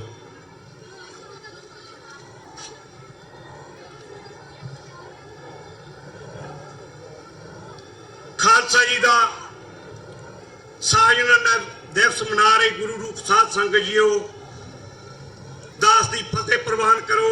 ਵਾਹਿਗੁਰੂ ਜੀ ਕਾ ਖਾਲਸਾ, ਵਾਹਿਗੁਰੂ ਜੀ ਕੀ ਫਤਿਹ। ਅੱਜ ਮਨ ਵਿੱਚ ਇੰਨੀ ਖੁਸ਼ੀ ਹੋਈ ਕਿ ਜਦੋਂ ਚੀਮਾ ਸਾਹਿਬ ਨੇ ਸਾਡੀਆਂ ਸੁੱਤੀਆਂ ਹੋਈਆਂ ਜ਼ਮੀਰਾਂ ਨੂੰ ਜਗਾ ਦਿੱਤਾ। ਸਾਡੇ ਜਿਹੜੇ ਵੀਰ ਪਛਾਣ ਖਿੱਚੂ ਗੱਲਾਂ ਕਰਦੇ ਨੇ ਕਿ ਖਾਲਿਸਤਾਨ ਨਹੀਂ ਬਣਨਾ ਜਾਂ ਖਾਲਿਸਤਾਨੀ ਕੁਝ ਮੁੱਠੀ ਭਰ ਨੇ, ਉਹਨਾਂ ਨੂੰ ਵੀ ਉਹਨਾਂ ਨੇ ਸੁਨੇਹਾ ਦਿੱਤਾ ਕਿ ਆਟੇ 'ਚ ਥੋੜਾ ਜਿਹਾ ਵੀ ਲੂਣ ਵੱਧ ਪੈ ਜਾ ਤਾਂ ਉਹ ਸਵਾਦ ਖਰਾਬ ਕਰਕੇ ਰੱਖ ਦਿੰਦਾ। ਜੇ ਮੁੱਠੀ ਭਰ ਵੀ ਆ ਤੇ ਇਹਨਾਂ ਨੂੰ ਹਿੰਮਤ ਨਹੀਂ ਹਾਰਨੀ ਚਾਹੀਦੀ, ਡਟੇ ਰਹਿਣਾ ਚਾਹੀਦਾ। ਸੋ ਅਸੀਂ ਇਹਨਾਂ ਨਾਲ ਵਾਅਦਾ ਕਰਦੇ ਹਾਂ ਕਿ ਜੇ ਤੁਸੀਂ UN 'ਚ ਆਵਾਜ਼ ਉਠਾਉਣੇ ਆ, ਜਿੱਥੇ ਵੀ ਸਿੱਖ ਕੌਮ ਦੀ ਲੋੜ ਪਵੇਗੀ ਤੁਹਾਡੇ ਨਾਲ ਮੋਢੇ ਨਾਲ ਮੋਢਾ ਜੋੜ ਕੇ ਖੜੇ ਹੋਵਾਂਗੇ। ਤੇ ਜਿਵੇਂ ਮਲੇਰਕੋਟਲੇ ਤੇ ਨਵਾਬ ਨੇ ਸਿੱਖ ਕੌਮ ਲਈ, ਸਾਹਿਬਜ਼ਾਦਿਆਂ ਲਈ ਹਾਂ ਦਾ ਨਾਰਾ ਮਾਰਿਆ ਸੀ, ਉਹਨਾਂ ਨੂੰ ਕੌਮ ਅਜੇ ਤੱਕ ਨਹੀਂ ਭੁਲਾਉਂਦੀ। ਹਿੰਦੁਸਤਾਨ ਦੇ ਵਿੱਚ, ਭਾਰਤ ਦੇ ਵਿੱਚ ਕੁਝ ਵੀ ਹੁੰਦਾ ਰਹੇ, ਲੇਕਿਨ ਮਲੇਰਕੋਟਲੇ ਦੇ ਵਿੱਚ ਕਿਸੇ ਵੀ ਮੁਸਲਮਾਨ ਵੀਰ ਦੇ ਝਰੀਟ ਨਹੀਂ ਆਉਂਦੀ। ਇਸੇ ਤਰ੍ਹਾਂ ਹੀ ਇਹਨਾਂ ਦੀ ਵੀ ਕੌਮ ਨਹੀਂ ਰਹੇਗੀ ਜਿੰਨਾ ਇਹਨਾਂ ਨੇ ਕੌਮ ਲਈ ਕੰਮ ਕੀਤਾ। ਦੂਸਰੀ ਬੇਨਤੀ ਆ ਕਿ ਸਾਰੇ ਵੀਰਾਂ ਨੇ ਆਪਣੇ ਆਪਣੇ ਵਿਚਾਰ ਦਿੱਤੇ, ਕੌਮ ਲਈ ਕੀਤਾ। ਅਸੀਂ ਸਾਰਿਆਂ ਦਾ ਸ਼੍ਰੋਮਣੀ ਅਕਾਲੀ ਦਲ ਅੰਮ੍ਰਿਤਸਰ ਤਹਿ ਦਿਲੋਂ ਧੰਨਵਾਦ ਕਰਦਾ ਹੈ। ਦਾਸ ਤੇ ਸ਼੍ਰੋਮਣੀ ਅਕਾਲੀ ਦਲ ਦੇ ਕਨਵੀਨਰ ਬੂਟਾ ਸਿੰਘ ਤੇ ਭੁਪਿੰਦਰ ਸਿੰਘ, ਅਸੀਂ ਸਾਰਾ ਵੀਕ ਪਿਛਲਾ ਸੈਨੇਟਰ ਸਾਹਿਬਾਨਾਂ ਨੂੰ, ਕਾਂਗਰਸਮੈਨਾਂ ਨੂੰ ਮਿਲ ਕੇ ਲਾਇਆ ਤੇ ਉਹਨਾਂ ਨੇ ਸਾਡੇ ਨਾਲ ਕੁਝ ਵਾਅਦੇ ਕੀਤੇ, ਉਹ ਆਉਣ ਵਾਲੇ ਦਿਨਾਂ ਵਿੱਚ ਤੁਹਾਡੇ ਸਾਹਮਣੇ ਆ ਜਾਣਗੇ। ਸੋ ਕੁਛ ਨਾ ਕੁਛ ਕਰਦੇ ਰਹੀਏ ਆਪਣੀ ਮੰਜ਼ਿਲ ਵੱਲ। ਇਹ ਬ੍ਰਾਹਮਣਵਾਦ ਨੂੰ ਘੇਰਾ ਪਾ ਕੇ ਰੱਖੀਏ ਚਾਰੇ ਪਾਸਿਓਂ। ਬਾਕੀ ਰਹੀ ਗੱਲ ਸਾਡੀ ਏਕਤਾ ਦੀ, ਹੁਣ ਏਕਤਾ ਦਾ ਸਬੂਤ ਦਈਏ। ਚੀਮਾ ਸਾਹਿਬ ਨੇ ਵੀ ਗੱਲ ਕੀਤੀ ਕਿ ਲੋਕ ਕਹਿੰਦੇ ਪੰਜਾਬ 'ਚ ਕੋਈ ਗੱਲ ਨਹੀਂ ਕਰਦਾ, ਗੱਲ ਪੰਜਾਬ 'ਚ ਵੀ ਹੁੰਦੀ ਆ, ਪਰ ਇਹ ਭਾਰਤੀ ਬ੍ਰਾਹਮਣਵਾਦ ਮੀਡੀਆ ਇਹ ਉਹਨਾਂ ਦੇ ਸਾਹਮਣੇ, ਉੱਥੇ ਵੀ ਦਲ ਖਾਲਸਾ ਤੇ ਸਰਦਾਰ ਸਿਮਰਨਜੀਤ ਸਿੰਘ ਮਾਨ ਕਿਹੜਾ ਫੰਕਸ਼ਨ ਹੋਵੇ ਜਿੱਥੇ ਖਾਲਿਸਤਾਨ ਦੀ ਗੱਲ ਨਹੀਂ ਕਰਦੇ। ਹੁਣ ਫਿਰ ਸਿੱਖੋ, ਤੁਹਾਡੇ ਮੋਹਰੇ ਵੀ ਮੇਰੀ ਹੱਥ ਜੋੜ ਕੇ ਬੇਨਤੀ ਆ, ਉਹ ਜਿਹੜਾ ਸਿਮਰਨਜੀਤ ਸਿੰਘ ਮਾਨ ਪੰਜਾਬ ਵਿੱਚੋਂ ਸਾਡੇ ਧੱਕੇ ਹੋਏ ਵੀਰਾਂ ਨੂੰ, ਜਿਨ੍ਹਾਂ ਨੂੰ ਕੁੱਟ ਪਈ, ਜਿਨ੍ਹਾਂ ਦਾ ਕੇਸ ਪੈ, ਮਾਨ ਸਾਹਿਬ ਦੀ ਚਿੱਠੀ ਇੱਥੇ ਉਹਨਾਂ ਨੂੰ ਵੀ ਪਨਾਹ ਦਵਾਉਂਦੀ ਆ। ਉਸ ਮਾਨ ਸਾਹਿਬ ਨੂੰ ਪਾਰਲੀਮੈਂਟ 'ਚ ਭੇਜੋ ਫੇਰ ਦੁਬਾਰਾ, ਉਹ ਤੁਹਾਡੀ ਗੱਲ ਪਾਰਲੀਮੈਂਟ ਵੀ ਡੈਮੋਕ੍ਰੇਸੀ ਨਾਲ ਕਰਨਗੇ। ਸੋ ਇਸ ਗੱਲ ਦਾ ਸਬੂਤ ਕੱਲ ਨੂੰ ਦੇਵੋ ਸੰਗਰੂਰ ਵਿਖੇ ਤੇ ਬੀਬੀ ਖਾਲੜਾ ਜੀ ਨੂੰ ਵੋਟਾਂ ਪਾਉਣ ਲਈ ਘਰ ਘਰ ਕਾਲਾਂ ਕਰੋ, ਫੇਰ ਪਤਾ ਲੱਗਦਾ ਅਸੀਂ ਕਿੰਨੀ ਏਕਤਾ ਦੇ ਹਾਮੀ ਆ। ਅਸੀਂ ਵਾਸ਼ਿੰਗਟਨ ਵੀ ਜਾਣਾ, ਅਸੀਂ 2020 ਦਾ ਮਿਸ਼ਨ ਵੀ ਕੰਪਲੀਟ ਕਰਨਾ, ਪਰ ਏਕਤਾ ਤੋਂ ਬਿਨਾਂ ਨਹੀਂ। ਸੱਦੇ ਪੱਤਰ ਦੇਵੋ ਸਾਰਿਆਂ ਨੂੰ ਗੱਲ 'ਚ ਜੱਫੀਆਂ ਪਾ ਕੇ ਤੋਰੀਏ ਆਪਾਂ। ਜਿਹੜੇ ਘਰ 'ਚ ਵਿਆਹ ਰੱਖਿਆ ਹੁੰਦਾ ਉਹਨੂੰ ਸਾਰਿਆਂ ਨੂੰ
ਕੌਮੀ ਘਰ ਖਾਲਿਸਤਾਨ ਬਣਾ ਲਈਏ। ਉਹ ਬ੍ਰਾਹਮਣ ਬਾਜ ਤੋਂ ਬਾਗੀ ਹੋਇਆ ਬਿਨ ਕਿਸੇ ਦਾ ਸਰਨਾ ਨਹੀਂ।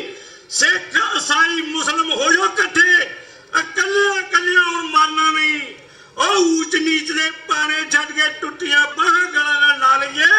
ਆਓ ਆਪਣਾ ਕੌਮੀ ਘਰ ਖਾਲਿਸਤਾਨ ਬਣਾ ਲਈਏ। ਉਹ ਗਊ ਰੱਖਿਆ ਦੇ ਨਾਮ ਤੇ ਪਾਪੀ ਮੁਸਲਮਾਨਾਂ ਨੂੰ ਕੋਹ ਕੇ ਮਾਰਦੇ ਨੇ। ਉਹ ਸਿੱਖਾਂ ਤਾਈਂ ਭਾਈ ਭਾਈ ਕਹਿ ਕੇ ਫਿਰ ਗਲਾਂ ਵਿੱਚ ਟਾਇਰ ਪਾ ਕੇ ਚਰਾਹੇ ਸਾਰਦੇ ਨੇ। ਉਹ ਈਸਾਈਆਂ ਨਾਲ ਵੀ ਕਹਿਰ ਕਮਾਉਂਦੇ, ਉਹਨਾਂ ਨੂੰ ਆਪ ਬਚਾ ਲਈਏ। ਆਓ ਆਪਣਾ ਖਾਲਿਸਤਾਨ ਆਜ਼ਾਦ ਕਰਵਾ ਲਈਏ।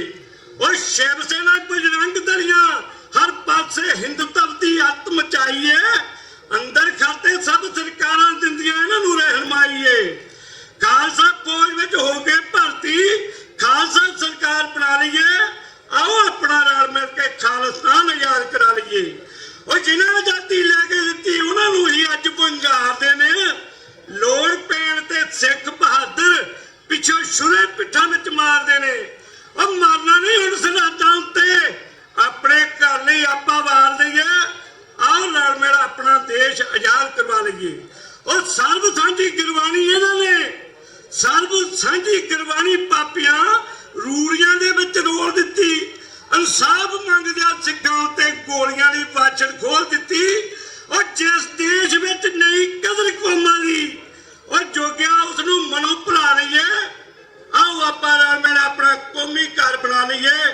ਆਓ ਆਪਾਂ ਰਲ ਮਿਲ ਆਪਣਾ ਖਾਲਿਸਤਾਨ ਬਣਾ ਲਈਏ। ਪ੍ਰਬੰਧਕ ਕਮੇਟੀਆਂ ਦੋਨਾਂ ਦਾ ਬਹੁਤ ਬਹੁਤ ਧੰਨਵਾਦ ਜਿਨ੍ਹਾਂ ਨੇ ਦਾਸ ਨੂੰ ਨਵਾਜਿਆ। ਅੱਜ ਬੂਟਾ ਸਿੰਘ ਨੇ ਬੋਲਣਾ ਸੀ, ਕੋਈ ਜ਼ਰੂਰੀ ਕੰਮ ਪੈਣ ਦੇ ਕਾਰਨ ਉਹ ਹਾਜ਼ਰੀ ਨਹੀਂ ਲਵਾ ਸਕੇ। ਕਿਸੇ ਵੀ ਭੁੱਲ ਚੁੱਕ ਲਈ ਖਿਮਾ ਦਾ ਜਾਚ ਕਹਾਂ। ਵਾਹਿਗੁਰੂ ਜੀ ਕਾ ਖਾਲਸਾ, ਵਾਹਿਗੁਰੂ ਜੀ ਕੀ ਫਤਿਹ। ਇਹ ਸਨ ਭਾਈ ਜੋਗਾ ਸਿੰਘ, ਜਿਨ੍ਹਾਂ ਨੇ ਸਿੱਖ ਕੌਮ ਦੇ ਦਰਦਾਂ ਨੂੰ ਬੜੇ ਜੋਸ਼ ਵਿੱਚ ਆ ਕੇ ਬਿਆਨ ਕੀਤਾ ਹੈ ਜੀ। ਧੰਨਵਾਦ ਹੈ ਭਾਈ ਜੋਗਾ ਸਿੰਘ ਦਾ। ਹੁਣ ਬੇਨਤੀ ਕੀਤੀ ਜਾਂਦੀ ਹੈ ਡਾਕਟਰ ਅਮਰਜੀਤ ਸਿੰਘ ਹੁਣਾਂ ਨੂੰ ਕਿ ਉਹ 10-15 ਮਿੰਟ ਵਾਸਤੇ ਆ ਕੇ ਆਪਣੇ ਵਿਚਾਰ ਰੱਖਣ। ਡਾਕਟਰ ਅਮਰਜੀਤ ਸਿੰਘ ਜੀ।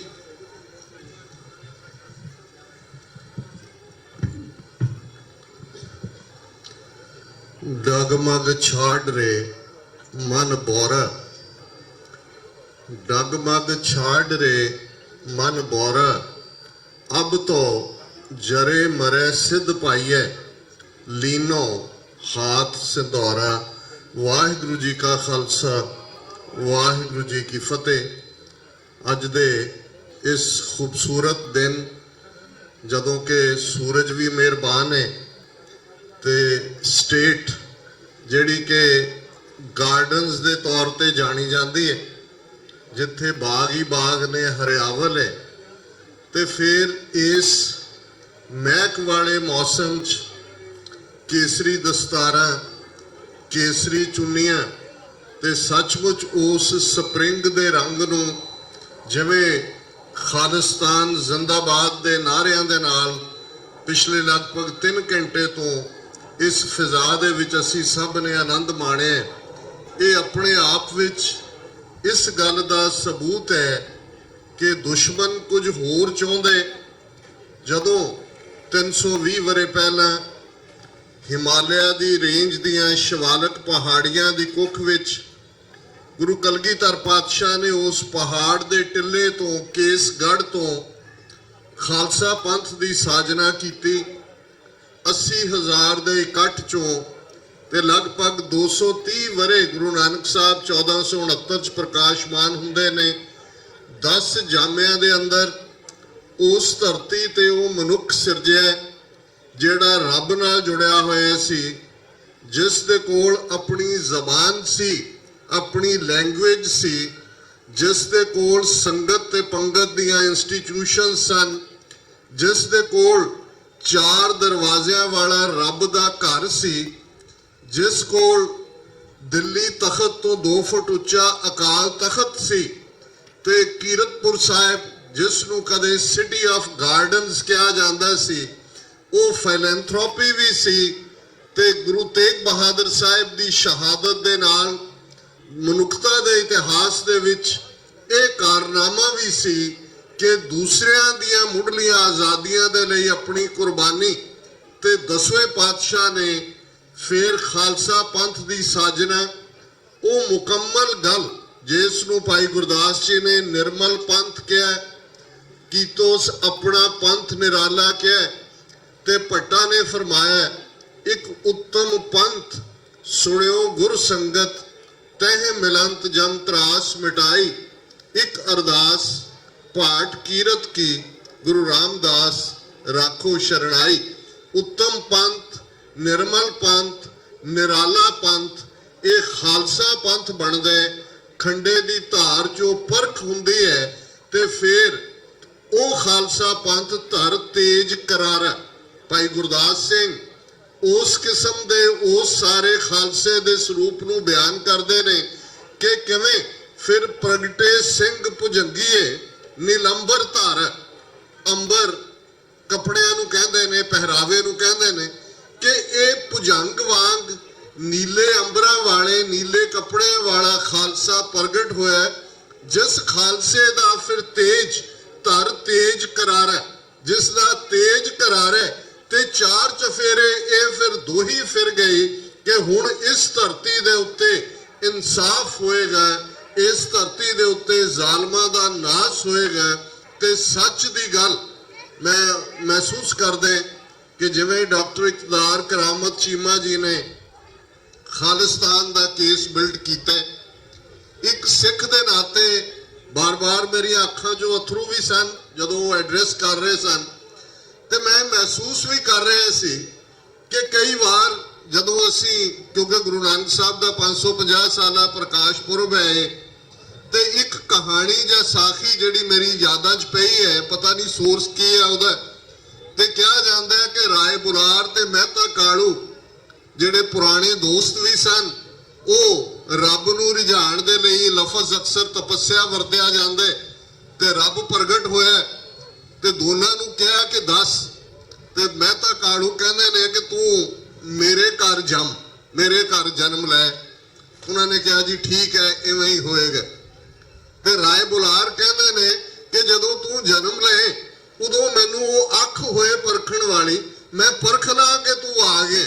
ਤੇ ਮੈਂ ਕਈ ਵਾਰ ਇਹ ਮਹਿਸੂਸ ਕਰਦਾ ਜਦੋਂ ਅਸੀਂ ਪੁਰਾਤਨ ਜਨਮ ਸਾਖੀਆਂ ਦਾ ਸੋਰਸ ਦੇਖਦੇ, ਤੇ ਮਹਿਤਾ ਕਾਲੂ ਆਪਣੇ ਮੁਖ ਤੋਂ ਇਹ ਕਹਿੰਦੇ ਨੇ ਕਿ ਲੋਕ ਆਖਦੇ ਹਨ ਕਾਲੂ ਤੇਰੇ ਘਰ ਅਵਤਾਰ ਜੰਮਿਆ ਹੈ, ਮੇਰੇ ਘਰ ਤਾਂ ਨਖੱਟੂ ਜੰਮਿਆ ਹੈ, ਐਸੇ ਜੰਮਣੇ ਸੇ ਤੋਂ ਤੂੰ ਨਿਜ ਜੰਮ ਦੋ।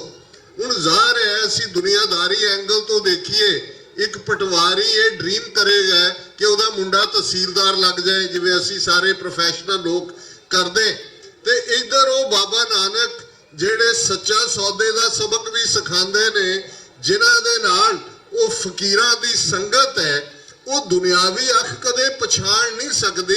ਤੇ ਰਾਏ ਬੁਲਾਰ ਉਹ ਸ਼ਖਸੀਅਤ ਨੇ, ਜੇ ਅੱਜ ਅਸੀਂ ਨਨਕਾਣਾ ਸਾਹਿਬ ਦੀ ਗੱਲ ਕਰਦੇ, 750 ਮੁਰੱਬਾ ਜ਼ਮੀਨ ਜਿਹਦੇ ਚ ਸਾਰਾ ਨਨਕਾਣਾ ਸਾਹਿਬ ਟਾਊਨ ਵਸਿਆ ਹੋਇਆ ਹੈ, ਇਹ ਕੋਈ ਬਾਤ ਨਹੀਂ। ਰਾਏ ਬੁਲਾਰ ਇਸ ਕਦਰ ਗੁਰੂ ਨਾਨਕ ਸਾਹਿਬ ਦੇ ਉੱਤੇ ਅਮਨਾ ਰੱਖਦੇ ਨੇ ਕਿ ਉਹ ਕਹਿੰਦੇ ਨੇ ਇਹ ਮੇਰਾ ਸ਼ਹਿਰ ਹੀ, ਮੇਰਾ ਇਹ ਸਾਰਾ ਇਲਾਕਾ ਹੀ ਨਾਨਕ ਦੇ ਨਾਂ ਤੇ ਵਸਦਾ, ਇਹ ਨਾਨਕ ਆਣੇ, ਇੱਥੇ ਨਾਨਕ ਆਏ ਨੇ। ਅੱਜ ਵੀ ਉਹ ਦੌਲਤਾਂ ਦਾਈ ਹੋਏ, ਉਹ ਰਾਏ ਬੁਲਾਰ ਹੋਏ, ਉਹ ਭਾਈ ਮਰਦਾਨੇ ਦੀ ਰਬਾਬ ਹੋਏ। ਬਹੁਤ ਵਾਰ ਮੈਂ ਦੇਖਦਾ ਕਿ ਅਸੀਂ ਇਤਿਹਾਸ ਦੇ ਵਿੱਚ ਕੁਝ ਇਸ ਕਿਸਮ ਦੇ ਪਿਛੋਕੜ 'ਚ ਫਸੇ। ਜ਼ਾਹਰ ਹੈ ਸਾਚੀ ਸਾਖੀ 'ਚ ਸਰਦਾਰ ਕਪੂਰ ਸਿੰਘ ਇੱਕ ਵਾਕਿਆ ਬਿਆਨ ਕਰਦੇ ਨੇ, ਉਹ ਕਹਿੰਦੇ ਨੇ ਕਿ ਮੈਂ ਲੰਡਨ ਜਾ ਰਿਹਾ ਸੀ, ਕਿਉਂਕਿ ਉੱਥੇ ਉਹ ਪੜ੍ਹਦੇ ਸਨ ਕੈਂਬਰਿਜ ਦੇ ਵਿੱਚ, ਔਰ ਉਸੇ ਜਹਾਜ਼ ਦੇ ਵਿੱਚ ਕਾਇਦੇ ਆਜ਼ਮ ਮੁਹੰਮਦ ਅਲੀ ਜਿਨਾ ਜਿਹੜੇ ਪਾਕਿਸਤਾਨ ਦੇ ਬਾਨੀ ਨੇ, ਉਹ ਵੀ ਸਫ਼ਰ ਕਰ ਰਹੇ ਸਨ। ਉਸ ਜ਼ਮਾਨੇ 'ਚ ਹਵਾਈ ਜਹਾਜ਼ ਨਹੀਂ ਸੀ ਜਾਣ ਲਈ, ਸਮੁੰਦਰੀ ਸਫ਼ਰ ਸੀ, ਕਈ ਹਫ਼ਤੇ ਲੱਗਦੇ ਸਨ। ਔਰ ਉਹ ਕਹਿਣ ਲੱਗੇ ਕਿ ਉਹਨਾਂ ਨੇ ਮੈਨੂੰ ਦੇਖਿਆ ਤੇ ਮੈਨੂੰ ਉਹਨਾਂ ਨੇ ਕਿਹਾ ਵੀ ਆ ਮੁੰਡਿਆ ਤੈਨੂੰ ਪਾਣੀ ਧਾਣੀ ਪਿਆਵਾਂ। ਉਹਨਾਂ ਦੇ ਮੈਂ ਸਾਹਮਣੇ ਬੈਠ ਗਿਆ ਤੇ ਉਹਨਾਂ ਨੇ ਮੈਨੂੰ ਪੁੱਛਿਆ ਕਿ ਸਿੱਖੀ ਨੇ ਇਸਲਾਮ ਦਾ ਸੱਜਾ ਹੱਥ ਫੜਿਆ ਹੋਇਆ, ਪਰ ਮੂੰਹ ਹਮੇਸ਼ਾ ਇਹ ਹਿੰਦੂਆਂ ਵੱਲ ਰੱਖਦੇ ਨੇ, ਕੀ ਗੱਲ ਹੈ? ਤੇ ਸਰ ਸਾਹਿਬ ਸਾਜੀ ਸਾਖ ਜੀ ਲਿਖਦੇ ਨੇ ਕਿ ਮੈਂ ਉਹਨਾਂ ਨੂੰ ਕਿਹਾ ਕਿ it is not a spiritual trait, it is a historical predisposition, ਕਿ ਇਹ ਸਪਿਰਿਚੁਅਲ ਨਹੀਂ ਹੈ ਟ੍ਰੇਟ, ਇਹ ਇਤਿਹਾਸਕ ਪੱਖ ਇਵੇਂ ਬਣ ਗਿਆ। ਤੇ ਕਾਇਦੇ ਆਜ਼ਮ ਨੇ ਕਿਹਾ ਯੂ ਹੈਵ ਸਪੋਕਨ ਪ੍ਰੋਫਾਉਂਡਲੀ, ਤੂੰ ਬੜੀ ਡੂੰਗੀ ਗੱਲ ਕੀਤੀ ਹੈ। ਔਰ ਮੈਂ ਇਹ ਮਹਿਸੂਸ ਕਰਦੇ ਕਿ ਜੂਨ 84, ਨਵੰਬਰ 84 ਜਾਂ ਪਿਛਲੇ 72 ਸਾਲ 'ਚ ਬ੍ਰਾਹਮਣਵਾਦੀਆਂ ਦੇ ਰਾਜ ਨੇ ਘੱਟੋ ਘੱਟ ਸਾਡੀ ਜਿਹੜੀ ਇਹ ਹਿਸਟੋਰੀਕਲ ਪ੍ਰੀਡਿਸਪੋਜੀਸ਼ਨ ਸੀ 18ਵੀਂ ਸਦੀ ਦੀ ਮੁਗਲਿਆ ਸਾਮਰਾਜ ਦੇ ਨਾਲ ਜਾਂ ਦਰਾ ਖੈਬਰ ਪਾਰ ਦੇ ਧਾੜਵੀਆਂ ਦੇ ਨਾਲ, ਜਿਸ ਨੂੰ ਸਾਡੇ ਇਹਨਾਂ ਬ੍ਰਾਹਮਣਵਾਦੀ ਲੇਖਕਾਂ ਨੇ, ਇਤਿਹਾਸਕਾਰਾਂ ਨੇ, ਇਹਨਾਂ ਦੀ ਕਲੈਕਟਿਵ ਸਾਈਕੀ ਨੇ, ਕਿਸੇ ਹੱਦ ਤੱਕ ਸਾਡੀ ਸਾਈਕੋ ਹਿਸਟਰੀ ਨੇ ਇਸ ਦੇ ਵਿੱਚ ਕੁਝ ਐਸਾ ਡਿਕਟੇਟ ਕਰਵਾਇਆ ਕਿ 47 ਦਾ ਵੱਡਾ ਗੁਨਾਹ ਸਾਡੀ ਲੀਡਰਸ਼ਿਪ ਨੇ ਕੀਤਾ। ਔਰ ਮੈਂ ਸਮਝਦਾ ਵੀ ਇਹ ਅਕਾਲ ਪੁਰਖ ਦੀ ਰਹਿਮਤ ਹੈ ਕਿ ਅੱਜ ਜੇ ਡਾਕਟਰ ਇਕਤਦਾਰ ਕਰਾਮਤ ਚੀਮੇ ਵਰਗੇ ਅਸੀਂ ਬੇਘਰੇ ਲੋਕ ਹੈ, ਕੋਈ ਸਾਡਾ ਮੁਲਕ ਨਹੀਂ ਹੈ। ਔਰ ਜਿਵੇਂ ਉਹਨਾਂ ਨੇ ਕਿਹਾ ਵੀ ਯੂਨਾਈਟਿਡ ਨੇਸ਼ਨਸ ਤਾਂ ਅੱਜ 193 ਦੇਸ਼ਾਂ ਦੀ ਨੁਮਾਇੰਦਾ ਸੰਸਥਾ ਹੈ, ਉੱਥੇ ਕੇਸ ਵੀ ਦੇਸ਼ ਲੈ ਕੇ ਜਾਂਦੇ ਨੇ। ਪਰ ਇਹ ਬਾਬੇ ਨਾਨਕ ਦਾ ਚਮਤਕਾਰ ਨਹੀਂ ਤੇ ਕੀ ਹੈ ਕਿ ਇੱਕ ਸਿਆਲਕੋਟ ਦਾ ਮੁੰਡਾ ਉੱਥੋਂ ਹੁੰਦਿਆਂ ਲੰਡਨ ਪਹੁੰਚ ਜਾਂਦਾ ਹੈ, ਯੂਨਾਈਟਿਡ ਨੇਸ਼ਨਸ ਦਾ ਐਡਵਾਈਜ਼ਰ ਬਣਦਾ ਹੈ, ਉਸ ਚਾਰਟਰ ਆਫ ਰਾਈਟਸ ਜਿਹੜਾ ਮਜ਼ਹਬ ਦੇ ਨਾਂ ਤੇ ਆਣੇ ਉਹਦਾ ਚੇਅਰਪਰਸਨ ਹੈ, ਤੇ ਉਹ ਅੱਡੀ ਗੱਡ ਦਿੰਦਾ ਹੈ ਕਿ ਵੀ ਤੁਸੀਂ ਦੁਨੀਆ ਦੇ ਵਿੱਚ ਧਰਮਾਂ ਦੇ ਰੋਲ ਦੀ ਗੱਲ ਕਰਦੇ ਹੋ, ਜਗਤ ਗੁਰੂ ਗੁਰੂ ਗ੍ਰੰਥ ਸਾਹਿਬ ਕਿੱਥੇ ਨੇ? ਇਹ ਛੋਟੀ ਗੱਲ ਨਹੀਂ ਹੈ। ਇਹ ਬਾਬੇ ਨਾਨਕ ਦਾ ਜਦੋਂ ਅਸੀਂ ਕ੍ਰਿਸ਼ਮੇ ਦੀ ਗੱਲ ਕਰਦੇ 72 ਸਾਲ ਤੋਂ ਅਸੀਂ ਅਰਦਾਸ ਕਰ ਰਹੇ ਹਾਂ ਖੁੱਲੇ ਦਰਸ਼ਨ ਦੀਦਾਰ ਤੇ ਸੇਵਾ ਸੰਭਾਲ, ਜਿਹੜੇ ਗੁਰਦੁਆਰੇ ਸਾਡੇ ਤੋਂ ਵਿਛੜੇ ਨੇ। ਇਮਰਾਨ ਖਾਨ ਜਿਹੜੇ ਨੇ ਉਹ ਪ੍ਰਾਈਮ ਮਿਨਿਸਟਰ ਬਣਦੇ ਨੇ 2-3 ਮਹੀਨੇ ਪਹਿਲਾਂ, ਅਰਦਾਸ 72 ਸਾਲ ਤੋਂ ਹੈ, ਐਫਰਟ ਵੀ ਪਿਛਲੇ 20 ਸਾਲ ਤੋਂ ਚੱਲ ਰਿਹਾ ਹੈ। ਔਰ ਇਹ ਐਲਾਨ ਹੁੰਦਾ ਕਿ 28 ਨਵੰਬਰ ਨੂੰ ਸੰਗੇ ਬੁਨਿਆਦ ਰੱਖਿਆ ਜਾਏਗਾ ਉਸ ਕਰਤਾਰਪੁਰ ਦੇ ਕੋਰੀਡੋਰ ਦਾ। ਔਰ ਮੈਂ ਇਹ ਰਿਕਮੈਂਡ ਕਰਾਂਗਾ ਕਿ ਉਸ ਸਪੀਚ ਨੂੰ ਜ਼ਰੂਰ ਸੁਣੋ ਜਿਹੜੀ ਕਿ ਉਸ ਸੰਗੇ ਬੁਨਿਆਦ ਨੀਂਹ ਪੱਥਰ ਰੱਖਣ ਵੇਲੇ ਇਮਰਾਨ ਖਾਨ ਨੇ ਦਿੱਤੀ।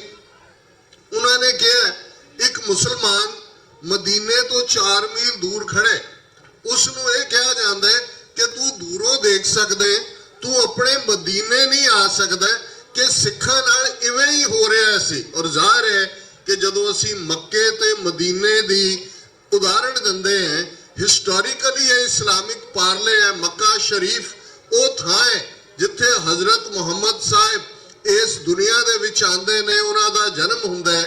ਮਦੀਨਾ ਜਿੱਥੇ ਉਹ ਆਰਾਮ ਫਰਮਾ ਰਹੇ ਨੇ, ਜਿੱਥੇ ਉਹਨਾਂ ਨੇ ਆਪਣਾ ਸਰੀਰ ਵੀ ਛੱਡਿਆ। ਔਰ ਜਦੋਂ ਦੁਨੀਆ ਦੇ ਵਿੱਚ ਆਈਡੀਅਲ ਰਿਆਸਤਾਂ ਦੀ ਗੱਲ ਹੁੰਦੀ ਹੈ, ਡੈਮੋਕ੍ਰੇਸੀ ਅੱਜ ਅਸੀਂ ਗੱਲ ਕਰਦੇ ਹਾਂ, ਪਹਿਲੀ ਰਿਆਸਤ ਰਿਆਸਤੇ ਮਦੀਨੇ ਜਿਸ ਨੇ ਟ੍ਰੈਂਡ ਸੈੱਟ ਕੀਤਾ ਕਿ ਮਾਈਨੋਰਿਟੀਜ਼ ਦੇ ਨਾਲ ਕਿਵੇਂ ਡੀਲ ਕਰਨਾ ਹੈ, ਬਾਕੀਆਂ ਦੇ ਨਾਲ ਕਿਵੇਂ ਡੀਲ ਕਰਨਾ ਹੈ, ਆਈਡੀਅਲ ਰਿਆਸਤ ਕੀ ਹੈ।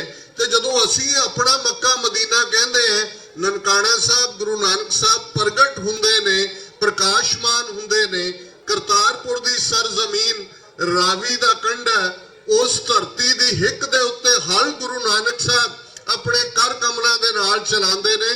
ਉਹ ਸਿਟੀ ਆਫ ਕ੍ਰੀਏਟਰ ਕਰਤਾਰ ਦਾ ਸ਼ਹਿਰ ਜਿੱਥੇ ਸਾਰੇ ਟੁਗੇਦਰ, ਸਾਰੇ ਇਕੱਠੇ ਇਬਾਦਤ ਵੀ ਕਰਦੇ ਨੇ, ਕੋਈ ਭੁੱਖਾ ਨਹੀਂ ਸੌਂਦਾ। 18 ਸਾਲ ਗੁਰੂ ਨਾਨਕ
ਜਿੰਨਾ ਮਰਜ਼ੀ, ਔਰ ਜਦੋਂ ਮੈਂ ਆਪਣਿਆਂ ਦੀ ਗੱਲ ਔਰ ਡਾਕਟਰ ਚੀਮਾ ਨੇ ਯਾਦ ਕਰਵਾਇਆ ਕਿ ਦੁਨੀਆ ਤੁਹਾਡੇ ਵੱਲ ਦੇਖ ਰਹੀ ਹੈ।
ਹੁਣ ਸੱਚ ਦੇ ਕਿਲੇ ਚੋਂ ਗੁਰੂ ਨਾਨਕ ਦਾ ਚਲਾਇਆ ਰਾਜ ਜਦੋਂ 14 ਮਈ 1710 ਨੂੰ ਹਕੀਕਤ ਬਣਦਾ ਤੇ ਫਿਰ ਇਹੀ ਲਫ਼ਜ਼ ਸਿੱਕੇ ਤੇ ਉਤਰੇ ਜਾਂਦੇ ਨੇ, ਸਿੱਕਾ ਜ਼ਦ ਬਰ ਹਰ ਦੋ ਆਲਮ ਤੇਗ ਨਾਨਕ ਵਾਹ ਬਸ ਕੇ ਦੋ ਜਹਾਨਾਂ ਦੇ ਵਿੱਚ ਇਹ ਸਿੱਕਾ ਗੁਰੂ ਨਾਨਕ ਦੀ ਤੇਗ ਦੀ ਬਦੌਲਤ ਤੇ ਫਤਿਹ ਗੋਬਿੰਦ ਸਿੰਘ ਫਜ਼ਲ ਸ਼ਾਹੇ ਸ਼ਾਹਾਂ ਫਜ਼ਲ ਸੱਚਾ ਸਾਹਿਬ ਅਸ ਇਹ ਰਾਜ ਦੀ ਗੱਲ ਹੈ।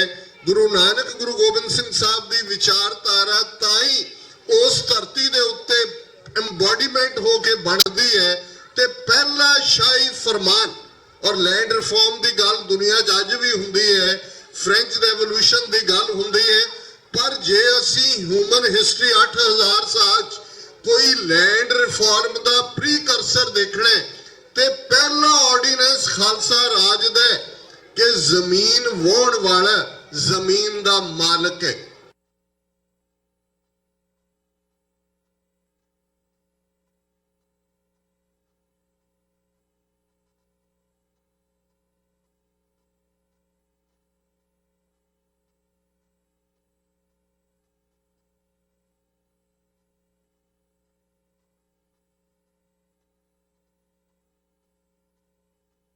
सिस्टम कायम है, ये सिख राज की बदौलत सी कि जमीन वाहुण वाला रातों रात जमीन का मालक बनया ते रॉयल स्टैंप दे उत्ते ये लफज उकरे गए, देगो तेगो फतेह हो नुसरत बेदरंग याफत अज नानक गुरु गोबिंद सिंह। देख इकनॉमिकल प्रॉस्पेरिटी अज सानू लगदा है कि किवें साडा पंजाब बर्बाद कर दिता गया है। उस दे अगले 25 सालों च डेजर्ट बनन दी गल है, फार्मर सुसाइड दी गल है, ड्रग्स दी गल है, बेरोजगारी दी गल है, पतत पुणे दी गल है, ते फिर सानू गुरबाणी दी ये तुक क्यों भुल गई सी, जिस ही की सरकार तिस ही का सब कोई। जिहदी हुकूमत हुंदी है उन्हां दी लैंग्वेज चलदी है, ਉਹ डिसाइड करते हैं कि तुसी क्यों जिहा जीवन जिउणा है, जिउणा भी है कि नहीं जिउणा, तुहानू बॉन्डेड लेबर बना देन, स्लेव बना देन, साइकोलॉजिकल कैजुअलिटीज बना देन। अज भारत तो आने वाले सिखां दे नाल गल करके तुहानू अंदाजा हो जाएगा कि स्लेवरी किहनू कहंदे ने। ते ज़ाहिर है जिस स्टेट दे विच असी इस दिन नू मना रहे हैं 13 वरे पहला ਜਿਹੜਾ ਇੱਕ ਬਹੁਤ ਚੰਗਾ ਖਿਆਲ ਸੱਚਮੁੱਚ ਜਿਹੜਾ ਹੈ ਜਿਸ ਨੂੰ ਪ੍ਰੈਕਟੀਕਲ ਰੂਪ ਦੇ ਵਿੱਚ ਲਾਗੂ ਕੀਤਾ ਹੈ। ਮੈਂ ਸਿਟੀ ਸੈਂਟਰ ਦੇ ਬਾਹਰ ਖੜੇ ਨਿਊ ਜਰਸੀ ਸਟੇਟ ਦਾ ਆਪਣਾ ਫਲੈਗ ਵੀ ਦੇਖ ਰਿਹਾ ਸੀ। ਉਹਨਾਂ ਦੇ ਵਿੱਚ 3 ਹੱਲ ਨੇ ਕਲੌਜ਼, ਉਹਨਾਂ ਦੇ ਵਿੱਚ ਫੌਜੀ ਦਾ ਜਿਹੜਾ ਹੈ ਉਹ ਹੈਡ ਆਰਮਾਮੈਂਟ ਹੈ, ਉਸ ਦੇ ਵਿੱਚ ਘੋੜਾ ਹੈ, 2 ਜਿਹੜੀਆਂ ਨੇ ਉਹ ਗੋਡੈਸਿਸ ਨੇ, ਇੱਕ ਲਿਬਰਟੀ ਦੀ ਹੈ, ਇੱਕ ਪ੍ਰੋਸਪੈਰਿਟੀ ਦੀ ਹੈ। ਤੇ ਮੈਨੂੰ ਖਿਆਲ ਆਇਆ ਕਿ ਅਸੀਂ ਜਦੋਂ ਆਪਣੀ ਧਰਤੀ ਦੀ ਗੱਲ ਕਰਦੇ, ਘੋੜਾ ਸਾਡੇ ਲਈ ਜਦੋਂ ਅਸੀਂ 10ਵੇਂ ਪਾਤਸ਼ਾਹ ਨੂੰ ਯਾਦ ਕਰਦੇ, ਸਾਡੇ ਮਨ ਦੀਆਂ ਨਜ਼ਰਾਂ ਜਾਂ ਸਾਡੇ ਅੰਦਰ ਜੁੜੇ ਵਿੱਚ ਕਦੇ ਗੁਰੂ ਕਲਗੀਧਰ ਆਉਂਦੇ ਨੇ, ਉਹ ਨੀਲੇ ਦੇ ਸ਼ਾਹ ਸਵਾਰ ਨੇ, ਨੀਲੇ ਤੋਂ ਬਿਨਾ ਨਹੀਂ ਹੁੰਦੇ। ਅਸੀਂ ਕਲਗੀ ਦੇ ਨਾਲ ਬਾਜ ਹੈ, ਨੀਲੇ ਦੇ ਸ਼ਾਹ ਸਵਾਰ ਨੇ, ਇਹ ਘੋੜਾ ਯਾਦ ਕਰਵਾਉਂਦਾ ਅੱਜ ਵੀ ਜਦੋਂ ਅਸੀਂ ਇਹ ਲਫ਼ਜ਼ ਪੜ੍ਹਦੇ ਹਾਂ, ਖਾਲਸਾ ਸੋਏ ਜੋ ਚੜੇ ਤੁਰੰਗ, ਖਾਲਸਾ ਸੋਏ ਜੋ ਕਰੇ ਨਿਤ ਜੰਗ। ਸੋ ਇਹ ਸਾਡੇ ਨਾਲ ਜੁੜਿਆ ਹੋਇਆ ਇਹ ਹਲ ਜਿਹੜਾ ਸਾਨੂੰ ਕਿਸਾਨ, ਸਫਲ ਕਿਸਾਨ ਦੁਨੀਆ ਭਰ ਦੇ ਵਿੱਚ ਸਿੱਖ ਜਿੱਥੇ ਵੀ ਹੈ, ਕਿਵੇਂ ਉਸਨੇ ਜ਼ਮੀਨ ਦੀ ਹਿੱਕ ਚੋਂ ਮਿਹਨਤ ਦੇ ਨਾਲ, ਕਿਉਂਕਿ ਬਾਬਾ ਨਾਨਕ ਨੇ ਆਪਣੇ ਜੀਵਨ ਦੇ ਅਖੀਰਲੇ 18 ਵਰੇ ਉਸ ਕਰਤਾਰਪੁਰ ਦੀ ਹਿੱਕ ਦੇ ਉੱਤੇ ਹਲ ਵਾਇਆ ਹੋਇਆ। ਇਹ ਫਾਰਮਿੰਗ, ਇਹ ਕਿਰਤ ਸਾਨੂੰ ਉੱਥੋਂ ਮਿਲਦੀ ਹੈ ਤੇ ਉਸ ਦੇ ਨਾਲ ਜੁੜੀ ਹੋਈ ਪ੍ਰੋਸਪੈਰਿਟੀ ਔਰ ਇਹ ਘੋੜਾ ਔਰ ਆਰਮਰ ਇਸ ਗੱਲ ਦੀ ਯਾਦ ਦਹਾਨੀ ਹੈ ਕਿ ਮੀਰੀ ਤੇ ਪੀਰੀ ਦੇ ਕਨਸੈਪਟ ਦਾ ਮਤਲਬ ਕੀ ਹੈ।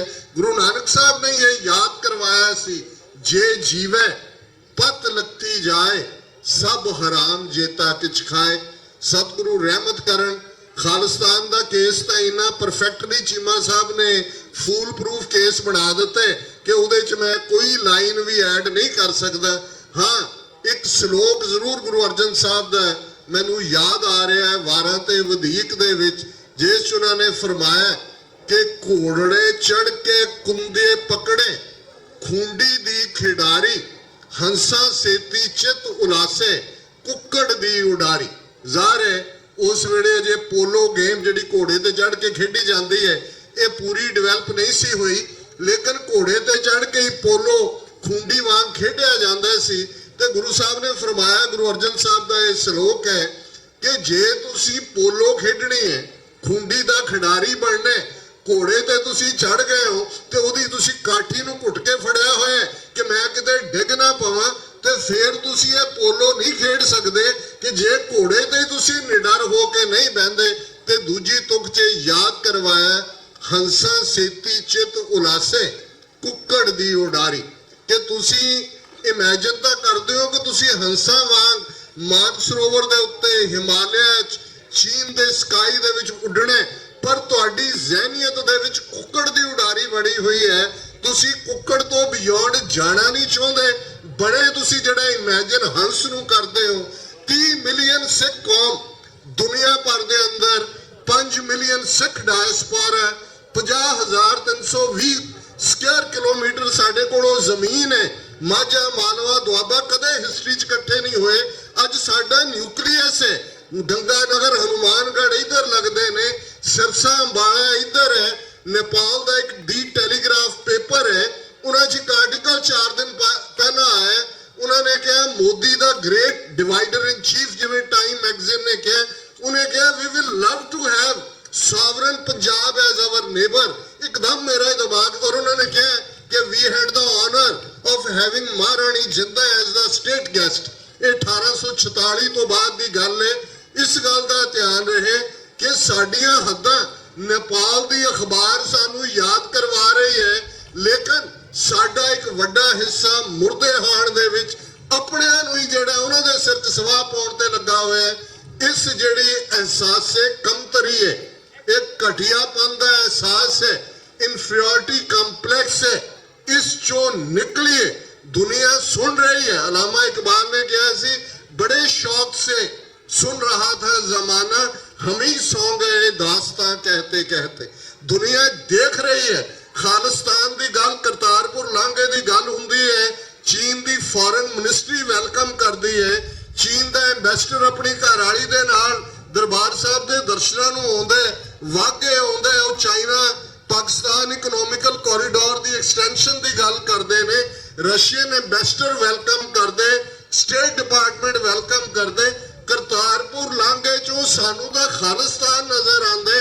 फ्लड ऑफ लव तो है ही है दोनों कौमां दे विच, पर साडा वड्डा हिस्सा अज भी उस नैगेटिविटी दे विच है। उस चों निकलीए ते वेले गुरु ने कौम नूं बेघरे नहीं रहन देना। सरदार कपूर सिंह ਜਿਹੜੇ ਬਹੁਤ ਵੱਡੇ ਫਿਲਾਸਫਰ ਹੋਏ ਨੇ 20ਵੀਂ ਸਦੀ ਦੇ, ਅਕਸਰ ਉਦਾਸ ਪਲਾਂ ਦੇ ਵਿੱਚ ਵੀ ਹੋਏ, ਕਹਿੰਦੇ ਸਨ ਕਿ ਗੁਰੂ ਕਲਗੀਧਰ ਦਾ ਇਕਰਾਰਨਾਮਾ ਪੰਥ ਦੇ ਨਾਲ, ਪੰਥ ਖਾਲਸਾ ਖੇਤੀ ਮੇਰੀ ਹਉ ਸੰਭਾਲ ਕਰੋ ਤਿਸ ਕੇਰੀ, ਕਿ ਗੁਰੂ ਕਲਗੀਧਰ ਨੇ ਬੇਘਰੇ ਨਹੀਂ ਰਹਿਣ ਦੇਣਾ। ਪਰ ਜਿਵੇਂ 20ਵੀਂ ਸਦੀ ਦੇ ਮਹਾਨ ਸਿੱਖ ਸੰਤ ਜਰਨੈਲ ਸਿੰਘ ਜੀ ਖਾਲਸਾ ਪਿੰਡਾਂ ਵਾਲਿਆਂ ਦੇ ਇਹ ਲਫ਼ਜ਼ ਨੇ, ਜੇ ਅਣਖ ਨਾਲ ਜੋੜੇ ਤਾਂ ਲੜਨਾ ਪਵੇਗਾ। ਤੇ ਇਹ ਜਿਹੜਾ ਪਾਰਟ ਹੈ, ਜਿਹੜਾ ਵੱਡਾ ਹਿੱਸਾ ਇੱਕ ਸਾਡਾ ਆਰਾਮ ਪ੍ਰਸਤੀ ਦੇ ਵਿੱਚ ਮੈਟੀਰੀਅਲਿਸਟਿਕ ਪਰਸਿਊਟ, ਬਹੁਤ ਛੋਟੀ ਦੁਨੀਆ ਬਣਾ ਕੇ ਸਾਨੂੰ ਅੱਗਾ ਵੀ ਭੁੱਲਿਆ ਹੋਇਆ ਹੈ, ਗੁਰੂ ਦਾ ਫਰਮਾਨ ਵੀ ਭੁੱਲਿਆ ਹੋਇਆ ਹੈ, ਸਰਬੰਸਦਾਨੀ ਪਿਤਾ ਦਾ ਇਹ ਫਰਮਾਨ ਵੀ ਭੁੱਲਿਆ ਹੋਇਆ ਹੈ ਕਿ ਇਨ ਪੁੱਤਰਨ ਕੇ ਸੀਸ ਪਰ ਵਾਰ ਦਿਏ ਸੁਤ ਚਾਰ, ਚਾਰ ਮੁਏ ਤੋਂ ਕਿਆ ਹੁਆ ਜੀਵਤ ਕਈ ਹਜ਼ਾਰ। ਸਤਿਗੁਰੂ ਰਹਿਮਤ ਕਰਨ। ਅਲਟੀਮੇਟਲੀ ਦਰਿਆਏ ਜਮਨਾ ਤੋਂ ਵਾਗਾ ਤੱਕ ਇੰਡੀਪੈਂਡੈਂਟ ਸੋਵਰਨ ਨੇਸ਼ਨ ਖਾਲਿਸਤਾਨ, ਜਿਹੜਾ ਇਕਨੋਮਿਕਲੀ ਆਪਣੀ ਇਨਸੈਪਸ਼ਨ ਦੇ ਪਹਿਲੇ 10 ਸਾਲਾਂ ਦੇ ਵਿੱਚ ਦੁਨੀਆ ਦੀ ਫਸਟ ਵਰਲਡ ਕੰਟਰੀ ਹੋਏਗਾ। 5 ਮਿਲੀਅਨ ਸਿੱਖ ਡਾਇਸਪੋਰਾ ਉਵੇਂ ਹੀ ਖਾਲਿਸਤਾਨ ਬਣਾਏ ਗਏ, ਜਿਵੇਂ ਈਸਟ ਤੈਮੂਰ ਦੀ ਗੱਲ ਹੋਈ, ਤਾਜ਼ਾ ਸਾਊਥ ਸੁਡਾਨ ਹੋਣ ਦੇ ਵਿੱਚ ਆਇਆ, ਕਿਵੇਂ ਯਹੂਦੀਆਂ ਨੇ ਇਜ਼ਰਾਈਲ ਬਣਾਇਆ। ਭਾਵੇਂ ਜੋ ਇਜ਼ਰਾਈਲੀ ਕਰ ਰਹੇ ਨੇ ਫਲਸਤੀਨੀਆਂ ਨਾਲ ਉਹਨੂੰ ਅਸੀਂ ਹਮੇਸ਼ਾ ਕੰਡੈਮ ਕਰਦੇ ਹਾਂ, ਪਰ ਇੱਕ ਕਨਸੈਪਟ ਦੀ ਗੱਲ ਹੈ। ਔਰ ਜੇ ਮਦੀਨਾ ਦੀ ਰਿਆਸਤ ਤੋਂ ਸ਼ੁਰੂ ਹੋ ਕੇ ਮਜ਼ਹਬ ਤੇ ਆਧਾਰਿਤ ਪਾਕਿਸਤਾਨ ਹੋਣ ਚ 55-56 ਮੁਲਕਾਂ ਚੋਂ ਇੱਕੋ ਇੱਕ ਨਿਊਕਲੀਅਰ ਮੁਲਕ ਹੈ, ਕਮਜ਼ੋਰੀਆਂ ਦੇ ਬਾਵਜੂਦ ਇਹਨਾਂ ਦੀਆਂ ਰਾਹ ਦੀ ਜਿਸ ਕਿਸਮ ਦੀ ਇੰਟਰਫੇਰੈਂਸ ਬਲੋਚਿਸਤਾਨ ਤੋਂ ਲੈ ਕੇ ਗਿਲਗਿਤ ਬਾਲਸਤਾਨ ਤੱਕ ਹੈ, ਪਾਕਿਸਤਾਨ 72 ਸਾਲ ਦੇ ਵਿੱਚ ਉਸਨੇ ਸਸਟੇਨ ਕੀਤਾ ਸਾਰੇ ਪ੍ਰੈਸ਼ਰ ਨੂੰ। ਤੇ ਅਸੀਂ ਤਾਂ ਆਲਰੇਡੀ ਬਾਬਾ ਬੰਦਾ ਸਿੰਘ ਬਹਾਦਰ ਦਾ ਰਾਜ, 12 ਸਿੱਖ ਮਿਸਲਾਂ ਦਾ ਰਾਜ, 1799 ਤੋਂ ਲੈ ਕੇ 1849 ਤੱਕ 50 ਸਾਲ ਦਾ ਉਹ ਰਾਜ, ਜਿਸ ਦੇ ਜਾਣ ਤੇ ਸਭ ਤੋਂ ਜ਼ਿਆਦਾ ਕੀਰ ਨੇ ਸ਼ਾਹ ਮੁਹੰਮਦ ਪਾਉਂਦੇ, ਜਦੋਂ ਕਹਿੰਦੇ ਕਿ ਸਾਰੇ ਹੀ ਹਿੰਦੂ ਮੁਸਲਮਾਨ ਰਾਜੀ ਵਸਦੇ ਸਨ, ਕੋਈ ਤੀਜੀ ਕੌਮ ਨਹੀਂ ਸੀ ਆਈ। ਅੱਜ ਉਸ ਰਾਜ ਦੇ ਵਾਰਿਸ, ਉਸ ਖਾਲਸੇ ਦੇ ਵਾਰਿਸ, ਜਿਹੜਾ 3.5 ਸਦੀ 320 ਵਰਿਆਂ ਦਾ ਇਤਿਹਾਸ, ਜੇ ਸਾਡੇ ਅੰਦਰ ਖਾਲਿਸਤਾਨ ਦੀ ਗੱਲ ਦਿਨ ਰਾਤ ਇਵੇਂ ਹੀ ਗਰਦਸ਼ਰੀ ਕਰਦੀ ਜਿਵੇਂ ਲਹੂ ਕਰਦਾ, ਤੇ ਫਿਰ ਇਹ ਦੇਖਣਾ ਪਏਗਾ ਕਿ ਕੀ ਕਿਤੇ ਅਸੀਂ ਗੋਰਖਨਾਥ ਮਛੰਦਰਨਾਥ ਦੇ ਚੇਲੇ ਤਾਂ ਨਹੀਂ ਬਣ ਗਏ, ਜੋਗਾ ਦੇ ਨਾਂ ਥੱਲੇ ਉੱਚੀ ਹੋਰ ਕਈ ਕੁਝ ਕਰਨਾ। ਇਹ ਬਹੁਤ ਸਾਰਾ ਕਰਮਕਾਂਡ ਅਸੀਂ ਅਡਾਪਟ ਕੀਤੇ, ਪਰ ਅਲਟੀਮੇਟਲੀ ਪੋਲੀਟੀਕਲ ਫਰੀडम, ਖਾਲਿਸਤਾਨ ਦੀ ਆਜ਼ਾਦੀ, ਰਾਈਟ ਆਫ ਸੈਲਫ ਡਿਟਰਮੀਨੇਸ਼ਨ, ਔਰ ਇਹਨਾਂ ਲਫ਼ਜ਼ਾਂ ਦੇ ਨਾਲ ਜਿਹੜਾ ਪੁਰਾਤਨ ਸਿੰਘਾਂ ਨੇ ਆਪਣੀਆਂ ਕੁਰਬਾਨੀਆਂ ਦੇ ਕੇ ਜੋ ਐਸਟੈਬਲਿਸ਼ ਕੀਤਾ, ਔਰ ਅੱਜ ਇਹਨਾਂ 4 ਦਹਾਕਿਆਂ ਦੇ ਅੰਦਰ 1.5 ਲੱਖ ਤੋਂ ਜ਼ਿਆਦਾ ਖਾਲਿਸਤਾਨ ਦੇ ਸ਼ਹੀਦ ਸਿੰਘ ਸਿੰਘਣੀਆਂ ਨੂੰ ਆਪਣੀਆਂ ਯਾਦਾਂ ਚ ਲਿਆਈਏ। ਤਿਹਾੜ ਜੇਲ੍ਹ ਵੱਲ ਮੂੰਹ ਕਰਕੇ ਭਾਈ ਜਗਤਾਰ ਸਿੰਘ ਹਵਾਰਾ, ਜਿਨ੍ਹਾਂ ਦੇ ਪੈਰਾਂ 'ਚ ਬੇੜੀਆਂ ਨੇ, ਸਰੀਰਕ ਤੌਰ ਤੇ ਉਹਨਾਂ ਦਾ ਮੈਡੀਕਲ ਟ੍ਰੀਟਮੈਂਟ ਵੀ ਨਹੀਂ ਹੈ, ਪਰ ਜਦੋਂ ਤੁਸੀਂ ਉਹਨਾਂ ਨੂੰ ਦੇਖਦੇ ਹੋ 4 ਚੁਫੇਰੇ ਪੁਲਿਸ ਦੇ ਵਿੱਚ ਵੀ ਘਿਰੇ ਹੋਏ, ਚਿਹਰੇ ਤੇ ਦਗਦਗ ਕਰਦਾ ਨੂਰ ਹੈ, ਖਾਲਿਸਤਾਨ ਜ਼ਿੰਦਾਬਾਦ ਲਬਾਂ ਦੇ ਉੱਤੇ ਹੈ। ਇਹ ਹੈ ਆਜ਼ਾਦ ਸਪਿਰਿਟ। ਕੋਈ ਲੋਕਾਂ ਨੂੰ ਕੋਈ ਜਿਹੜਾ ਹੈ ਉਹ ਪੋਲੀਟੀਕਲ ਟੈਰੀਟਰੀ ਤਾਂ ਤੁਹਾਡੀ ਵਿਲ ਲੈਂਦੀ ਹੈ। ਐਵੇਂ ਨਹੀਂ ਪ੍ਰੋਫੈਸਰ ਪੂਰਨ ਸਿੰਘ ਨੇ ਕਿਹਾ ਸੀ, ਧੁਰਥੀ ਆਜ਼ਾਦ। ਇਹ ਸਤਿਗੁਰ ਦੇ ਬੰਦੇ ਧੁਰਥੀ ਆਜ਼ਾਦ ਨੇ। ਆਜ਼ਾਦੀ ਸਾਡਾ ਅੰਦਰ ਹੈ। ਖਾਲਸੇ ਦਾ ਮਤਲਬ ਹੀ ਬਾਦਸ਼ਾਹ ਜਾਂ ਬਾਗੀ ਹੈ। सतगुरु रहमत करन, दिल्ली तख्त पर बहेगी, आप गुरु की फौज, छतर चुलेंगे सीस पर, बड़ी करेगी मौज। दोनों ही गुरुद्वारा कमेटियां, दशमेश दरबार, गुरुद्वारा सिंह सभा, तुहाडे प्रबंधक वधाई दे हकदार ने कि तुसीं ये दस्सिआ कि किवें सांझ दे नाल की कुछ हासिल किया जा सकता है। वाहिगुरू जी का खालसा, वाहिगुरू जी की फतेह।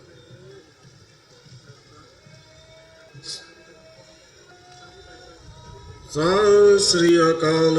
ਬਹੁਤ ਬਹੁਤ ਧੰਨਵਾਦ ਡਾਕਟਰ ਅਮਰਜੀਤ ਸਿੰਘ ਜੀ ਉਹਨਾਂ ਦਾ। ਸੋ ਹੁਣ ਮੈਂ ਬੇਨਤੀ ਕਰਾਂ ਜਿਹੜੇ ਵੀਰ ਸਟੇਜ ਤੇ ਬੈਠੇ ਆ ਜਾਂ ਥੱਲੇ ਮੇਰੇ ਸਾਹਮਣੇ ਬੈਠੇ ਆ, ਰਵਿੰਦਰ ਸਿੰਘ ਜੀ, ਭਾਈ ਗੁਰਿੰਦਰ ਸਿੰਘ ਮਾਨਾ, ਭਾਈ ਜਸਵੰਤ ਸਿੰਘ ਜੀ, ਇਹ ਸਾਰੇ ਆਜੋ ਆਪਾਂ ਡਾਕਟਰ ਅਮਰਜੀਤ ਸਿੰਘ ਨੂੰ ਸਨਮਾਨਿਤ ਕਰ ਦਈਏ। ਉਸ ਤੋਂ ਉਪਰੰਤ ਆ ਜਿਹੜਾ ਡਾਕਟਰ ਬਖਸ਼ੀਸ਼ ਸਿੰਘ ਜੀ 1-2 ਮਿੰਟ ਵਾਸਤੇ ਹਾਜ਼ਰੀ ਲਵਾਉਣਗੇ ਤੇ ਉਸ ਤੋਂ ਬਾਅਦ ਇਹ ਪ੍ਰੋਗਰਾਮ ਦੀ ਸਮਾਪਤੀ। ਆਪ ਜੀ ਨੂੰ ਬੇਨਤੀ ਆ ਜਾਓ ਆਪ ਸਟੇਜ ਤੇ ਸਾਰੇ। ਹਾਂਜੀ ਡਾਕਟਰ ਜੀ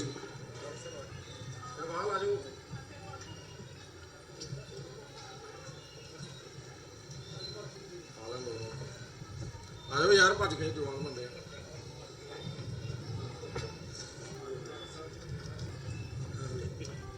ਇਧਰ ਬਣਾ ਲਓ ਸਹੀ ਪਰਲੇ ਪਾਸੇ।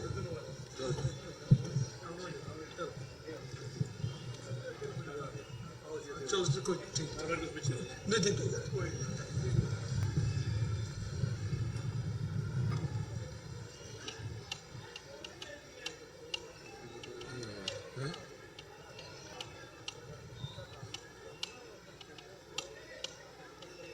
ਬੋਲੇ ਸੋ ਨਿਹਾਲ।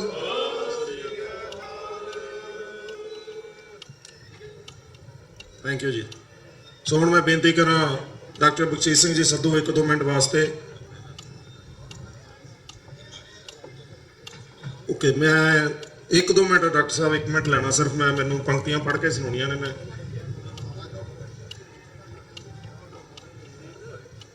ਸੋ ਜਿਹੜੀਆਂ ਇੱਕ ਤਾਂ ਮੈਂ ਅਨਾਉਂਸਮੈਂਟ ਇਹ ਕਰਨੀ ਚਾਹੁੰਦਾ ਕਿ ਜਿਹੜੀਆਂ ਪੰਕਤੀਆਂ ਡਾਕਟਰ ਸਾਹਿਬ ਨੇ ਯੂਨਾਈਟਿਡ ਨੇਸ਼ਨਸ ਦੇ ਵਿੱਚ ਜਿਹੜੀਆਂ ਦਰਜ ਕਰਾਈਆਂ ਨੇ ਚਾਰਟਰ ਦੇ ਵਿੱਚ, ਉਹ ਪਹਿਲੀ ਪੰਕਤੀ ਹੈ, ਹੁਣ ਹੁਕਮ ਹੋਆ ਮਿਹਰਵਾਨ ਦਾ ਪੈ ਕੋਏ ਨਾ ਕਿਸੇ ਰਵਾਨ ਦਾ ਸਭ ਸੁਖਾਲੀ ਬੁੱਠੀ ਆਏ ਹੋਆ ਹਲੇ ਮੀਰਾ ਜੀਓ।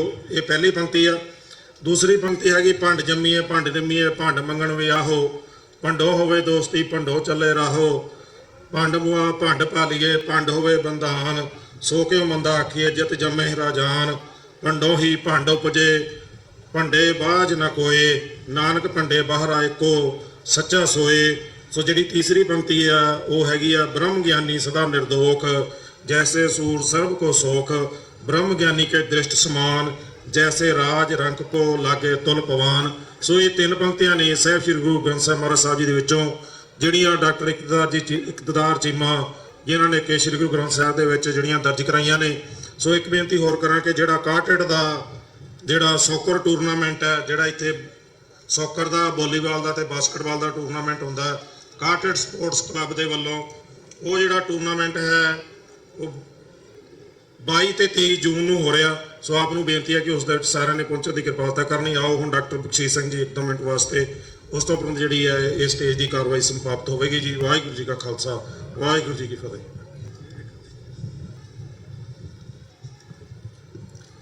ਹਾਂਜੀ, ਗੁਰੂ ਪਿਆਰੇ ਸਾਧ ਸੰਗਤ ਜੀ, ਗੱਜ ਕੇ ਬੁਲਾਓ ਫਤਿਹ। ਵਾਹਿਗੁਰੂ ਜੀ ਕਾ ਖਾਲਸਾ, ਵਾਹਿਗੁਰੂ ਜੀ ਕੀ ਫਤਿਹ। ਗੁਰੂ ਪਿਆਰਿਓ, ਤੁਸੀਂ ਬਹੁਤ ਵਿਚਾਰ ਸੁਣੇ ਨੇ ਤੇ ਮੈਂ 1-2 ਸ਼ਬਦਾਂ ਵਿੱਚ ਤੁਹਾਡਾ ਜਿਹੜਾ ਵਾ ਉਹ ਟਾਈਮ ਲੈ ਕੇ ਮੈਂ ਤੁਹਾਨੂੰ ਕੁਝ ਮੈਸੇਜ ਜਿਹੜਾ ਵਾ ਉਹ ਭੇਜਣਾ ਚਾਹੁੰਦਾ ਵਾਂ। ਸਭ ਤੋਂ ਜ਼ਿਆਦਾ ਸਮਝਣ ਦੀ ਲੋੜ ਆ, ਪਰ ਸਿੱਖਾਂ ਵਾਸਤੇ there is no option other than independent Punjab Khalistan, ਕਿਉਂਕਿ ਸਾਡੇ ਕੋਲ ਹੋਰ ਕੋਈ ਆਪਸ਼ਨ ਨਹੀਂ ਆਜ਼ਾਦ ਪੰਜਾਬ ਤੋਂ ਬਗੈਰ। ਜੇ ਅਸੀਂ ਆਪਣੇ ਗੁਰੂ ਗ੍ਰੰਥ ਤੇ ਗੁਰੂ ਗ੍ਰੰਥ ਨੂੰ ਬਚਾਉਣਾ ਵਾ ਤੇ ਖਾਲਸਤਾਨ ਚਾਹੀਦਾ ਵਾ। ਜੇ ਪੰਜਾਬ ਦੇ ਪਾਣੀ ਤੇ ਪੰਜਾਬ ਦੀ ਬਿਜਲੀ ਨੂੰ ਬਚਾਉਣਾ ਵਾ ਤੇ ਖਾਲਸਤਾਨ ਚਾਹੀਦਾ ਵਾ। ਜੇ ਤੁਸੀਂ ਆਪਣੀ ਬੋਲੀ ਨੂੰ ਬਚਾਉਣਾ ਵਾ, ਜੇ ਤੁਸੀਂ ਆਪਣੀ ਹੋਂਦ ਨੂੰ ਬਚਾਉਣਾ ਵਾ, ਜੇ ਤੁਸੀਂ ਆਪਣੇ ਧਰਮ ਨੂੰ ਬਚਾਉਣਾ ਵਾ, ਜੇ ਤੁਸੀਂ ਗੁਰੂ ਗ੍ਰੰਥ ਸਾਹਿਬ ਦੀ ਬੇਅਦਬੀ ਨੂੰ ਰੋਕਣਾ ਵਾ ਤੇ ਸਾਨੂੰ ਖਾਲਸਤਾਨ ਚਾਹੀਦਾ ਵਾ। ਸਾਨੂੰ ਖਾਲਸਤਾਨ ਐਸੇ ਚਾਹੀਦਾ ਵਾ ਕਿ ਸਿੱਖਾਂ ਦਾ ਫਿਰ ਕਦੇ ਵੀ ਜੈਨੋਸਾਈਡ ਨਾ ਹੋਵੇ। ਸਾਨੂੰ ਖਾਲਸਤਾਨ ਚਾਹੀਦਾ ਵਾ ਕਿ ਸਿੱਖਾਂ ਦਾ ਕਦੇ ਵੀ ਅਤਿਆਚਾਰ ਨਾ ਹੋਵੇ। ਸਾਨੂੰ ਖਾਲਸਤਾਨ ਚਾਹੀਦਾ ਵਾ ਕਿ ਕਦੇ ਵੀ ਅਨਸਪੀਕੇਬਲ ਟਾਰਚਰ ਸਿੱਖਾਂ ਦੇ ਨਾ ਹੋਣ। ਔਰ ਸਾਨੂੰ ਖਾਲਸਤਾਨ ਚਾਹੀਦਾ ਵਾ ਕਿ ਸਿੱਖ ਬੀਬੀ ਦਾ ਫਿਰ ਕਦੀ ਰੇਪ ਨਾ ਹੋ ਸਕੇ। ਔਰ ਇਸ ਚੀਜ਼ ਨੂੰ ਪ੍ਰਾਪਤ ਕਰਨ ਵਾਸਤੇ, ਖਾਲਿਸਤਾਨ ਦੀ ਪ੍ਰਾਪਤੀ ਵਾਸਤੇ, referendum 2020 is a peaceful, legal and democratic method, and it's your moral responsibility that you must participate, you must propagate, you must support referendum 2020, because referendum 2020 is legal, referendum 2020 is democratic and peaceful. ਜਦੋਂ ਗੁਰੂ ਗੋਬਿੰਦ ਸਿੰਘ ਜੀ ਨੇ ਅੰਮ੍ਰਿਤ ਛਕਾਇਆ ਤੇ ਉਹਦਾ number 1 motive ਇਹ ਸੀ human equality. ਸਾਰੀਆਂ ਕੌਮਾਂ ਦੇ ਲੋਕ ਉੱਥੇ ਆਏ, ਪਰ ਉਹ ਇੱਕ ਐਮਪਟੀ ਪ੍ਰੋਮਿਸ ਨਹੀਂ ਸੀ। There was a force behind. The force behind was Khalsa. So you need force, you need land, you need your country to protect your rights. And ਜਦੋਂ ਕਿ ਇੱਥੇ ਅਮਰੀਕਾ ਦੇ ਵਿੱਚ 1863 ਦੇ ਵਿੱਚ ਸਲੇਵਰੀ ਖਤਮ ਹੋਈ ਤਾਂ ਪ੍ਰੈਜ਼ੀਡੈਂਟ ਲਿੰਕਨ, ਅਬਰਾਹਮ ਲਿੰਕਨ ਜਿਹੜਾ ਸੀ, ਉਸਨੇ ਸਲੇਵਰੀ ਨੂੰ ਖਤਮ ਕਰਨ ਵਾਸਤੇ ਡੈਕਲੇਰੇਸ਼ਨ ਕੀਤੀ। ਭਾਵੇਂ ਉਹਦੀ ਬਹੁਤ ਆਪੋਜੀਸ਼ਨ ਸੀ ਅਮਰੀਕਾ ਦੇ ਵਿੱਚ, but he took the step because he was strong enough. ਪਰ 100 ਸਾਲ ਤੱਕ ਭਾਵੇਂ ਕਿ ਸਲੇਵਰੀ ਖਤਮ ਹੋ ਚੁੱਕੀ ਸੀ, ਪਰ slavery in reality was not ended. ਕਿ ਅਫਰੀਕਨ ਅਮਰੀਕਨ ਜਿਹੜੇ ਸੀ ਉਹਨਾਂ ਨੂੰ ਇਕੁਅਲ ਦਬਾ ਰਹੀ ਸੀ, ਉਹਨਾਂ ਨਾਲ ਡਿਸਕ੍ਰਿਮੀਨੇਸ਼ਨ ਹੁੰਦੀ ਸੀ, ਉਹਨਾਂ ਨੂੰ ਜੋਬਾਂ ਨਹੀਂ ਸੀ ਦਿੱਤੀਆਂ ਜਾਂਦੀਆਂ, ਉਹਨਾਂ ਨੂੰ ਰੈਸਟੋਰੈਂਟ ਨਹੀਂ ਜਾਣ ਦਿੱਤਾ ਜਾਂਦਾ। ਫਿਰ doctor Martin Luther king junior in 1963, 100 ਸਾਲ ਬਾਅਦ, he came there to Lincoln Memorial and he stated, I want to make a dream speech. Your dream speech is I have a dream that one day all people will be treated as equals. So we have dream that people of Punjab should be treated as equals because we have equal rights. God gave us equal rights, and in order to achieve those rights, you have been waiting for 72 years. Since 1947, have you gotten any rights? You women have been raped. You have been tortured to the nth degree, and the genocide has been done against you. You must wake up. You can't remain silent. You must support Fundam 2020 because at this time, that is the issue. That is the case. Fundam 2020 is a platform for all the organizations. It doesn't belong to Sikh for Justice alone. It's not a property of Sikh for Justice. It's for all of us. Council of Khalistan is 100% behind the Fundament 2020 because this is what's going to lead us to freedom. So, Pyare Khalsa Ji, if you want to live a life of dignity, if you want to live a life of freedom, you need to support this campaign. And Jesse Jackson, who has fought and who was a contestant in 2 elections in which he was a candidate for vice presidency, he has agreed to come and support our cause. And we are trying to contact some other politicians, and hopefully they will come too. But it doesn't matter how many politicians support you or they don't. We are strong enough, and the Sikhs are making great progress. While we have some things to solve among ourselves, we have to be more unified, and we have to more together. But together we can win. And a Fundam 2020 is a thing that's your moral responsibility to join it. ਇੰਨੀਆਂ ਬੇਨਤੀਆਂ ਪ੍ਰਵਾਨ ਕਰੋ ਜੀ। ਇਸ ਦੋਵਾਂ ਗੁਰਦੁਆਰੇ ਦੀਆਂ ਕਮੇਟੀਆਂ ਦਾ ਬਹੁਤ ਧੰਨਵਾਦ ਹੈ ਕਿ ਇਹਨਾਂ ਨੇ ਪ੍ਰੋਗਰਾਮ ਇੱਥੇ ਬਹੁਤ ਵਧੀਆ ਤਰੀਕੇ ਨਾਲ ਕਰਾਇਆ ਹੈ। ਔਰ ਭੈਣੋ ਦੇ ਭਰਾਓ, ਤੁਸੀਂ ਜਿੰਨਾ ਚਿਰ ਤੱਕ, ਮੈਂ ਤੁਹਾਨੂੰ ਇਹ ਦੁਬਾਰਾ ਇਹ ਕਹਿ ਰਿਹਾ ਵਾਂ, you have no choice. If you have no free country, you have no rights, and no rights without a fight. So this is the fight to win our rights. Waheguru ji ਕਾ ਖਾਲਸਾ, ਵਾਹਿਗੁਰੂ ਜੀ ਕੀ ਫਤਿਹ। ਧੰਨਵਾਦ ਡਾਕਟਰ ਬਸ਼ੀਰ ਸਿੰਘ ਜੀ ਹੋਰਾਂ ਦਾ। ਸੋ ਹੁਣ ਮੈਂ ਇੱਕ ਬੇਨਤੀ ਕਰਨੀ ਮੈਂ ਪਹਿਲਾਂ ਭੁੱਲ ਗਿਆ ਕਿ ਅੰਮ੍ਰਿਤ ਸੰਚਾਰ ਆ ਜਿਹੜਾ ਕੱਲ ਨੂੰ ਗੁਰਦੁਆਰਾ ਸਿੰਘ ਸਭਾ ਕਾਟੜ ਵਿੱਚ ਦੁਪਹਿਰ ਤੋਂ ਬਾਅਦ 2:30 ਵਜੇ ਜਿਹੜਾ ਉਹ ਆਰੰਭ ਹੋਵੇਗਾ।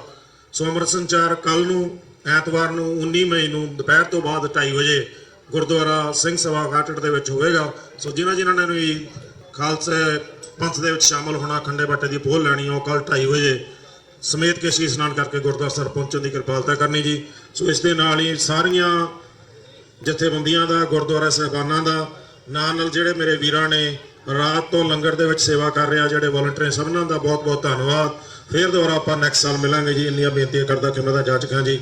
ਵਾਹਿਗੁਰੂ ਜੀ ਕਾ ਖਾਲਸਾ, ਵਾਹਿਗੁਰੂ ਜੀ ਕੀ ਫਤਿਹ।